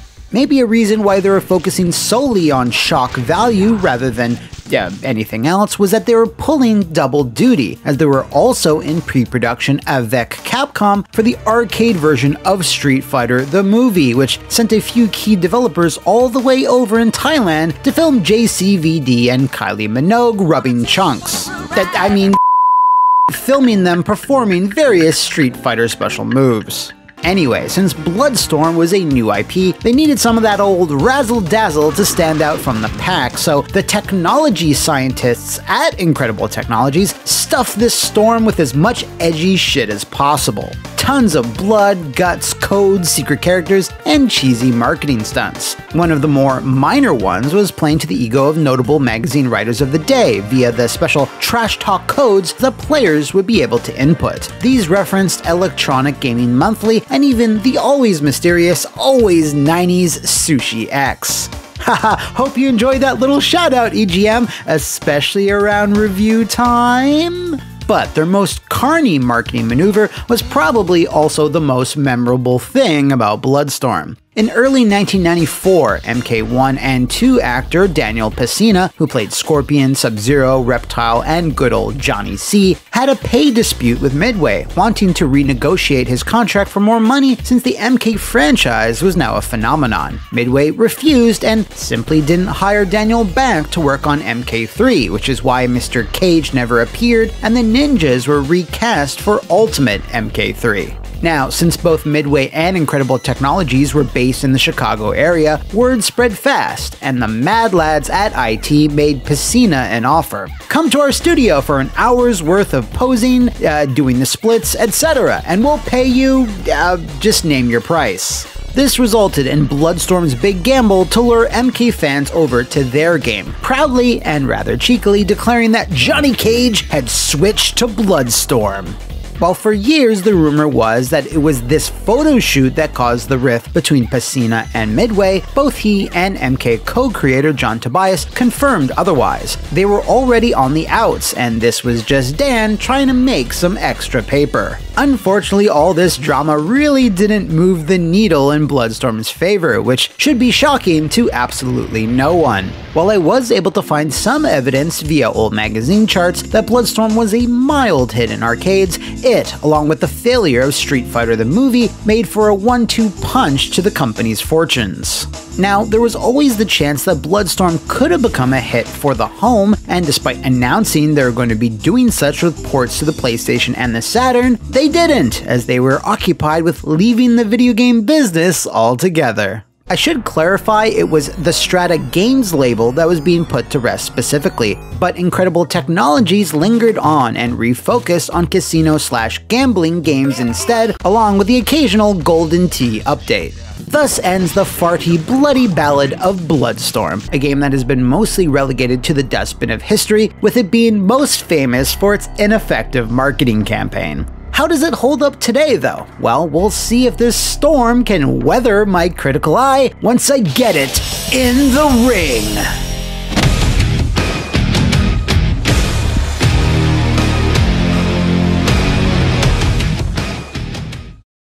So what's going on here? What's going on with this morbid weather pattern? I have to give it to them, Incredible Technologies did attempt some decent world building here. The intro/demo crawl, which always scared me as a kid, illustrates the traumatic assassination of the Emperor of Mankind, who is holding the world together after the cataclysmic event called the Mega Wars. Mega wow! Since then, life on Earth has degraded into an age of barbarism, nuclear fallout, and cybernetic warfare between vastly different provinces. Instead of trying to solve this case of regicide, they instead decide to hold a tournament called the Bloodstorm to crown a new emperor who will hopefully manage to maintain their groove. These events also triggered the release of an otherworldly demon thing called Korn or Slanesh, Necron, I think. I don't know. It doesn't matter what their name is. All in all, I think it's a pretty serviceable backstory, and having each fighter hail from a different post-apocalyptic biome leads to a few interesting archetypes, at least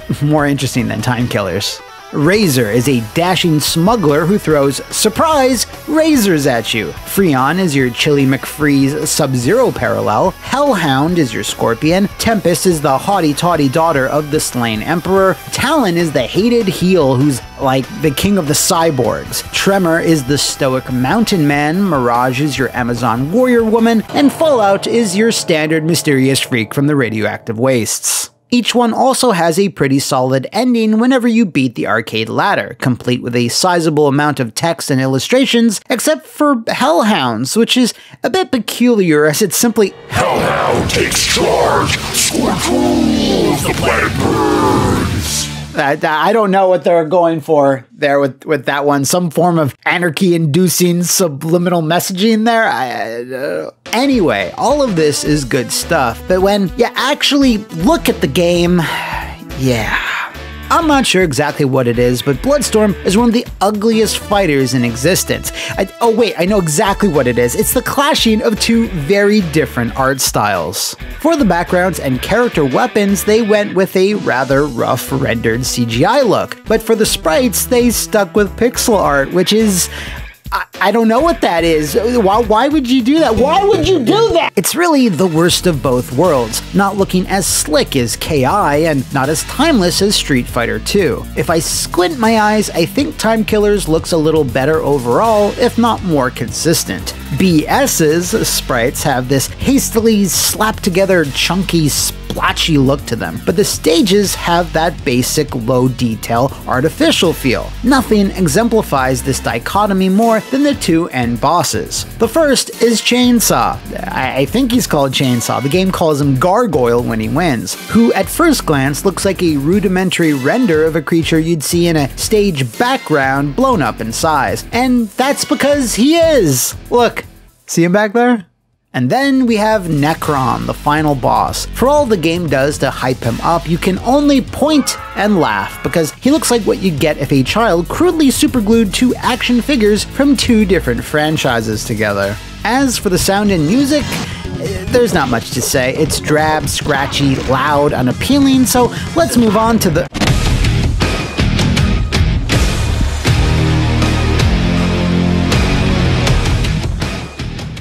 This section will matter very little, because there's no point in learning Bloodstorm's mechanics such as they are. Why? Because your typical round looks like this. Engage.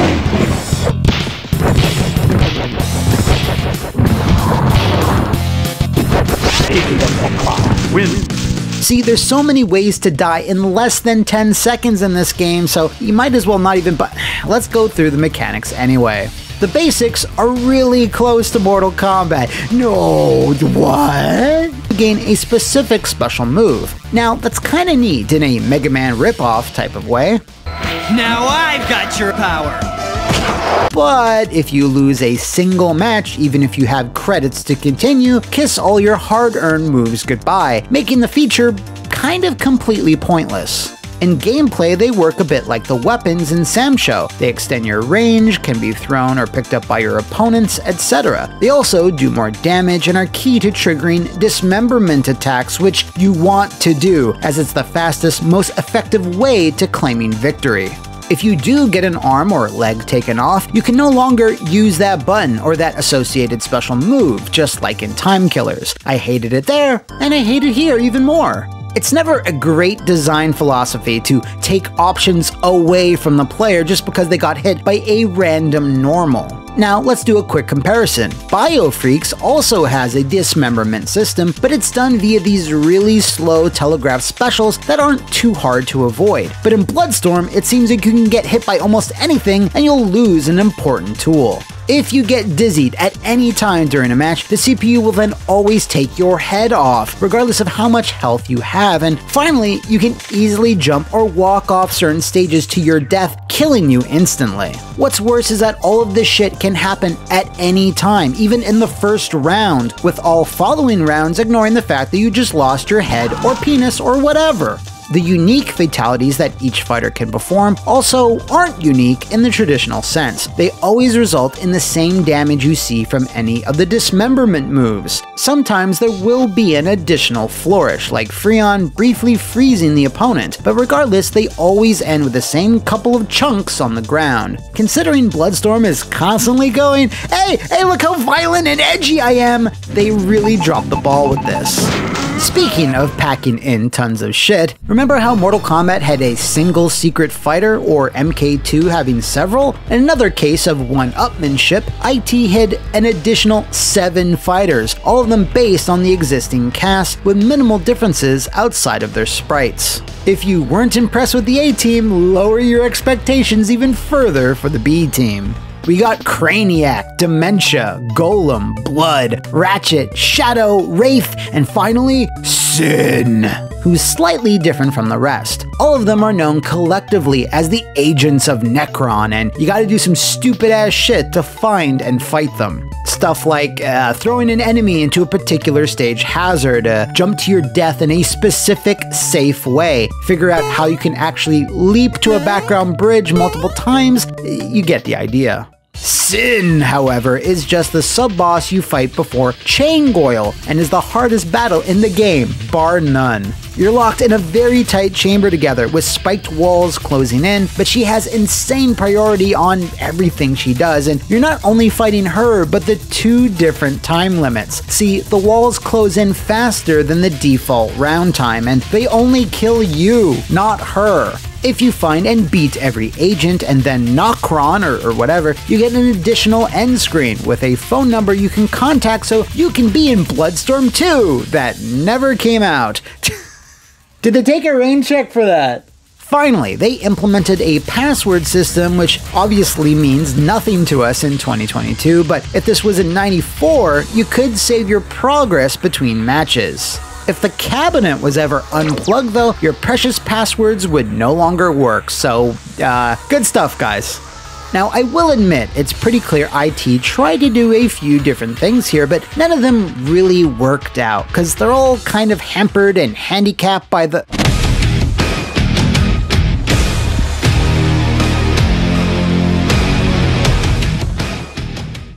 One thing I can certainly say about the gale force of this storm is that it's pretty fast. Yeah, everything feels wonky and a lot of the special attacks are inconsistent, but at least everything moves at a decent clip.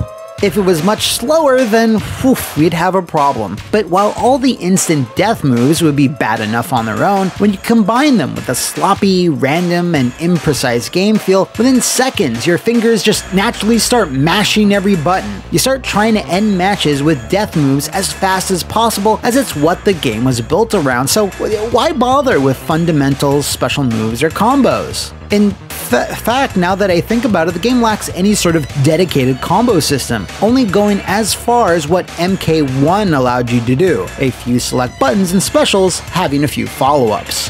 I scoured YouTube and I can't find a single combo video, and that rarely ever happens, but let me know if you've seen one. Now, keep in mind, this came out in 1994 when combo systems were almost standard, so it's another final knock against Bloodstorm and its priorities, which were useless passwords and passable powers.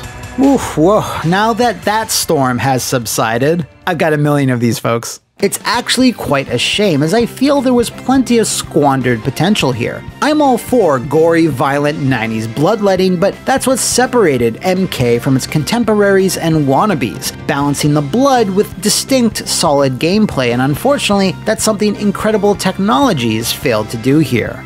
If they had had more time to focus on just Bloodstorm and not be co-developing Street Fighter the movie at the same time, I think they might have had something here, or at least put out improved ports on the PlayStation and Saturn. There's nothing horribly egregious here though, not one element that makes it super unplayable or unpleasant, but there's also nothing that's particularly awesome as well, so I think with that, Bloodstorm splatters onto the fairly stinky tier with a dull, wet smack. And thus, my quest to find the king of the crap lingers on. And if you'd like me to continue this pointless, depressing road to oblivion, do suggest some games in the comments below, or shout them out over on my Twitter. Until then, warriors, I'll see you next time on the worst fighting game.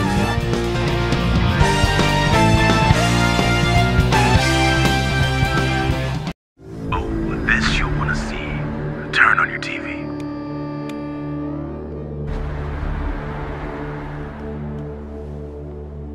Welcome back, World Warriors, to the worst fighting game. My divine struggle to find the undisputed champion of bafflingly bad button bashers. And there's nothing more button bashy than Street Fighter the movie. Yes, it's finally time. This was Capcom's woeful attempt to try and cash in on Mortal Kombat's encroaching popularity in the Western arcade scene. While the mainline Street Fighter II series was slowly losing momentum with each revision, Mortal Kombat was only getting bigger and bigger. Thus, Capcom reached out to a local Chicago-based studio called Incredible Technologies, who then— wait, no, I made a whole ass video chronicling this game's troubled development that— yeah, there it is, right there. If you've not yet partaken, I absolutely suggest you do. You'll be wiping away tears as you learn about this gorgeous garbage fire. That was beautiful. But just as insane as the history of SFTM is, the experience of playing it is just as insane, if not more so. It got absolutely savaged in reviews of the day, with almost all publications dismissing the everlasting crap out of it, and it being largely ignored by most fans as well. There's 3 reasons for this. 1, the game looked terrible and was a clear visual ripoff of Mortal Kombat. 2, it lacked polish, nuance, and balance. And 3, Capcom released Street Fighter Alpha Warrior's Dreams into arcades the exact same month as Street Fighter the movie, absolutely ensuring its burial. But like, why? That doesn't make any sense. But then, in an attempt to salvage something from the mess, an internal Capcom team took the code and unfinished assets from Incredible Technologies to make vastly improved upon home ports. But were these ports vastly improved? I don't think so. Thus, for the last 27 years, this game has been a bit of a black eye for the Street Fighter franchise. It's never been re-released in any official form, and Capcom seemed to take great care in pretending it doesn't exist. Although I am surprised that someone took the time to write a massive 2 sentences about it in the museum section of the 30th Anniversary Collection. So, with all that said, today's matchup is going to be a big one, because I'll be fighting against 2 distinct versions of the same game with their own rosters, moves, and mechanics, so I hope I'm gonna have what it takes to— You don't have what it takes, Matthew! Maximilian from YouTube, Twitch, and the popular fighting game podcast Triple KO! What are you doing here? You asked me to be on. Right. Well, with you at my side, let's see just how dark this chapter of Capcom history truly got when we get Street Fighter the movie in the ring!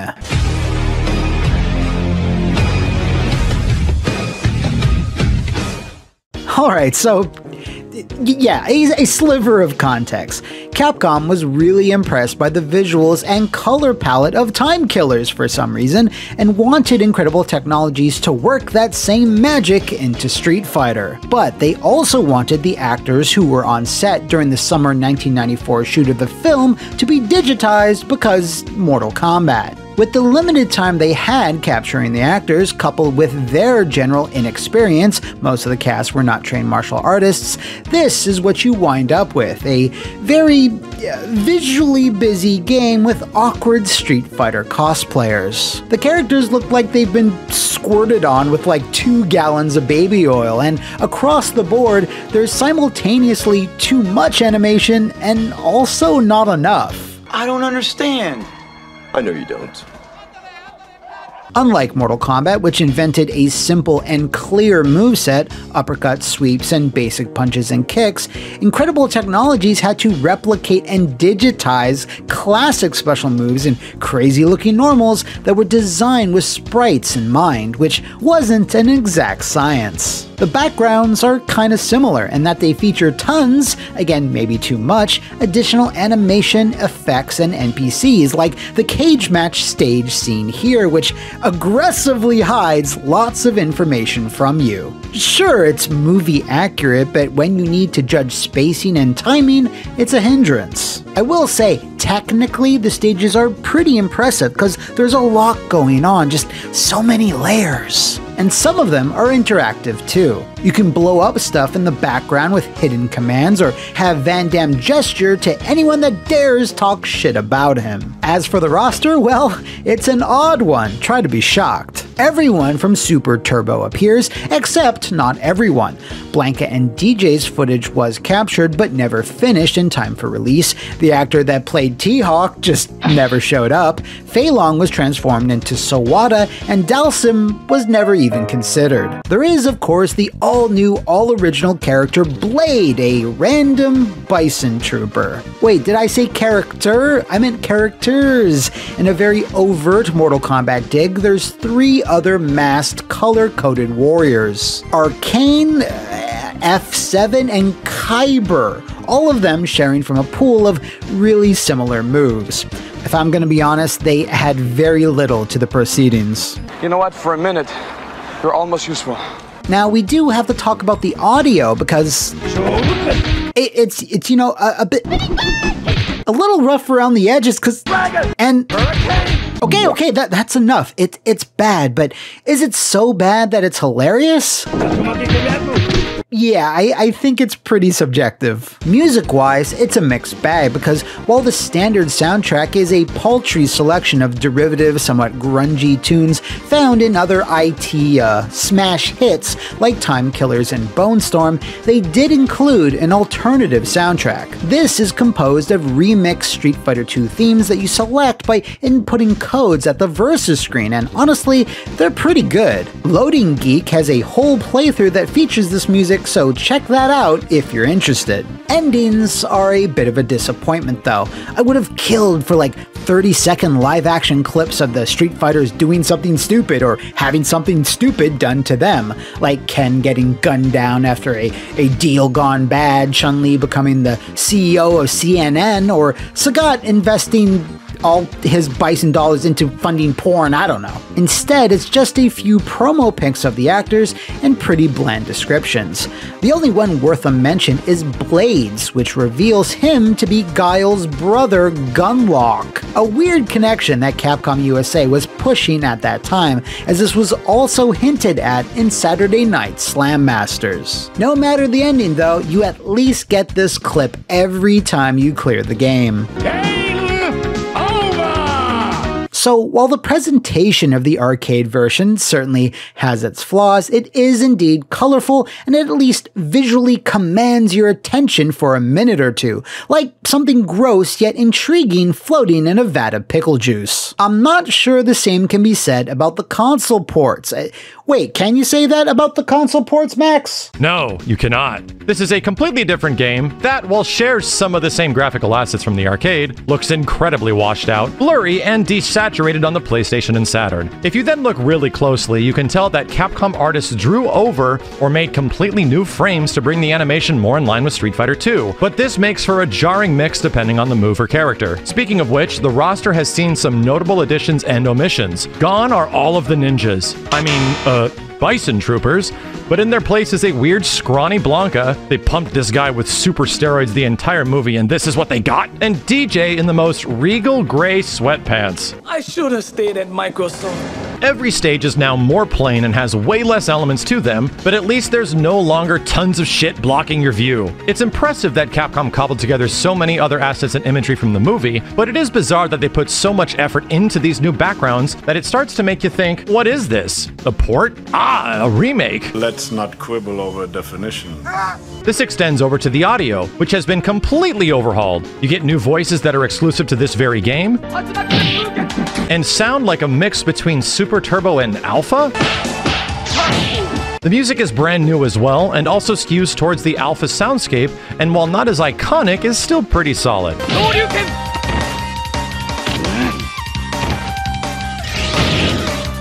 Endings are unique too, and overall are more Street Fighter-ish than the MK-style stuff Incredible Technologies had done. Capcom was weirdly obsessed with Chun-Li's red dress though, as multiple endings mention it for some reason. So yeah, while neither version is, pristine in terms of presentation, they do have advantages and disadvantages over each other, but to really see the difference between them, let's check out the...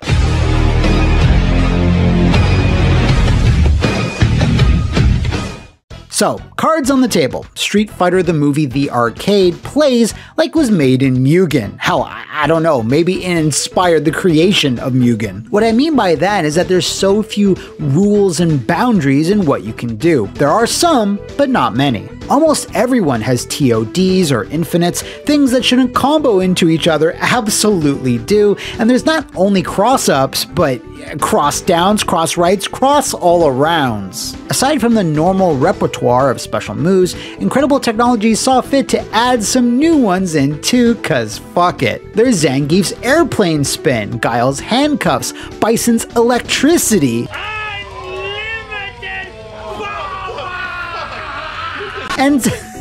and Sagat's eye laser. The sheer balls of incredible technologies to go, yeah, Sagat has magic under his eye patch, what, want to fight about it is, well, it's something. It doesn't stop there though, because there's a bunch of wholly new mechanics. The first is interrupt moves, where if you perform a character's specific command while blocking, you'll reverse into an invincible special move with green shadows. Remember, this came out the same month as Alpha 1, so either great minds think alike, or it was something Capcom had asked to be included. Next is the comeback move, which is another powerful special that you can only use when your health is low. Cammy can throw grenades, Guile has an explosive sonic boom that he can manually detonate, and Chun-Li can shoot birds. We're not done. If you hold 2 buttons and release, you can exchange Super Bar to heal yourself. Everyone does this sensual little wiggle and they get like 20% health back. I mean, why not? Then there's the throws. Oh god, the throws. I want to talk about this. No, you don't. You can throw, reverse, counter reverse, and then...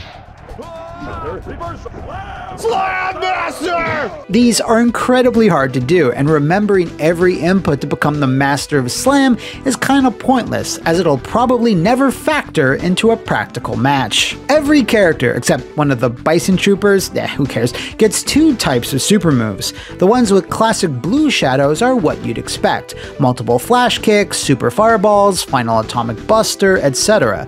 However, the red shadow supers come purely from the mad minds down at incredible technologies. Usually they're multi-hitting flurries, like Guile or Ryu's here, but then there's Ken's throw super, or Bison's crazy head stomp that dizzies his opponent. Why? Why would you give him that? It's broken as fuck! Of course! Right, let's finish up with the modes.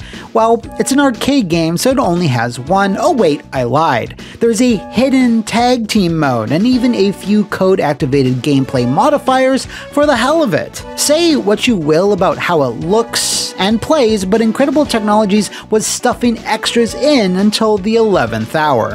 When you look at everything as a whole though, it comes across as this unbalanced, messy, drunken circus, and you can hardly believe what your eyes are showing you. Yeah, and all that dumb drunken clown shit, that was scrubbed clean by Capcom for the home versions. The supers were changed to be exactly like they behave in Super Turbo, and the red shadow ones were cut altogether. Yeah, you actually have less options in this. There's no comeback moves, interrupts, no new specials, and worst of all, no...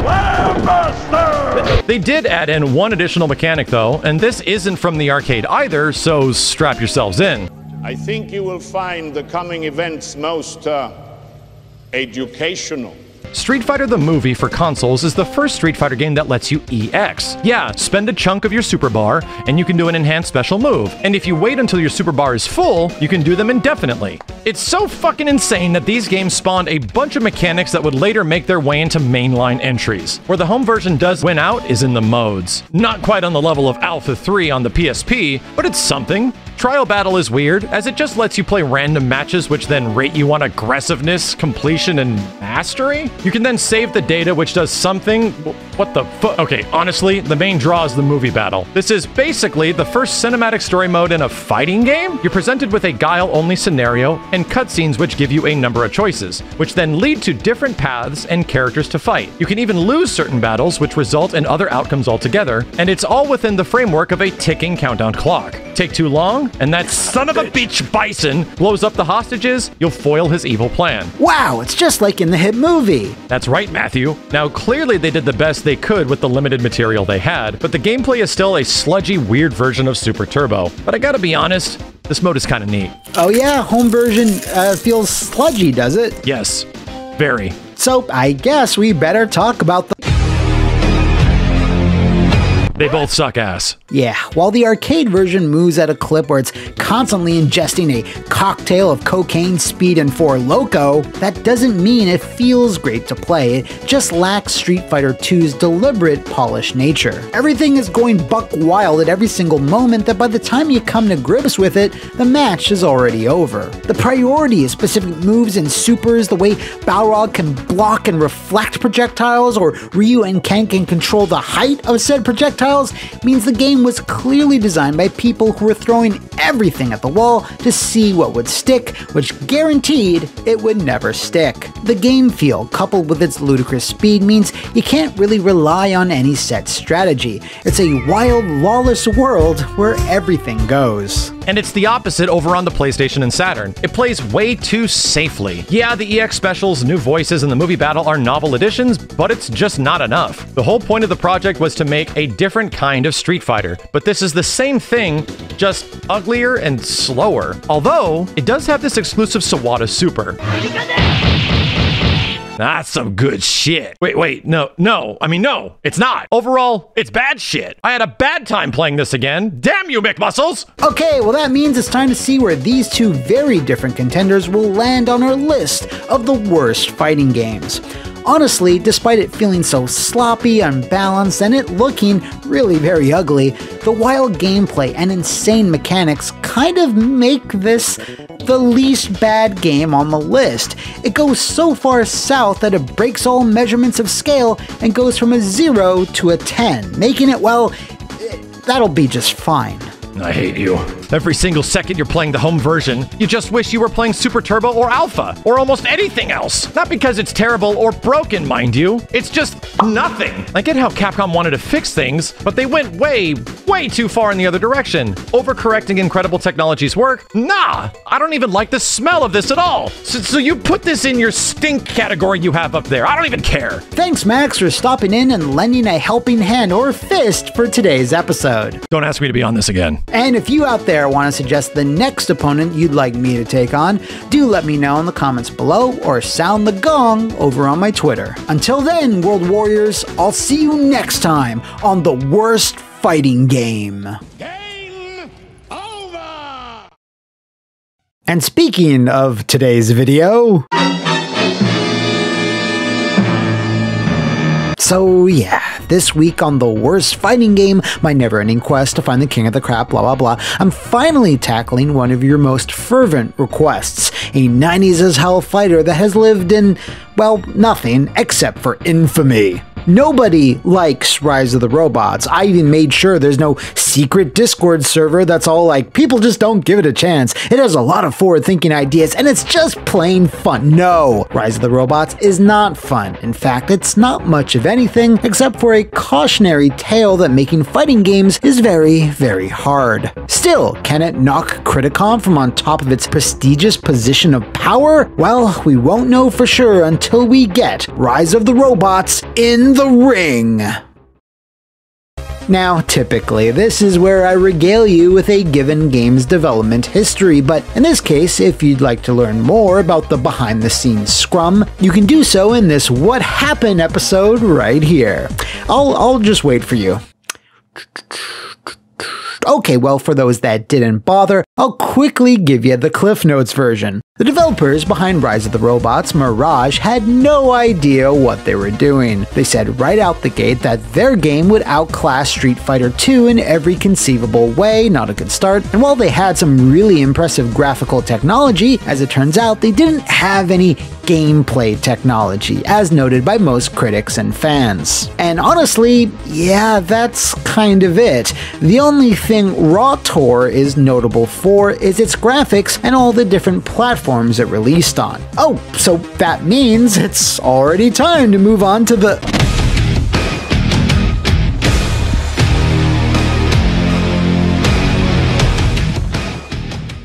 Now, the presentation varies across all the different versions. I couldn't logistically look at them all, but what I did play was a pretty robust sample size. We have the Super Nintendo port, which is what most people played, well, those that were unfortunate enough to go, oh, Rise of the Robots, this looks cool. Followed by the MS-DOS version, the Europe-exclusive Jenny port, and finally, the plucky Game Gear. There was also an Amiga version, which was the original target platform, an Amiga CD32 PS2 version, one for the 3DO, and lastly, and very leastly, one for the lowly Philips CDI. Now, I have to say, in terms of presentation, the Super NES version winds up being the overall winner when you take a step back and look at the complete package, with the MS-DOS one being a close second, maybe? This is because, despite the graphics of the DOS and Amiga versions being massively superior, those versions lack any in-game music for some reason, so the SNES just slightly edges them out. Now, even 28 years later, those graphics of the Amiga and PC look pretty damn impressive, featuring massive sprites, plenty of detail, and looking quite clean. Backgrounds are a different story though, as all of them lack any sort of animation, personality, or graphical effects. They feel more like static screensavers than meticulously crafted worlds. Rounding out the graphical package is the cutscenes, which seem to be present in just about every version of the game. While obviously the MS-DOS or Amiga shine in this department, these quick clips are even included in the Game Gear port, which, regardless of how you feel about Rise of the Robots, is pretty damn impressive. Seeing fully animated sequences on 16-bit consoles or handhelds was rare indeed, but should the time or meg size have been allocated for like more characters and animation? Well, yeah, but they're still neat. In terms of story, well, there isn't one. See, Rise of the Robots does have a lot of lore, it's just not in the video game. The instruction manual did that heavy lifting as well as the novel, so I guess you could credit Mirage with that narrative innovation, which Yuji Naka took to heart years later down the line. Hell, even the Wikipedia article for Rise of the Robots warns that the plot section might be too long or excessively detailed, if that tells you anything. It's a really dry and uninteresting plot about some futuristic buffoonery involving a big corporation, a computer virus running amok, and the cyborg protag, which is also the clone of the company's CEO. Anyway, Cyberdude here has to stop the robots from rising. So while the actual game ignores this story, it actually also doubles down on hiding it even further by having no endings whatsoever. Well, kinda. It's weird, once you defeat the boss, it just cycles through all the same cinemas you already saw, but without any story text. In the place of that, the developers decided to leave a message about activating a cheat code. Okay, thanks. Everything here is honestly not very good or just plain lacking. However, the music has to be singled out as a highlight. Most versions, of course, feature the 8-second riff from Queen's Brian May, but others, like the 3DO version, have a full song. The rest of the music is perfectly acceptable mid-90s synth. It's no masterwork, but it does give the game a certain atmosphere, which it absolutely needs, because the roster certainly isn't supplying that. They each have a job or a function and are called as such. There's the eponymous Cyborg, Loader, Builder, Crusher, Military, Sentry, and then the final boss, the Supervisor. Just a lamer version of Doral. Now, outside of Sentry having a pretty sick design, there's honestly not much to say about these, and I say this loosely, characters. They're just not all that interesting. Oh, speaking of not very interesting,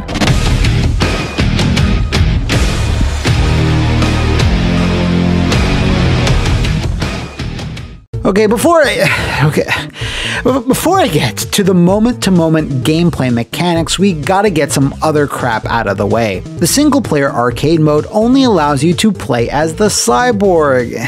Okay, I guess that works within the story, whatever. You cannot, however, for any reason, lose a single match. If you do, you gotta start again from the very first opponent. And before you ask, no, there's zero codes to help alleviate this. Things get more fucked up in versus mode, as player 1 is always locked to the cyborg no matter what, while player 2 is free to select any of the 5 other bots or even the boss, which this might be the worst versus mode I've ever seen in a fighting game. I cannot fathom the brain structure one would need in order to design something like this. Like, why were they pushing this Pepsi Man looking motherfucker so much?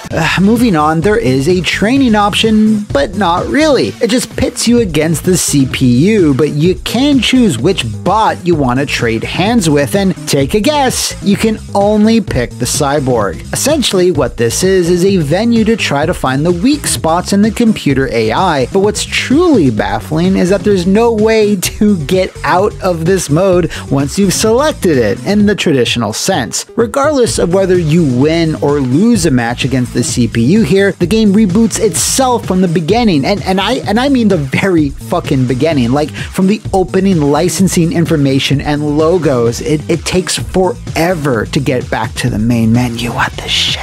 Okay, so man, let's move on to the actual in-game mechanics, and what this is going to be is me giving out over a raw bullet list of everything that's fucked. There's 1 to 2 special moves per character, max, and it's all super basic stuff: a shoulder barge, a big punch, or a little spike awkwardly jutting out. Amazing! In most versions of Rise of the Robots, you have to be super slow and deliberate with these special move inputs. If you play it like Street Fighter or Mortal Kombat, shit simply isn't coming out. Press back, wait for it, forward, then punch. The in-game options menu lists super moves, but these aren't moves at all. These are basically complex combat codes that can only be inputted in the middle of actual versus matches. Temporary invisibility, invincibility, reverse your opponent's controls, crap like that. Any player can do these at any time, but you can disable them in the options, which makes their inclusion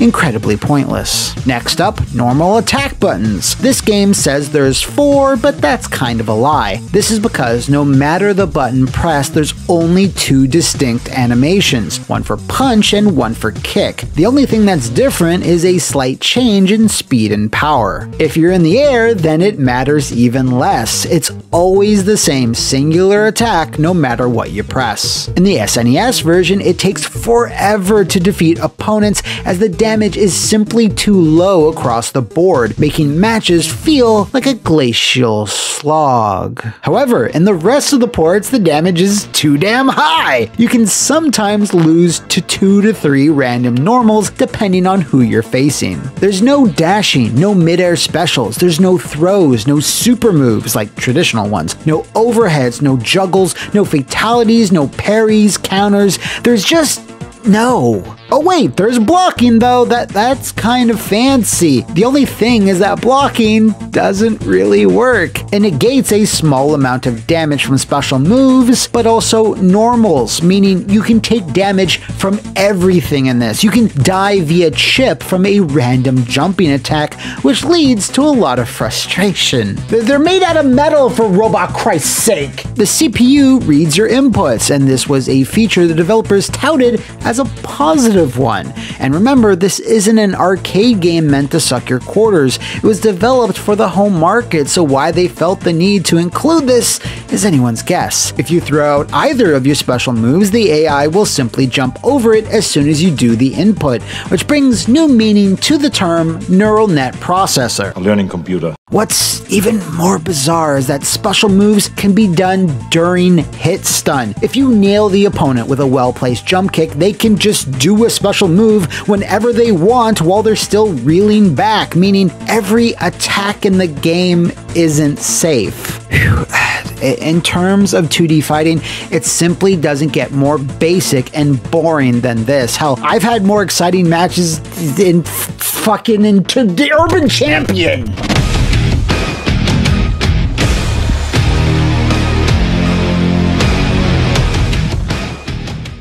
Now, usually this is the section that sinks a lot of games, and in the case of Rise of the Robots, it surprisingly doesn't. I mean, the game feel is not good, but depending on which version you have the misfortune of playing, results can certainly vary. The SNES port, while being more balanced in a lot of presentation aspects, performs the worst here, feeling like the slowest and most unresponsive by a decent margin.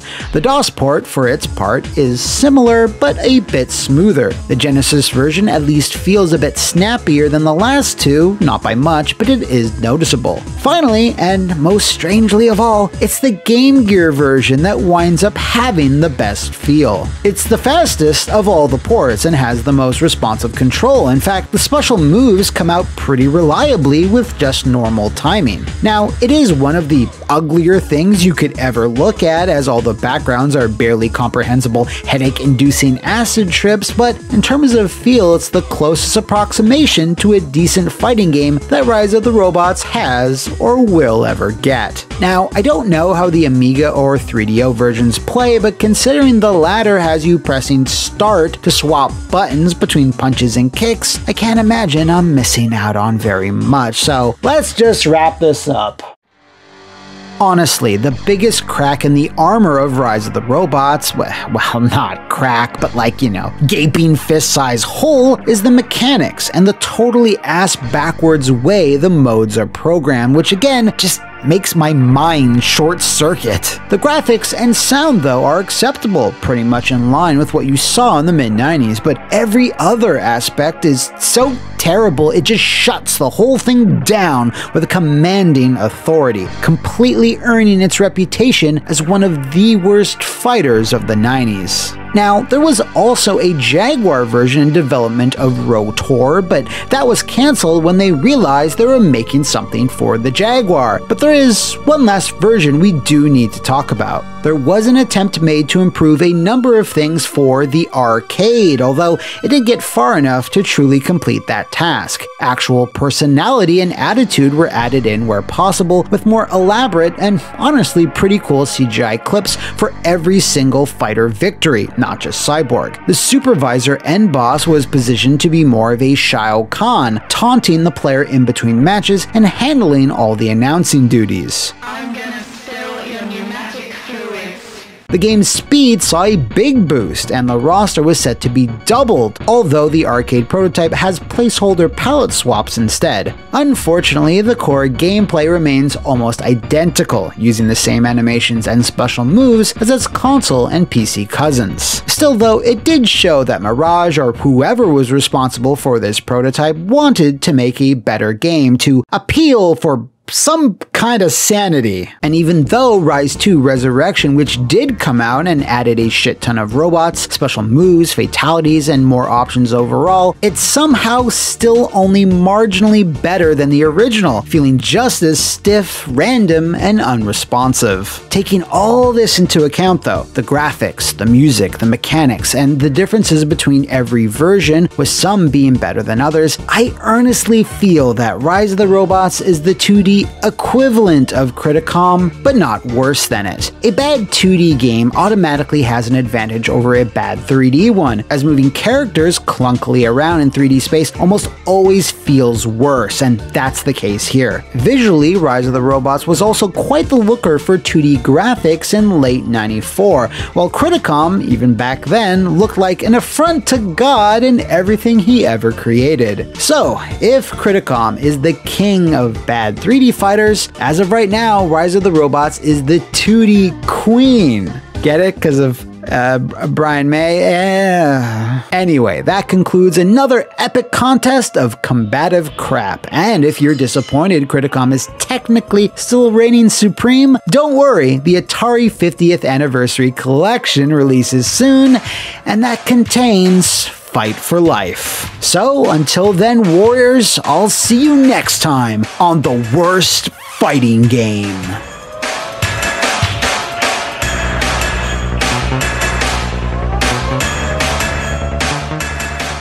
Don't worry, the Atari 50th Anniversary Collection releases soon, and that contains Fight for Life. Well, I walked into that one, didn't I? I initially thought that Atari collection was coming out much later, so I mean, I said it in a video, so it's finally time to talk about the Jaguar's killer app, its savior, the last official game Atari themselves ever published for their ill-fated Jungle Cat. This is the Jag's answer to Virtua Fighter, Tekken, and Battle Arena Toshinden. This is Fight for Life, and is one of the most disastrous and forgotten fighting games ever made, so it was always destined to enter our arena. Now, the Jag actually had a decent stable of fighters. Well, yeah, decent. I mean, the quantity was surprisingly high, not the quality, but the common thread between all of them was that they all rigidly stuck to 2 dimensions, which was weird because the Jag was a beastly 64-bit bleeding edge powerhouse. I mean, wasn't it? Well, all that changed in early 1996. I didn't even realize Jag games are still coming out then, with Fight for Life, which, as noted by many, was one of the biggest stinkers in the Jaguar's litter pan. Game library. But we don't really know for sure if it's worst fighting game material, although the chances are pretty good, until we get Fight for Life in the Ring. The development history of this Jag exclusive is wild, I can tell you that for free, and it all begins with a man by the name of Francois-Yves Bertrand. He has the distinction of being one of the very first foreign staff members ever hired by Sega's legendary AM2 arcade division, which was headed up by Yu Suzuki. This means Bertrand was on the original Virtua Fighter development team, and specifically worked on its camera and collision systems. So yeah, regardless of Fight for Life's reputation, not everyone can say, I helped create Virtua fucking Fighter. So hats off to you, Mr. Bertrand. Anyway, after his stint at Sega, he moved on to 3DO for some reason, before finally landing at the Atari Corporation in May of 1994, where he and a small team were hired to head up a new fighting game project, with Bertrand acting as the sole programmer and designer. Atari saw the exploding popularity of 3D fighters and felt that the Jag needed its own. Supporting Bertrand's team was High Voltage Software, the developers of another Atari exclusive, White Boys Cannot Perform the Big Jumpies, and would later create the Conduit, and of course, Tournament of Legends!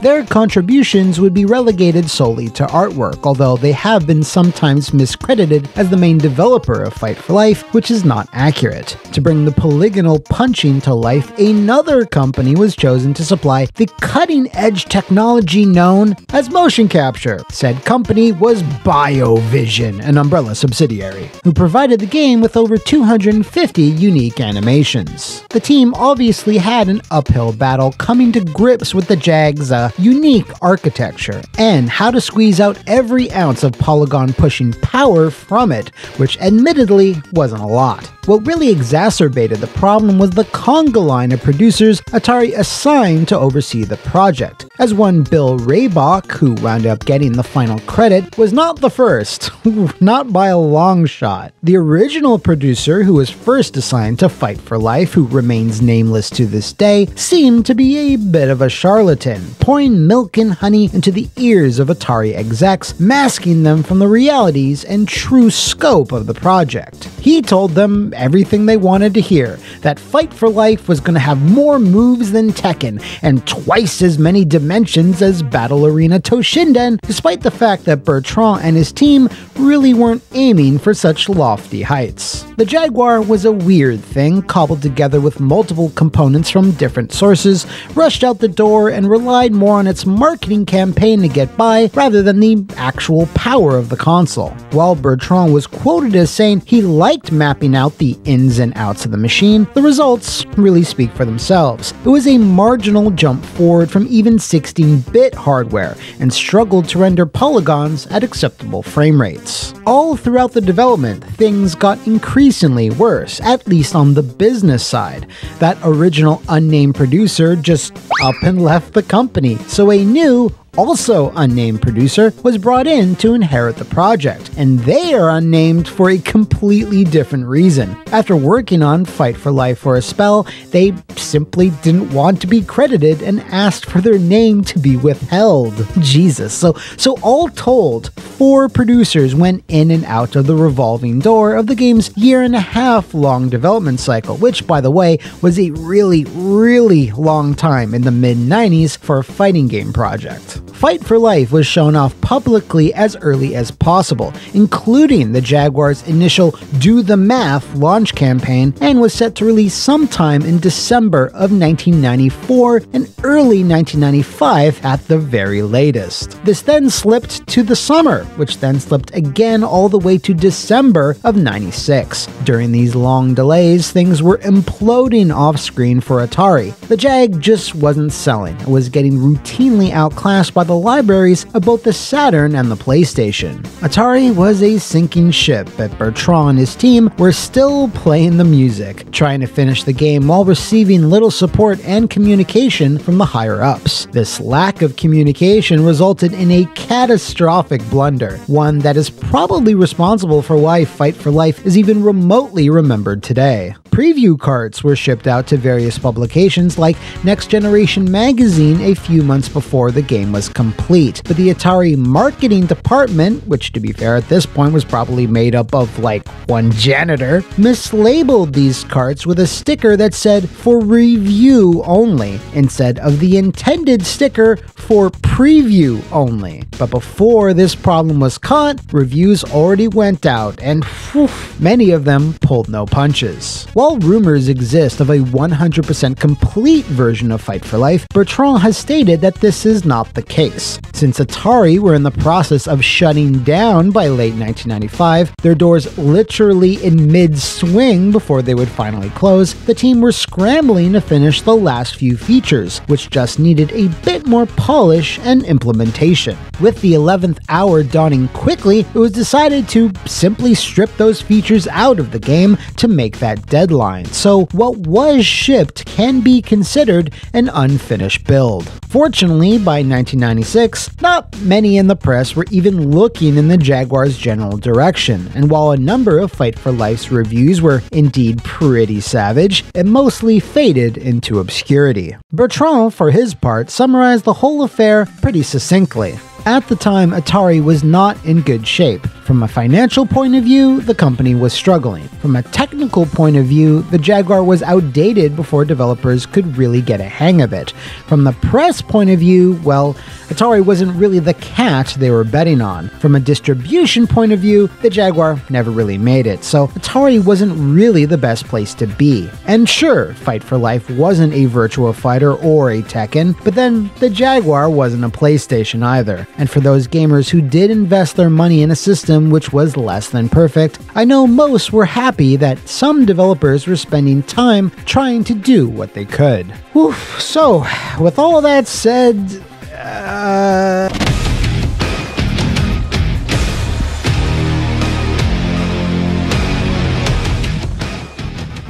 look, it's the Jaguar, so I don't really know what I'm supposed to say to you. Oh wait, I know what to say. This fucking incredible music video / opening intro.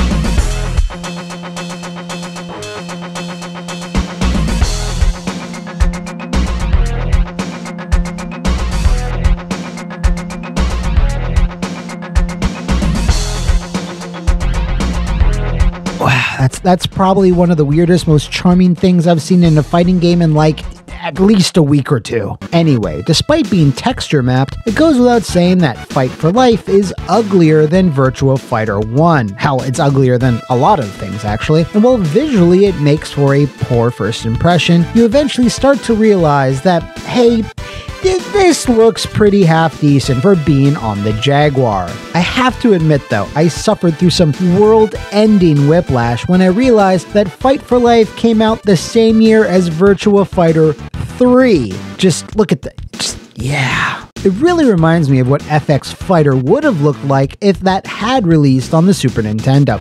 Oh, holy shit, as an aside, I was such an FX chip fanboy back in the day that I couldn't wait to play FX Fighter, and was so crushed when it was moved over to the PC and was also terrible. But yeah, you get the sense here that the Jag is trying its absolute best, but paired with the blocky low poly graphics, there's this odd American comic book style in the artwork, which I chalk up to High Voltage's involvement. And semi-related to that, I really can't just handle the character life bar names, as they just use the old boo haunted house font. Like, why not pick something more thematically appropriate? Okay, so now let's move on to the roster, because it's a weird one. We have Kimura, Mr. G, Ian, Lun, Kara, Muhali, Jenny, and Pog. Yeah, that's better. Now, why have all these weirdos gathered together? Well, in a very, very overt nod to another Sega fighter, Eternal Champions, Fight for Life rips off Eternal Champions. Each combatant has befallen a specific and horrible death, and now their souls are held in a realm called the fucking Spectre Zone by someone or something called the Gatekeeper, who I can only assume has an unkempt beard and dislikes it when anything changes. If one of these sorry souls then wins a fighting tournament and beats said Keeper of Gates, they'll be resurrected and their life on Earth restored. Hence, of course, Fight for Life. This is again one of those backstories that's relegated to just the manual, but thankfully it's at least somewhat hinted at by the endings. You don't actually seem to fight the Gatekeeper though, but his son, who's named Junior? This then results in Gatekeeper Senior, I guess, cutting a promo on you. Sometimes he lets the winning fighter win, and other times not. I don't know why. These endings are kind of brief and kind of shitty, but at least there's something. I'm looking at you, Rise of the Robots! Also, big ups to the dumb monster voice who handles all the announcing duties. I swear, it sounds exactly like the guy from Spawn in the Demon's Hand. Speaking of voice samples, the game actually has voice samples, which is sort of surprising for some reason. I'm so pretty!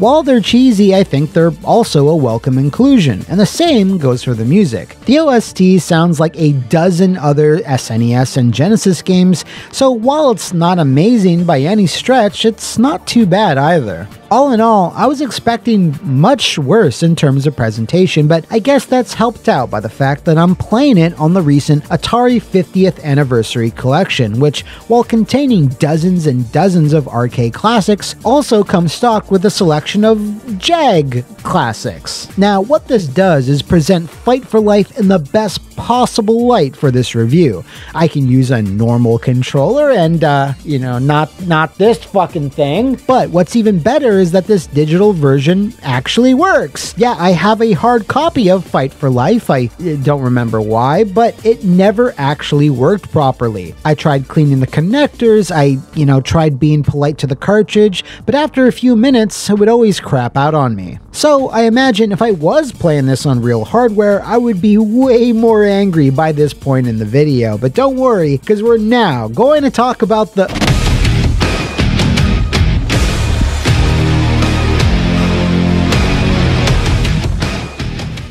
Fight for Life is quite poor when you first start pushing buttons. The pace is really, really slow, and the mechanics quite basic. Now, this wouldn't be much of a problem if it had come out in, say, 1992 or even 93, but remember, this is 1996. You have a punch, a kick, and a kind of weird evade defensive button, which sounds a bit like Virtua Fighter, but unlike VF, you do have dedicated dodge buttons to the left and to the right. You also have the same low-gravity space jumps and real martial arts-based special moves, flip kicks, headbutts, and lunging sweeps, which is honestly a little bit disappointing. You're a bunch of weird zombie fighters who are bopping each other in hell, or the Spectre Zone, whatever you call it, and all you got is a standard repertoire of moves. No fireballs or summoning skeletons, teleports, nothing you'd expect given the scenario you've been presented with.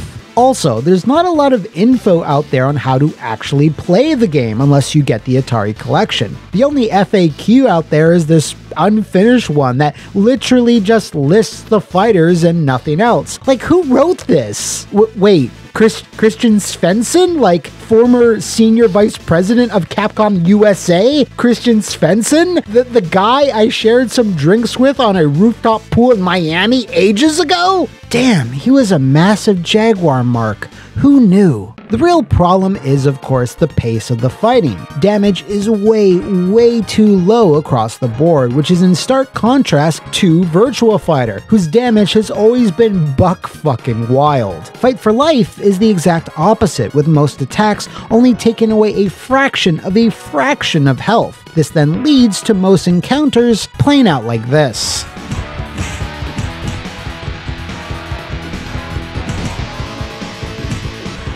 So after you've played 2 to 3 matches, you're gonna have the sudden urge to just turn the poor Jaguar off and throw it through the window of your local Goodwill. But then, a funny thing starts to happen. The game slowly starts to open up. See, when you start an arcade run, your selection of special moves is almost nil, but once you've beaten an opponent, you're given the choice of stealing 2 of theirs to add to your, I don't know, combat mind chip.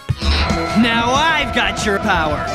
And this isn't limited to like 4 slots, by the way, where you gotta keep swapping special moves in and out. No, you start gaining a goddamn arsenal, and once you've KO'd half the roster, you start getting pretty damn powerful. These moves aren't difficult to use either, as it's mostly just double taps, and shockingly, they're all semi-responsive. Once you start utilizing those and the canned combo strings, guess what? You start dealing out plenty of damage, so it smooths out that pacing issue fairly considerably. Yeah, the AI tends to back off and run away a lot, dragging the fights out as you try to chase them down to do said damage, but at least the actual tools are there. The only other element about the gameplay is the ring outs, well, the ring ins, as it were. Once you get near the edge of the arena, which is rare because the AI's spatial awareness is always on point, you run the risk of being knocked into this invisible electrical current which basically one-shots you. The winning character then just goes into their victory animation while the loser just fries away in complete and utter agony. I don't know why they just didn't go with a standard ring out, but you do you, Fight for Life. Let's move on to modes, which are again surprisingly in-depth. You have beginner mode, which lets you battle through the roster with a bigger selection of special moves straight off the bat, with the only catch being the inability to fight the final boss and get an ending. I suppose its function is to get players ready to the combat feel, at any rate. Tournament mode is where you really need to fight for your life as you start off much weaker, and is therefore more of a slog. Practice mode is kinda shitty because you have to play it with a second player in lieu of what you'd expect, which would be to beat up on an AI dummy. However, both players are actually given the full roster of special moves for each character, so that's cool, and the complete opposite of how brutal Paws of Fury handles it, which if you remember, is poorly. Strangely, there is also a separate versus mode, which takes away all the special moves. Okay. Wow, so yeah, I went in expecting something unplayable when it comes to mechanics, but I guess if you have a game programmed and designed by someone who worked on Virtua Fighter, then it can't be that grim. Fight for Life is just held back by being not on the PlayStation. Yeah, it would have been nice if there were a few other unique combat options that could have set it apart even further, but given the time, budget, and the Jaguar, I'm not sure what else they could have done. Oh wait, they should have made Fight for Life ball mode where you bounce around, you know, the Jaguar cube.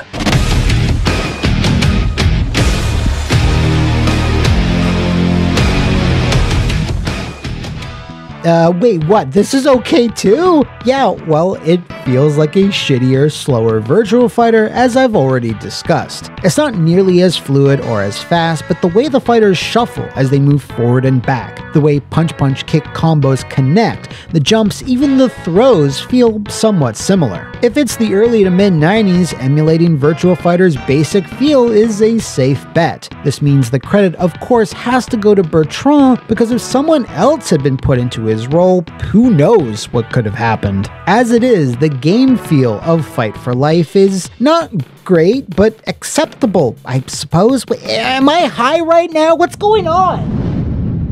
Listen, nothing about Fight for Life is good, like at all, although I really enjoy that announcer.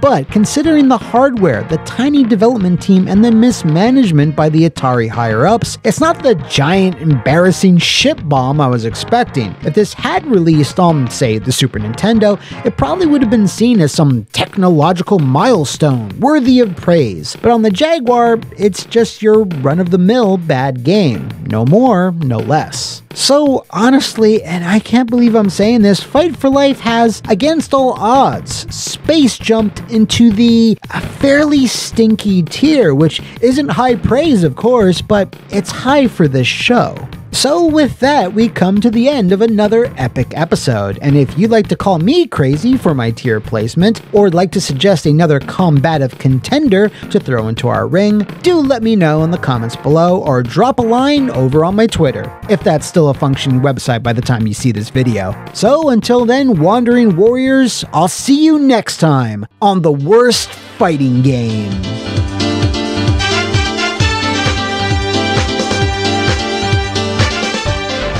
Welcome once again, fellow warriors, to the blood-stained arena that is the worst fighting game, the ultimate worldwide competition to crown the king of the crappiest fist. And when you're talking about crappy and fighting games, typically the one system that comes to most people's minds is the mighty fun machine known as the Nintendo Ultra 64. While it had oodles of 3D platformers, first-person shooters, lots of 4-player mayhem in a variety of genres, and it also had a selection of fighters, plenty of exclusive ones, mind you, but I think we can all agree they were of varying qualities. Because of the N64's architecture favoring 3D graphics, you saw very few traditional fighting games ever come out for it, aside from MK Trilogy and KI Gold, kinda, which meant that the vast majority of then current arcade hits saw ports to the PlayStation and Saturn instead. To fill this void, there were a number of 3D-based button bashers like Fighter's Destiny 1 and 2, Dark Rift, Mace, Flying Dragon, and our contender today, Konami's Deadly Arts. Now, of all those games I just mentioned, Deadly Arts is, factually, the most critically lambasted of the bunch. Back in 1998, it got KTFO'd by just about every major publication willing to review it. A 4 out of 10 from Edge, a 3.4 out of 10 from GameSpot, a 3.2 from IGN, and damn, even Famitsu gave it a 19 out of 40 in their aggregate review, which coming from them meant it was nigh unplayable. But we'll only know for sure once we get Deadly Arts in the ring. This is as good a time as any to clarify. Even though I've been using the name Deadly Arts up until this point in the video, European and Japanese gamers might know it better as GASP, Fighters Nextreme. And if you're thinking, oh, I bet that acronym is complete horseshit, well, guess what? You'd be right. It somehow stands for Generation of Arts, Speed, and Power, something that the game makes abundantly clear in its intro. So I guess GASP actually makes it the far more accurate moniker, because despite the North American version claiming it contains Deadly Arts, it really doesn't. I mean, there's no disembowelments, neck snaps, or head explosions. Lying bastard. Regardless of the name, it has a poor reputation no matter which version you played, and this is most likely due to a combination of the inexperienced team that developed it and the fact that fighting game DNA never truly ran in Konami's blood, despite the fact that they developed one of the earliest examples of the genre, Yi Ar Kung Fu. It was a big hit in the arcade, and was one of, if not the first game that stepped away from all the rule-based martial arts simulators seen up to that point, and instead prioritized special moves, a cast of eclectic characters, energy bars, and other elements that really helped establish the genre. Konami's subsequent attempts to capitalize on this success, however, never really hit.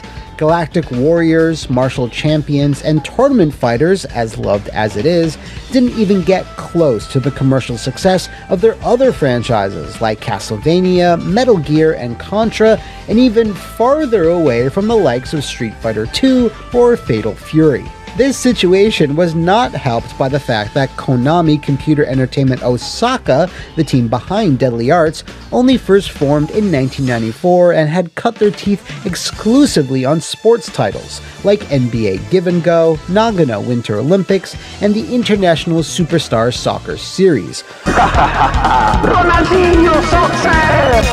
Although they eventually did make the leap over to action with the first N64 Goemon.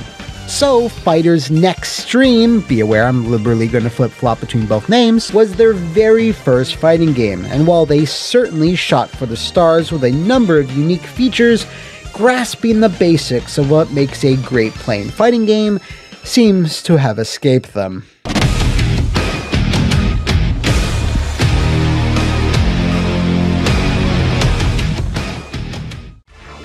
As previously mentioned, Deadly Gasp has an intro. It's a pretty decent one for the time, actually reminded me quite a bit of the one seen in Fighter's Destiny. That good impression continues into the character select screen, where you have decent artwork, bright, easily defined characters, and two distinct costumes for each fighter. Now, as for the designs themselves, well, it's really a mixed bag.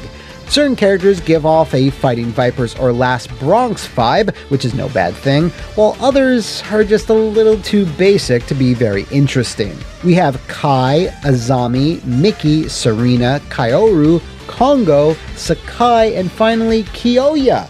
Jimmy Kiyoya. Topping things off, there's also two bosses, the first being Guriki and finally Reiji, a rather odd fellow who can transform into two even odder final forms. As to why all these kooky characters are throwing hands, I have no idea. The game itself lacks even the barest shred of story, and the instruction manual only marginally more so. Apparently, all 8 fighters received a letter inviting them to a fighting contest.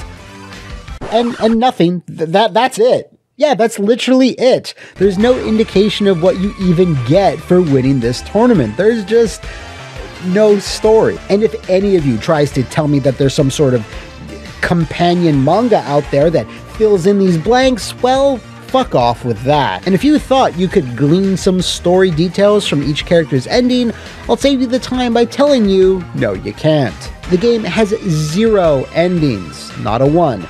Beat the final boss, and it just cuts to credits. Now, if you can get your hands on the Japanese or European manuals, you can at least learn a bit about the roster, as this information was removed from the North American manual by some madman at Konami USA for whatever reason. Many of them are either high school or college students who have studied martial arts and are simply looking for a challenge or to prove themselves, but there are a few weirder outliers. Sakai wants to build up his body by fighting beasts. Kongo wants to prove professional wrestling is the greatest sport in the world. Spoilers, it is. The cream of the crop! And Kiyoya is a literal serial killer who enjoys doing crime for his own purpose. I mean, don't we all? Anyway, Reiji's profile actually does give a crumb of narrative by saying every year he holds a competition to see who he can fight to be known as the strongest. Okay, sure. Let's move on to what the game actually looks like. And well, it's not terrible. Honestly, I've seen worse. I mean, yeah, the textures are really low quality and some of the background elements are composed of like 3 to 4 polygons at most, but the characters look fine, and the anime aesthetic they have going on has aged pretty well. There's also some nice environmental flourishes like falling snow, fire casting light on the characters, and some decent transparency effects. The stages themselves have a lot going on in general, and while one or two of them aren't particularly flashy or memorable, the majority of them at least have a unique look. The music is pretty solid as well. It is a Konami game after all, and is composed of a lot of dance and house sounding stuff.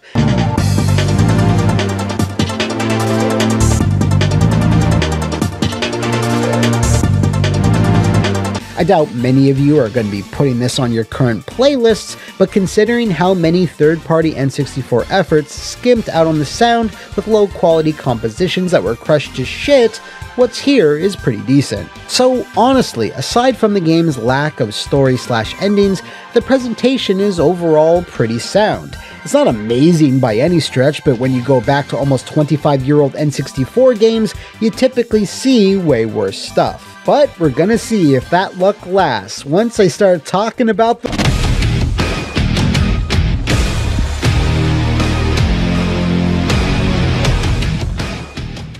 At its core, Gasp Fighters Arts is a pretty simple game, while taking more than its fair share of inspiration from Virtua Fighter. You have punch, kick, guard, and an evade button. The first three behave pretty much exactly like any title from AM2. Guard and punch produces a throw, forward and kick usually does a knee, there's tidy 3 to 4 hit combos, and you can do a follow-up jumping attack on a grounded foe. Evade is where things start to differ. Holding the button then moving around lets you essentially navigate the arenas in pretty much any direction, which you're gonna need to do because the arenas themselves are not simple, flat expanses of space. There's tons of crap lying all over. Rocks, lanterns, tombstone, mine carts, and everything is walled in on each side, which is a whole other thing. Characters can also do a taunt, but I have no idea what they do. The first, not so great issue with all of this is that objects can regularly hamper a fight, as you can often get stuck near them momentarily as they occupy real 3D space, unlike a box or a barrel in, say, Street Fighter. It's not debilitating or anything, it doesn't completely stop you in your tracks, but then another issue does start to crop up: the camera itself. Since there's so many objects, obstructions, fences, and walls, the camera finds itself placed behind them a lot, which tends to block your view even more. And when I say even more, I mean all the fucking time. They did add transparency to all of these elements, but it doesn't alleviate the issue all that much. And what's worse is that all of these transparency effects, dipping in and out, seem to have an adverse effect on the frame rate. Most of the time it's fairly solid, but once a lot of objects get in the way, things will often slow down for a second or two, which gets annoying after a while. While I get they were trying to add some depth to the arenas with, stuff to interact with, I think simplifying them and clearing out some of the clutter would have been the better choice in the long run. I mentioned the walls being a whole other thing earlier, and they are, but fortunately it does swing more towards being a positive. You can actually jump off most of these surfaces to either escape an incoming attack or rebound with a strike of your own, which can actually prove to be pretty useful. You can do a default jumping attack or do specific commands with each fighter, which will result in something more powerful. It's a neat extra flourish to the combat, and while a few other franchises let you do similar things, Deadly Arts is the only N64 fighting game that has this feature. Oh wait, you can do it in fucking Xena. In addition to all of this, some walls can even break open after a good hit, which can then lead to a ring out. And it's like, damn, big ups for all these ideas with the stages. I just think maybe it was a bit too ambitious of an idea to pull off on the N64. I can totally see this working better if it was a Dreamcast or PS2 game, but as it is, and along with the inconsistent performance, navigating the arenas feels just a bit too clunky. There's one final wrinkle to the gameplay that I have to mention. If you're like me, and I know I am, whenever you have a life lead, you'll scum the timer until it reaches 0, awarding you a victory, which is something you absolutely cannot count on in Deadly Arts. The game tallies up health, fighting technique, and other factors, and awards each player points. Whoever scores higher is the one who takes the round. Now, I imagine it's exceedingly rare that someone who was losing would have scored higher, but I mean, it has to have happened at some point, right? Has any player won Gasp Grand Finals via points? let me know about this stupid question I'm asking about in the comments below. I betcha Guile Windquote knows. Let's move on to modes and features, which is an area Deadly Nextream excels in. You have an arcade ladder versus mode, team versus mode, tag versus, a fully featured practice mode, and probably what it's best known for, Create a Fighter. Team versus is basically KOF style elimination. Tag is exactly what it sounds like, but with a slight twist. You fight through a series of opponents and then pick and choose who you want on your team after you defeat them, and can then freely tag them in whenever you want, which is actually pretty cool. The practice mode gives you access to a full command list and is paramount if you want to get decent with a particular character, as there is zero, I repeat zero, move lists on the internet, at least as far as I can find. Create a Fighter is more interesting than good.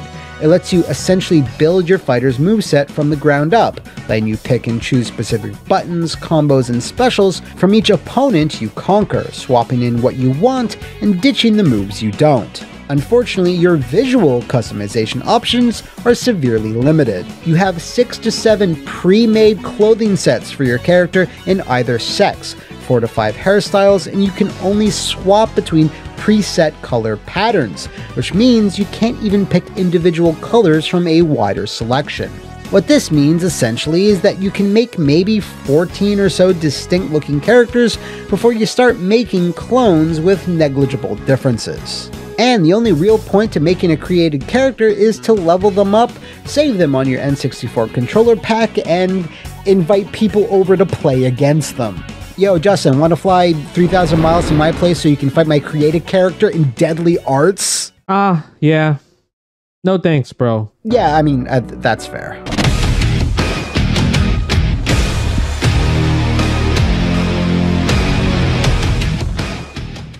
So here's a downer. Despite having solid, if not spectacular mechanics and lots of modes and features, if your core game doesn't feel good to play, then it's not good to play, and Deadly Arts does not feel good to play. There's a lot to dislike here, I can tell you that for free. Just about every element, from the movement to the attacking to the animation, all work together to make sure you're always having a bad time. Moves come out really inconsistently, so if you're not super precise with every input, things just don't happen, especially specific combos. But especially throws. The animation lacks a lot of fluidity, so many attacks feel really stiff and unsatisfying to land. The hitboxes are all over the place, so sometimes when you're right in front of your opponent, things mysteriously whiff. Everything just feels sloppy, sluggish, and unpolished. The issues with the camera, frame rate, and background objects are annoying enough on their own, but when you combine that with the actual control and feel of Deadly Arts, it elicits an almost immediate and visceral gasp of disappointment. This really is a shame because, like I already outlined, there's some good ideas here, and the presentation is solid all around, and even though I vaguely remember liking this game back when I was in short pants, going back to it in 2022, well, the moment-to-moment gameplay is way rougher than I remember. Another childhood memory completely dashed. Alright, cue the title transition, let's wrap this up. As I said at the top, Konami never cracked the code in delivering a truly great fighting game that actually caught on, particularly in the realm of 3 dimensions, and their failure with Deadly Arts apparently didn't teach them very much. Kensai's Sacred Fist, Lightning Legend, Fighting Bujutsu, Battle Trist, Castlevania Judgment, none of these achieved any tangible measure of success, or at least enough that Konami felt any of them were worth continuing. So I really shouldn't be surprised that the oh-so-memorable tale of Kai and the zombie dude and the rest is just another one of those forgettable misfires. So, with all of that out in the open, where does Generation of Arts, Speed, and Power actually land in our tier list of trash? Like so many others, it's really the game feel that cuts everything off at the knees, humbling it so that it falls face first into the green cloud that hangs around the lepers of the fairly stinky category. There you go. You're now the meat inside the Shaq and Ballz sandwich. And with that, warriors, another round of carnage-filled combat comes to a close.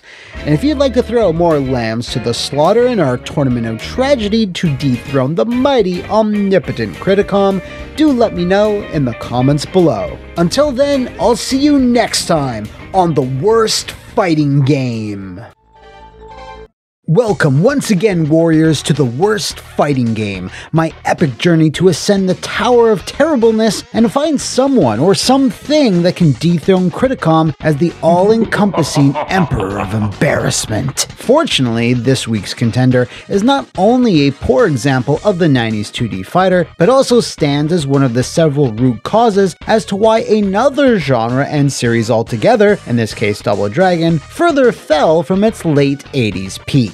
This 1994 release puzzled many a child at the time because any game with a giant Roman numeral on the cover typically denoted the latest sequel, which this absolutely wasn't. It's instead based off the American cartoon adaptation of Double Dragon, but was also spun off into a fighting game rather than what everyone expected, which was a hair-pulling belt scroller. This is like calling Mortal Kombat Special Forces Mortal Kombat 5 Jax's Revenge and then expect fans to be happy with what they were given. And just like Special Forces, the Shadow Falls disappoints in pretty much every area, proving that it's not ever easy to transfer the appeal of one franchise over to another genre. It can be done, certainly, but publisher Tradewest and developer the Leland Corporation / Interactive Media were simply not the ones to make this change. Why? Well,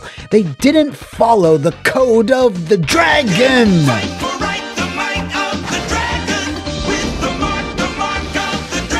Hell yeah. Anyway, we won't know for sure if Double Dragon 5 can make a viable run at Criticom's record-breaking 18 months at the very top, or rather bottom, until we get it in the ring!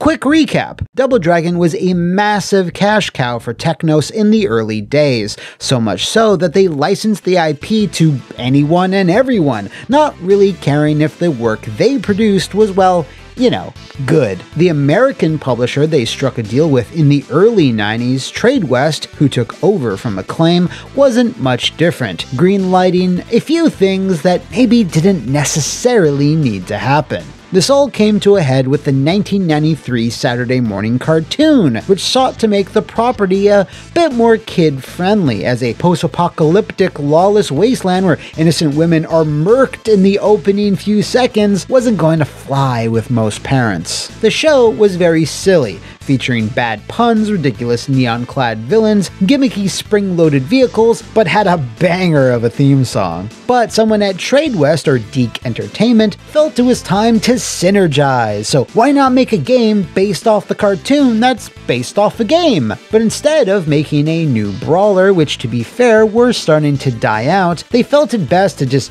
jump on that big fighting game craze that all the kids were going nuts for. Oh, and let's call it Double Dragon 5, you know, to lie to them. To make this new fighting game, they then got the best studio for the job. And when I say the best, I mean the one that had zero experience in fighting games. Enter the Leland Corporation, originally called Cinematronics, who designed and distributed the arcade hardware that ran FMV games like Dragon's Lair and Space Ace, but they never really hit it big designing their own titles. In fact, they fell ass first into Chapter 11 bankruptcy in 1987, and thus were bought out by Tradewest in what's been described as a hostile takeover. They were then rebranded to the much sexier Leland Corporation, and then the Leland Media Concern or Conglomerate, whatever, which itself was named after Leland Cook, one of Tradewest's founders. Under this new exciting direction, they made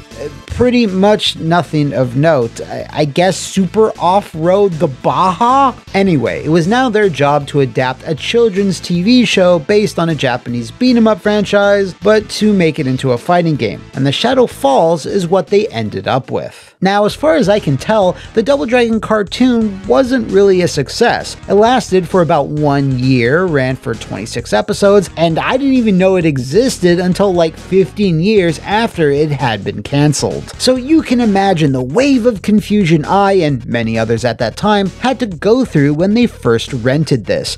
Who are all these characters? Where's a Bobo, Willie, or Marion? Well, they were either repackaged or written out of the show altogether, but if you didn't know the show existed, you wouldn't have a clue. I guess that's why they had to include the based on the hit TV show nobody knows about sticker on the box. Speaking of the different boxes and their 4 versions, Leland Corp put out 2 on both the Super Nintendo and the Sega Genesis. However, there was a third port that slashed onto the worst fighting game's favorite console, the Atari Jaguar, which, oh boy, we're gonna need to get into. This version, which was released in 1995, was ported by Telegames, and well, it's pretty rough. I guess they had 0 experience working on the Jag. Oh wait, no, they actually put out like 6 other titles. They also made the terrible Lynx port of the original Double Dragon 2 years earlier. How about that shit? I assume Telegames was chosen for that reason, or because Leland and the boys had their hands full at that time with Kyle Petty's No Fear Racing. So be forewarned, I am going to be bullying the crap out of the Jag version, which is something I will not be taking any pleasure in. Oh wait, I kinda will.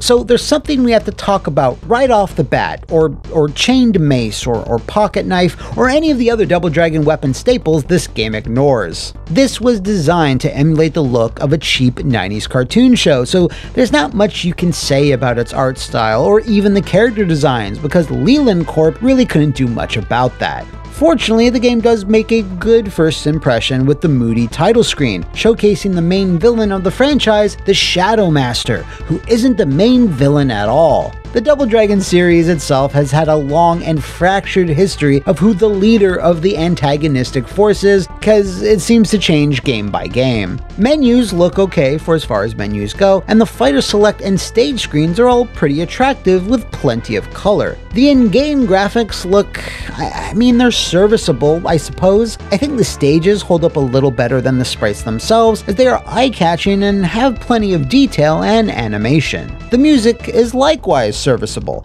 There's 2 to 3 catchy tracks in there, but what really hurts it is the lack of any classic Double Dragon themes. I mean, the series already had some pretty iconic tunes by '94, so to not even hear one remix is a massive missed opportunity. Now, putting aside the music, DD5's sound effects are a whole other, much more awful thing. The announcer has to be in the bottom 10 of the worst I've ever heard, which really, well, wait a minute.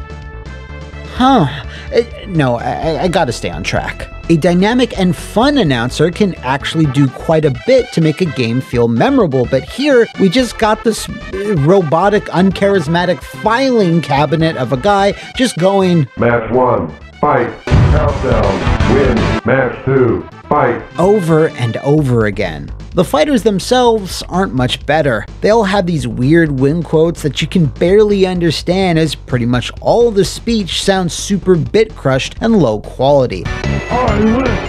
And then there's the actual sound effects. Everything has this odd, shrill tone to it, from the clanging of swords to the gunfire to the impacts of fists on flesh.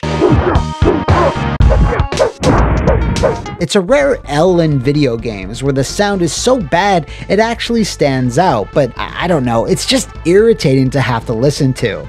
I guess now I know how most of my fans feel. Now thankfully, once you've dragon shocked your way through the arcade ladder and vanquished the Shadow Master, you are treated to an ending for your fighter of choice. Now, they're nothing special, precisely 1 screen and 1 sentence long, and are as deep as, after defeating Shadow Dude, Himbo Jimmy made his date just in time. But hey, at least it's something. So looking at the Shadow Falls presentation as a whole, there's nothing super super egregious here. I mean, sure, every single element could be better, but nothing here is offensively bad. That is until you start looking at the other versions, and when I say other, I mean it's time to bully the Jaguar. Before we pick on the little guy though, it should be noted it and the Genesis version are rated T for teen, while the SNES version is not. This is because blood was changed to a white goo. Okay, I really hope that's sweat. Anyway, blood makes sense given that so many of the fighters have pokey, slashy weapons, although oddly, the fighter made out of bones still bleeds the same as anyone. There is one really weird technical quirk with the blood though. Once it hits the ground, you have to wait for it to dissipate and completely leave the screen before the round can end. So an extra 4 to 5 seconds each and every time.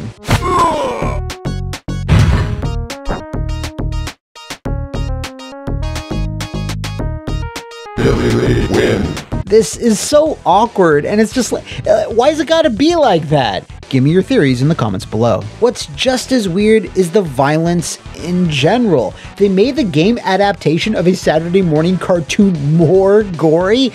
When does that ever happen? Okay, where was I? Oh, right. Dumping on the Jaguar. Now, look at this. Just look at it. I have no idea why, but Telegames decided to color over the original sprite work and portraits with the hottest version of MS Paint circa 1995. It's such a massive downgrade, and I can't fathom the reasoning behind it. And why does it look so familiar? It's just, oh no. I think this was somehow an attempt to make the Jaguar version look better, or maybe not better, but different. Regardless of the visual intent, the Jag is worse across the board. The sound mixing is terrible, with the music overpowering all the other audio, among other problems. But in truly one of the most baffling decisions I've ever covered on this show, this newer version of the game omitted 3 characters and all their stages. So if you Blade, Ice Pick, or Trigger Happy in the 16-bit versions, don't bother tracking this one down. Not stupid enough for you? Well, here's some more. They then took the time to add Dominique, the sub-boss, into the regular roster. Why did you take out 3 characters but added 1 more? It makes no damn sense. Compels me though. I'm starting to feel dizzy, so let's just move on to...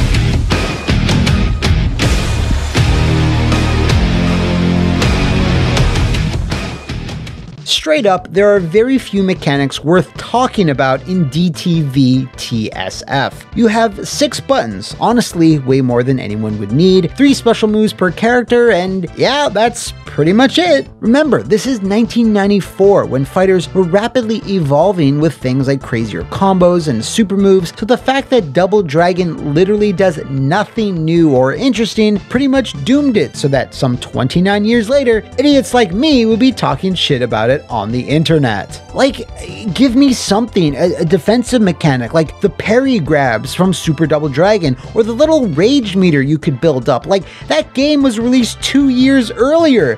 Just use that stuff. Now, I know what some of you are going to say. Hey, Buff Skeleton, what about the overkills? Yes, there is a fatality system, but it ain't really worth talking about, so I'm not gonna, even if you begged me for it. Okay, I'll just tell you anyway. Overkills are weird in that every fighter has a specific attack button assigned to them that if you finish them off with, they'll react with a unique death animation. So, for example, if you hit Jawbreaker with a standing medium punch, his teeth fall out.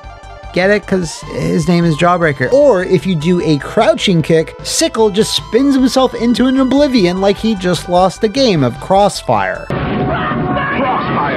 Obviously, all of these are super lame, as I guess they had to be, as they really couldn't push the envelope past the teen rating, so this Looney Tunes shit is what you get. But what's worse is that overkills don't even factor into the moment-to-moment gameplay because the last button you press has to kill them to trigger the animation. This is unlike, say, an ultra combo or ultimate, which can be formed at a low but not critical health threshold and thus can end a match slightly quicker. Now, while it's true MK's fatalities were also superfluous animations, they were at least visceral and satisfying to perform and also gave you a giant point bonus. But DD5's overkills are literally useless. And in a really small footnote, you can also assign a few points to different attributes for your fighter, but I honestly couldn't really tell a difference. Let's move on. Things get a bit more positive with modes. There's your standard arcade tournament versus a CPU battle and a quest mode. Here you can either pick Bimmy or Jammy and stop the Shadow Master from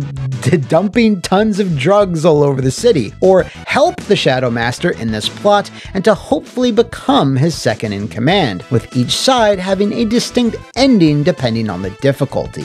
While that sounds neat, all this mode amounts to is getting bossed around either by this old dude or the Shadow Master in quick dialogue sequences before each and every match, and that's really it. This honestly could have just been folded into the main arcade mode and no one really would have noticed. Also, for some reason, quest mode was taken out of the JAG port completely. Jesus Christ. Finally, there's the dossier mode, which is just a collection of biographies of every fighter. Now, it's a stretch to call this a mode, but it is nice you can read these whenever you boot the game up rather than having to crack open the instruction manual. Jeez, I'm surprised. Can the JAG even run this bit of the game?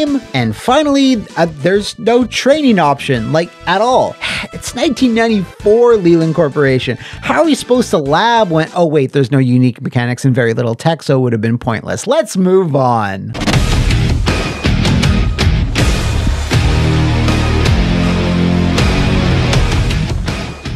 So, historically, Game Feel has dragged down otherwise decent titles into the lower annals of the worst fighting game tier list, but fortunately, in Double Dragon 5's case, that's still very much the case. It's hard to pinpoint, but something about this game just feels bad to play. It's a combination of the sound effects, animation, and special moves that give everything an unsatisfying feel. I assume that's because this was Leland and crew's first go at a fighting game, and they didn't have much experience with the nuances, and also probably pressured to slap this thing together while the cartoon was still relevant, if it ever was. Now, as a positive, it plays pretty fast, maybe a bit too fast, which affects the animation as many attacks are like 1 to 2 frames long, so it gives the game this button mashy feel. Conversely, the vast majority of special moves have stupid long startup times, so normals seem to beat them out pretty much in every instance. After 5 minutes of play, you realize that continually abusing hard strikes or finding whatever good button each character has is way more optimal than using specials. Again, I don't think Leland had the time they needed to fine-tune all of this stuff. With all that said, I still prefer this bad game feel to a lot of the other bad game feels I've discussed on this show, like with Brutal or Human Killing Machine. I would like it to be noted, however, that the Jaguar version feels far and distinctly worse than its 16-bit counterparts. Also, for bonus points, if you hate yourself and decide to play this on real Jag hardware, hard punches are on the top 3 buttons, while all your kicks are locked to the war crime that is the numerical section of the Jag controller. I hate it. Oh god. Anyway, let's just see where this lands on our tier list. Dragon win! I was devastated back in my short pants wearing days when I first rented Double Dragon 5 The Shadow Falls, because while I didn't know exactly what I was going to get, I assumed it was going to be a fleshed out version of the NES versus mode from Double Dragon 1, but on 16-bit hardware. I clearly did not get that, what with it being chained to the lame cartoon canon, there not being anything particularly cool or unique about the mechanics, the awful sound effects, and the poor game feel. However, all that does get somewhat balanced out by the decent graphics, music, there not being anything overtly atrocious, and the fact that at the end of the day, I still always loved me some Double Dragon. No, not that one! As for its placement on our tier list of trash, well, you can probably see this one coming, but hey, all you stinky weirdos, make some room for your new neighbor. There you go, you're home now, my friend. Fortunately, Double Dragon still got two much better fighters later on, so I can't be too mad with the Shadow Falls at the end of the day. And speaking of the end, that concludes another epic episode. And if any of you Dragon Warriors out there know of any other foul contenders that could vie for Criticom's crown, do let me know in the comments below or over on my Twitter. So until then, fellow fighters, I'll see you next time on the worst fighting game. To be a dragon, you gotta be strong, humble, never bragging. Welcome, warriors, once again to the blood-soaked arena that is the worst fighting game. My eternal quest to dethrone the corrupt, chaotic calamity that is the crappy Criticom. Now, throughout the history of this show, we have clearly seen that Mortal Kombat ripoffs can provide more than enough cannon fodder to throw at our polygonal overlord, and this week's bout will be no different. Who's stepping into the arena? Well, that would be Expect No Mercy. Expect no mercy!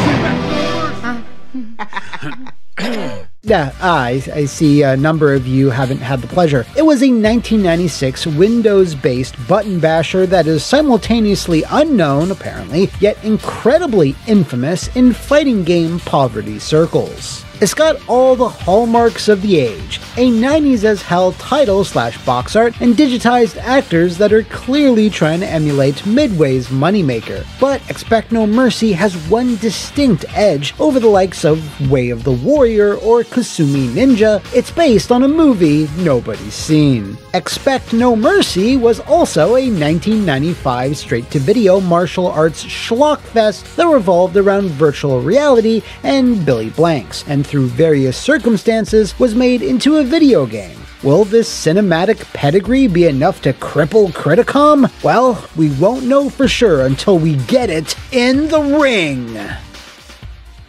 Some context should, nay, must be given about how this whole ill-conceived thing came to be. Expect No Mercy, the motion picture, was filmed in beautiful downtown Scarborough, Ontario. And after a week or two, once the shoot was finished, the filmmaker's most likely producer, Jalal Murhi, got into contact with another Ontario institution I've never heard of, Microforum International, who developed nothing I've ever heard of. Oh wait, they made Iron and Blood? Iron Blood. Never mind. Anyway, since there was a name, concept, and characters already in place, it was decided that a video game adaptation would help promote the movie and vice versa. The problem is that Microforum didn't really have a whole lot of experience developing complex video games, but they did specialize in developing the technologies that went into video games. CG backgrounds, animations, music, etc. All their pre-Expect No Mercy projects had a lot of in-video sequences and live-action FMV footage glued together with some very haphazard gameplay. Nothing with a lot of substance, basically. But hey, when you have a catchy name, super red box art, and it's the 90s, things like gameplay tended not to matter all that much. With the movie already complete, they obviously wanted to get this thing out in a hurry, and thus completely dispensed with a console release, as they wouldn't have to go through certification testing for Nintendo, Sega, or Sony, so Windows it was! Now, I believe it actually started life as a 3.1 exclusive, but a Windows 95 version was added as well. Way to stay on that cutting edge. That aforementioned producer, who also had a role in the film, signed on to be in the game, to give it that true Hollywood feel, but the same cannot be said about the other principal actors. Remember, filming had long since wrapped, so the movie's stars, Billy Blanks, Laurie Holden, oh shit, Sybil, and the Crimson Countess, and I guess Wolf Larson, he was on the Canadian Tarzan show.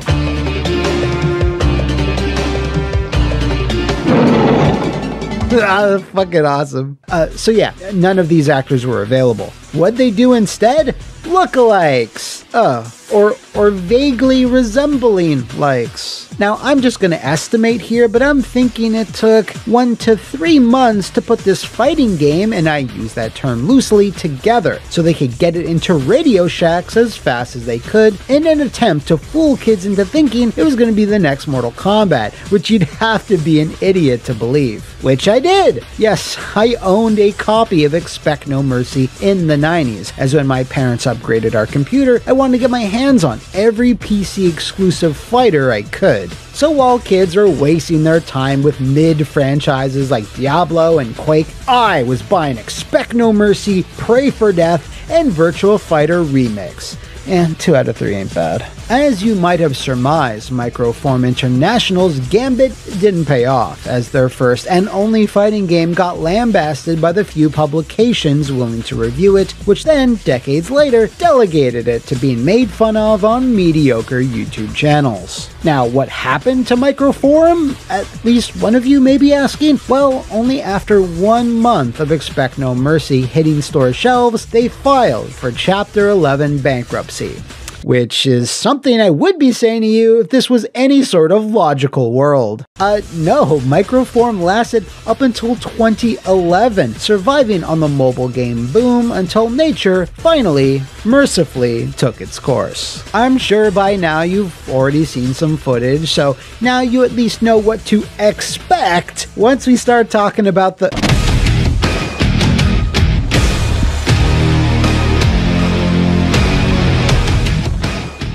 When you boot up Expect No Mercy, you are greeted with this, intro.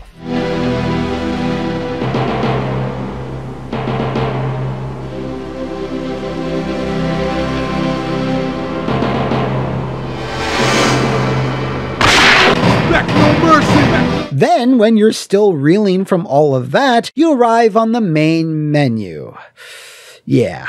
Look, I love the 90s, but there's such a thing as 2 90s, and this is it. This doesn't feel like it was designed by a game studio, but rather some rank-and-file business bureau that makes CD-based encyclopedias. Oh wait, Microform actually made those. Anyway, go to mission start, and you are then assaulted by this weird hand holding the PS3 boomerang controller, I think? I just found out. These bastards killed Jordan. She was my partner for 4 years. Listen carefully. You know, it's great. The model is so much in demand these days. Everybody wants me. You know, whether it's the magazines or the fashion designers, they want me to wear their clothes because they know that whenever I wear their clothes, I make a statement. I start trends. I don't follow them. Wait a minute. I hear someone.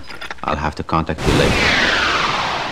And that's our setup. This is the main mode, where you have to fight through 5 opponents in a training section of sorts before you move on to another wave of baddies, furiously click the screen in a bizarre minigame, then disarm a bomb before finally confronting the final boss. Now, who do you play as? Well, that would be the player, this Dorcas wearing an ill-fitting red gi that has no storyline other than he's trying to take down the final boss. You're tasked with having to shut down his Assassin's Guild, which is operating illegally under the guise of being a Meta Quest Academy. So you first pick your opponent, pick your stage, and...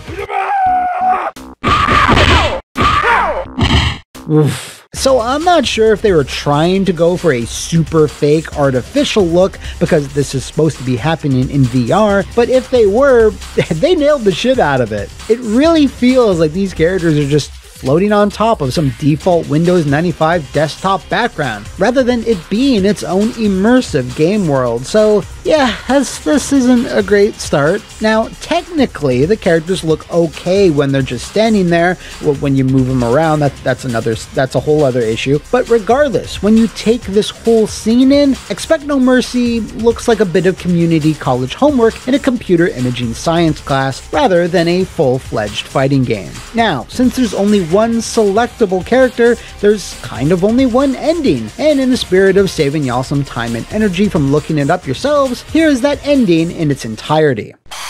Mission accomplished. But I have to wonder if Warbeck wasn't only the first of a new breed of criminal bent on world domination. Who knows if today's technology isn't leaving too many of us behind and creating a whole new world for cyber criminals. You must, along with vision impairment, a serious brain damage because you're not ready for me. So that's a massive L in the style of Rise of the Robots. There's both no endings and no other selectable fighters in single player, which was, you know, kind of standard by the mid to late 90s. You know, when I think about it, although they all kind of sucked, even Criticom did have individual endings for its entire roster. Like I mentioned, that's all locked to the one-player mode experience, because if you click on the Versus mode, there's way more characters, which, as we'll see, is kind of a good and bad thing. There's... First of all, this looks like a terrifying, totally legit police lineup of actual criminals. I don't know why does this screen look so weird? There's the player, Dominatrix, Evil Clown, yes, that's his name. Doink, brah! Making kids cry, brah! Fango, Khan, and that's all I can remember off the top of my head. As you'll notice, the names of all these goobers don't really appear in-game much, and not at all in the Versus mode. They're not on the actual select screen, they don't pop up if you win a round or even the match, and most bafflingly of all, they're not even attached to the life bars. This means you always have to be looking up while doing damage to see who's who, which is such a good idea. I mean, even Street Fighter 1 had that. The Human Killing Machine had that. Damn. Anyway, let's just move on to the audio, maybe. Give it a listen. The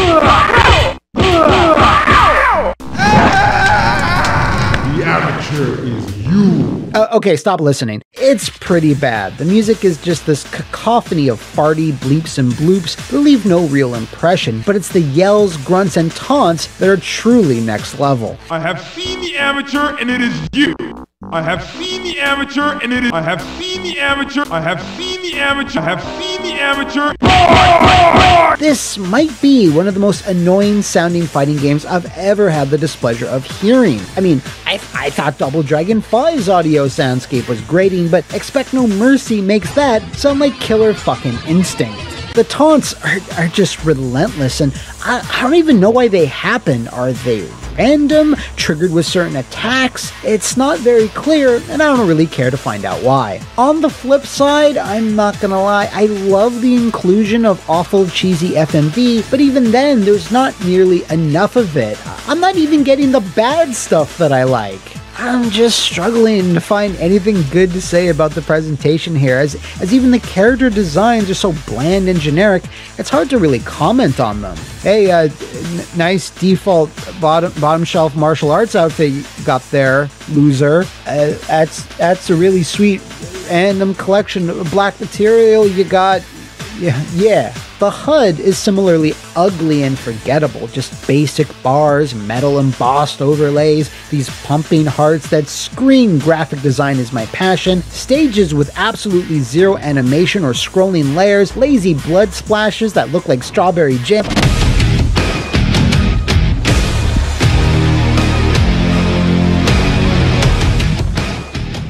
This will be a brief section, because as far as I can figure, Expect No Mercy has no mechanics. There's no throws, no parries, no special moves, nothing about it that justifies its existence. There are fatalities, and I guess they are decently animated, but that's barely a mechanic, so hey, let's just come back around to that no special moves thing. You might think Evil Clown can throw a stinky pie at you, or Dominatrix could use a whip, cause Dominatrix, but no, you simply press a direction and the attack buttons and a bunch of different normals come out with very little rhyme or reason. A few of them sorta look like something approaching special, but it's usually just a longer distance kick or something with an extra spin. Then there's, oh wait, I actually forgot about the game's one mechanic, which is probably its biggest gameplay flaw, this bar, right goddamn here. What does this do? It depletes, constantly. That's because it's stamina based. Every fighting action you do decreases this bar by significant chunks, which means you can never constantly be on the attack. You have to pause every few seconds so it can build back up again, which really makes this whole thing, I don't know, not even a fighting game really. I don't even know what it is. I guess it's supposed to be teaching you to mix up your offense and defense, but when your block button is down, I repeat, down on the controls, you don't even want to bother. And finally, in terms of modes, there's the one-player option and versus, and yeah, that's it.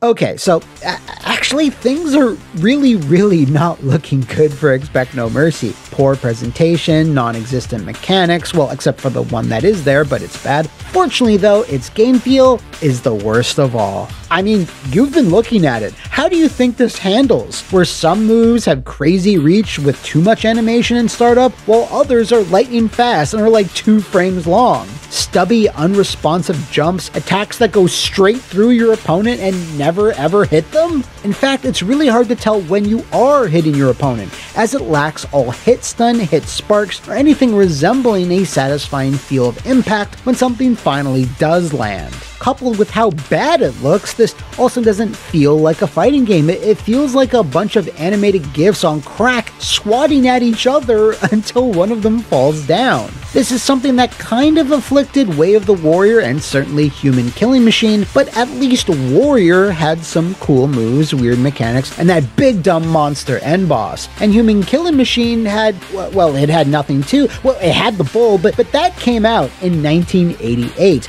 This was 1996. Also, guess what? This absolutely garbo game feel, along with the asinine stamina system, makes this one of the hardest fighting games I've ever played. It took me ages to even beat the first 5 training opponents, and even then, I think I mostly got lucky. I don't know if you can get good at Expect No Mercy, but if you're some basement king who thinks they are, then more power to you. Then there's also the... Wait, give me a second. My brain's fried. A digitized game that's uglier than Kasumi Ninja, has less endings than Criticom, feels worse than Brutal Paws of Fury, has 0 special moves unlike Rise of the Robots, has more annoying sound effects than Double Dragon 5, and way less modes and features than DBZ Taiketsu? Can it be? Cue the transition. I need some time to think about this. Maybe it's because I've been desensitized while throwing all these awful fighters at Criticom, like Rotten Tomatoes being hurled at a bad offensive comedian, but it took me until now to realize we might actually be there. We might be in the realm. At first, I was all like, yeah, this is pretty bad, I guess. But as things started tallying up and falling into place, reality started hitting me, or not hitting me, because the collision's so bad. Because I think some core memories from my mind palace have begun unlocking of me hating this game as a kid. I remember now not being able to defeat any of the AI back then either, and how I couldn't figure out any special moves, which is because they never fucking existed. Now, all of these damning elements have been present in other games we've covered, but not this many have been present in one singular game. Usually there's a few cool characters or some other aspect of the presentation which can offset an otherwise bad game from becoming the bad game, but I don't think Expect No Mercy has any of that. I mean, look at Ultra Vortec, for example. It's awful, but at the same time, look at the select screen and how goddamn awesome it is. Same thing with Street Fighter the movie. It's kinda stupid and unbalanced, but Kylie Minogue is in it. And on top of all of that, Expect No Mercy isn't some no-name Steam indie fighter that shadow dropped out of nowhere and made by one guy who flipped assets. This was a full-price box release based on a movie that was sold in stores. Probably not in many stores, but my point remains. But the most heinous thing of all that I briefly mentioned earlier was the time of release. If this was the first digitized fighter ever made and came out in the late 80s, I could excuse a lot of this, but this was 1996. The same year as Ultimate MK3, KI Gold, Street Fighter Alpha 2, and Virtua Fighter 3. The fighting game was not this new, unproven genre with loose rules and design elements. It had been around for half a decade by that point, so the fact someone would do this bad of a job and ignore so many of those established design elements is just monumental in its morality. CRITICOM at least had the excuse of being a rushed release on brand new hardware, and as bad as it is, at least it had a few mechanics, content, and endings for its characters. So, bring it up, the tier list, let's see it. So, yeah, I bet none of you were expecting this, but I think Expect No Mercy has done the impossible, seen the invisible, Row become the new worst fighting game. Its total lack of compelling gameplay, characters, features, graphics, music, and just everything truly earns it this accolade. And unlike Chronos Interactive, who made CRITICOM, Microforum apparently never improved in their game making. Chronos went on to develop Dark Rift and Cardinal Sin, which, while not amazing, were certainly better, and then branched out to their much more successful Fear Effects series. Microforum? I guess Iron Blood? I don't know. Anyway, so what does this mean for us, Warriors? Well, with CRITICOM now sobbing on the floor, lamenting its lost title, that means I'll just have to continue this quest. There's tons of games you have all requested over the last year and a half that I have yet to experience. Dangerous Streets, Pit Fighter, Cat Fight, Bikini Karate Babes, and of course, Shadow War of Succession. All of these hungry wolves are now craving for your crown, Expect No Mercy, so you better be ready to defend it. Because, as of the making of this video, you are now the worst fighting game. A big thanks goes out to Morales down at my Patreon for throwing Expect No Mercy in my crosshairs. And if you out there know of any other potential contenders I have not yet mentioned, do let me know in the comments below or sound the battle gong in the temple that is my Twitter. Until then, Warriors, I'll see you next time on the worst fighting game.